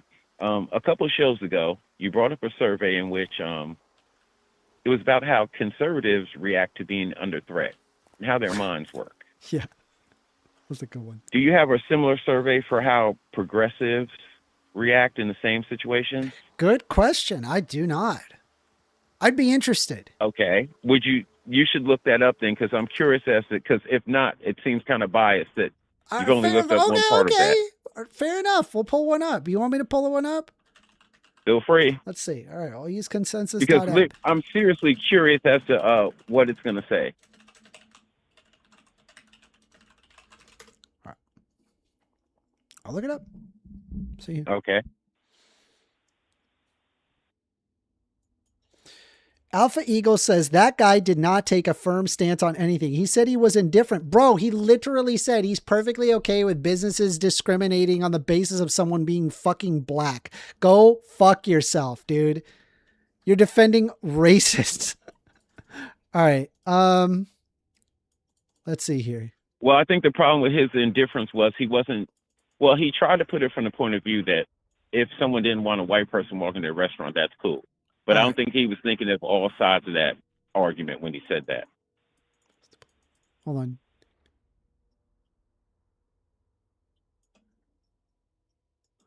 All right. So I got a couple. All right. Let me see if I can grab it here. Hold on. Give me a sec.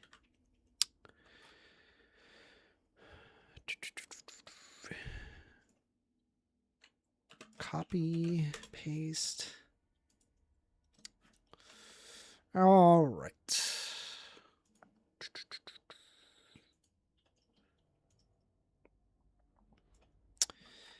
Political orientations are correlated with brain structure in young adults. Substantial differences exist in cognitive styles of liberals and conservatives on psychological measures. Variability in political attitudes reflects genetic influences and their interaction with environmental factors. Recent work has shown a correlation between liberalism and conflict-related activity measured by event-related potentials originating at the anterior cingulate cortex. Here we show that this functional correlate of political attitudes has a counterpart in brain structure. In a large sample of young adults, we related self-reported political attitudes to gray matter volume using structural MRI. We found that greater liberalism was associated with increased gray matter volume in the anterior cingulate cortex, whereas greater conservatism was associated with increased volume in the right amygdala. These results were replicated in an independent sample of additional participants. Our findings extend previous observations that political attitudes reflect differences in self-regulatory conflict monitoring and recognition of emotional faces by showing that such attitudes are reflected in human brain structure. Although our data do not determine whether these regions play a causal role in the formation of political attitudes, they converge with previous work to suggest a possible link between brain structure and psychological mechanisms that mediate political attitudes. There's one. Do you want the other one? Well, no, actually, all you had to do was go down to highlights. Do you know how to skim? Yeah. Well, right underneath that, it says highlights. Well, this is the summary. The summary is what you want. I mean, Okay, you want the highlight. scroll down to Political the highlights. liberalism Just and conservative indulge me. correlated with brain Indulge structure. me. Liberalism was associated with the gray matter volume of the anterior cingulate cortex. Wow. Why don't we look at what is the purpose of what does the anterior cingulate cortex do? Let's try that. All right, wait. Before we do that, why don't we just go a little bit down the highlights, because there's the bullet points. And we're on a time frame, right? Yeah, we don't have much time, but we're going to see here. Highlights is right there. Where are you going? It's right there. All right. So Wow, you went past I it wanted to again. pull up the anterior cingulate cortex to see what it does. It's the frontal part of the cingulate cortex that resembles a collar surrounding the frontal part of the corpus callosum. It consists of the Brodmann areas 24, 32, and 33. It is involved in certain higher level functions, such as attention allocation, reward anticipation, decision-making, and impulse control, performance monitoring and error detection, as well as emotion. Some research call it the anterior mid-cingulate cortex. Oh, interesting. That's what I do. Is that what you wanted to do? Is that what you wanted to know? No. Like I said, you were already on the right page. It had bullet points under highlights, and you could have just read that. I read So the, go I back read the to that, highlight. please. I read it. I did. I No, read this. you did not read the highlights, man. No, You let's went do it back one more to, oh time. my God. Political liberalism and conservative were correlated with brain structure. Liberalism was associated with gray matter volume of the anterior cingulate cortex. Conservatism was associated with increased right amygdala size. Results offer possible accounts for cognitive styles of liberals and conservatives. Maybe it's because my screen is behind yours, because that's not. Now I see it. Yeah, it's about 12 seconds behind. Okay, I'm sorry, I missed that.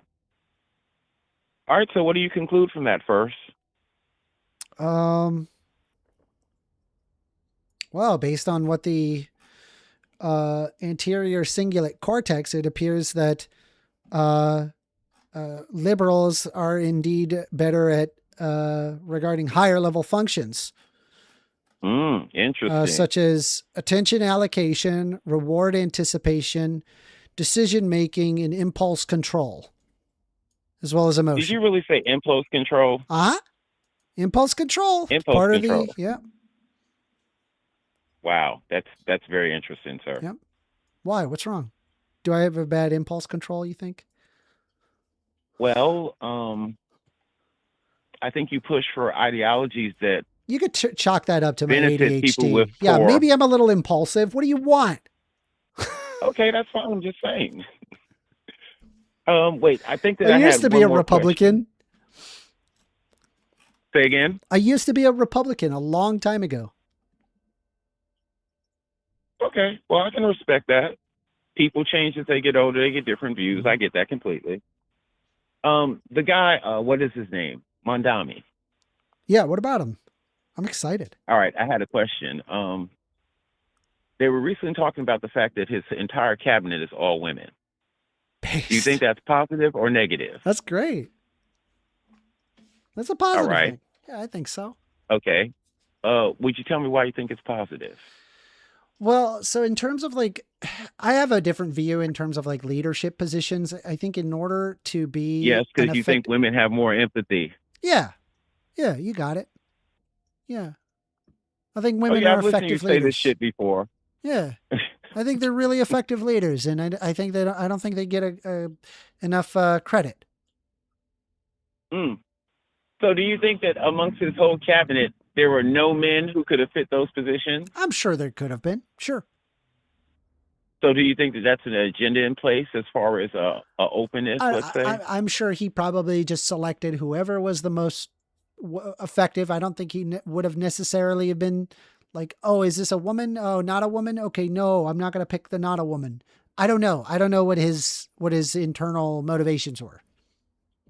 Really? Because like whenever you talk about Charlie Kirk, you're pretty quick with what he infers and what you think Yeah, he because meant. he wants to remove. But you can't do that for the same person.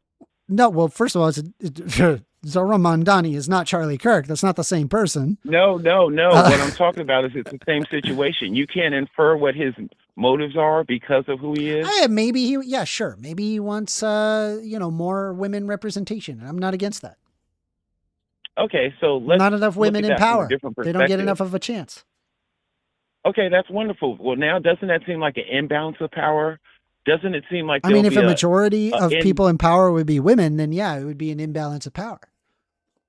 Okay, but also it would be an imbalance in the type of ideals that are being pushed, right? I mean, men and women do think differently most of the time, correct? That's correct. Yeah. In their problem-solving skills. Yeah. So if you have one man in charge and the rest are women, do you think there might be some kind of friction involved there? I don't know. Depends.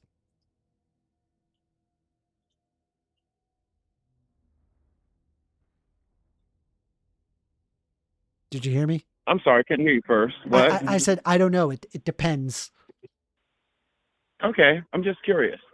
So let's reverse it for a second. If this was a Republican and it was a male with only women working underneath him, do you think that would go over well in the media? Probably not. Be like a little weird. Okay. Why do you think it's not weird with the Republicans?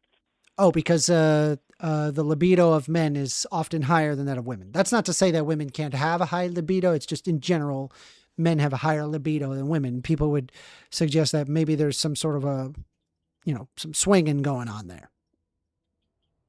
Okay, but what does that have to do with the political parties? What? What does that have to do with the political parties? It doesn't have anything to do with political parties. You asked me a directed question on why does the reversal matter versus the other doesn't matter. There's power dynamics that result, and because men tend to be more sexual. Okay, so what I asked you was, it would be frowned upon if it was a Republican, but not a Democrat? If a Republican got all women in their cabinet, I wouldn't blink at that. I'd be like, all right, cool. They sound inclusive. So my point is, if a Democrat did that, what's the difference? Nothing. I would say that it's inclusive. Okay, first. So one's inclusive and the other's kind of weird. Why are you laughing? That's what you're saying, right? One's inclusive and the other's a little weird. No, oh my God, dude, what is happening? I don't know. Maybe you're tired from last night's debate. I am tired from last night's debate, bro. You might be. You've been yawning through the stream and whatnot. From last night's debate. No, because of you know how it is. Like you get into an argument. You ever get into an argument with somebody, you get real heated, and then you try to go to bed right after? You ever try to do that? No. Okay, I have. Yeah, no, exactly. You can't. The answer is you can't go to bed. Well, yeah, that's why they created violent video games. I mean, dude, I had to sit there and just read from my brain gender book until I felt tired, and it toned it down. It brought down my heart rate. We were good. Well, I want you to know that it's a little bit creepy that you go to sleep reading about brain gender books to make yourself go to sleep. That's kind of strange. No, I was like, listen, this was a lot of really anti, trans rhetoric. So I was like, all right, well, let's read from the brain gender book and see what we gather. Oh, come on. You got a thicker skin than that. I mean, you should have known going in there. I did have a thick skin. Well, I was hoping for a discussion. Most people aren't like Andrew Wilson. Most people actually want to have a real discussion. And I thought I could go that route with this person that I do not know. They have 1,000 subs. Like, why are they so aggro? Well, actually, you and Daniel were talking about that earlier, and I did want to disagree on one point because although both of them represent the same side, that guy is nowhere near the same debater as Andrew Wilson as far as although you may not respect Andrew Wilson, he actually does listen to every point and every word that comes out of your mouth.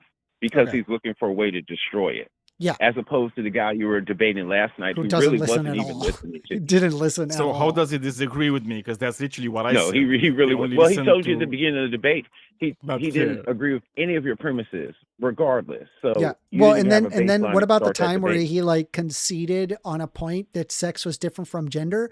And then when I said, okay, since you conceded that sex is different from gender, we can move on. He then said, no, I didn't do that. And I was like, what? Well, like yeah, I he wanted, did. I was like, what I'll admit he happened? did. What? I'll admit that he did, but I mean, I like I was said, like, I what already is gave you the happening? props for it. I think you won it. Yeah, thank you. Appreciate that. Hmm.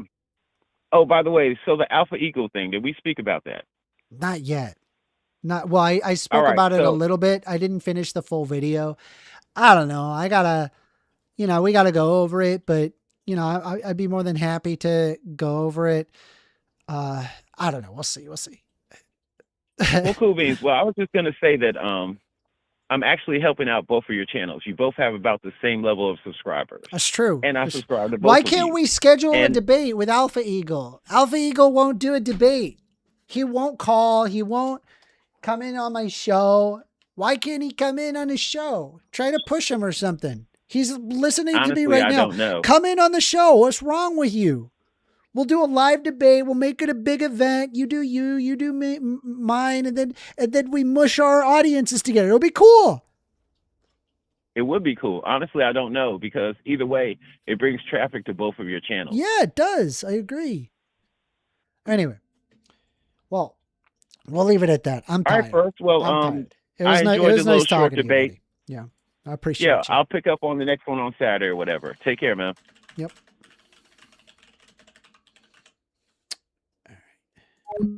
Well, that was Awol, everybody.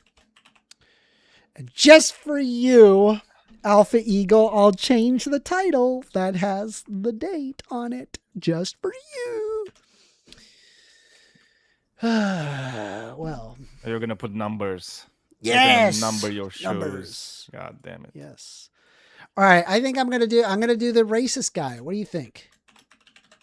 Oh yeah, for sure. He needs to be exposed. All right. All right. Watch. I'm gonna do my impromptu recording of an intro for. I think I want to try this more often, so I'm gonna do that right now. Okay, you ready? Actually, you know what? I probably better that I don't do this while I'm streaming. All right, we'll do it. Thank you guys for joining. Stay tuned. Watch the episode that I'm going to be showing tomorrow. It'll be an interesting discussion. I'll even add some bonus clips to it because it's not too long. Appreciate y'all. If you have not subscribed, consider subscribing. I'm a very small YouTuber, so any amount is huge. I stream every Thursday, 6:30 p.m. Eastern Standard Time. Join in. Let's have the discussion. I want to have the discussion with you. And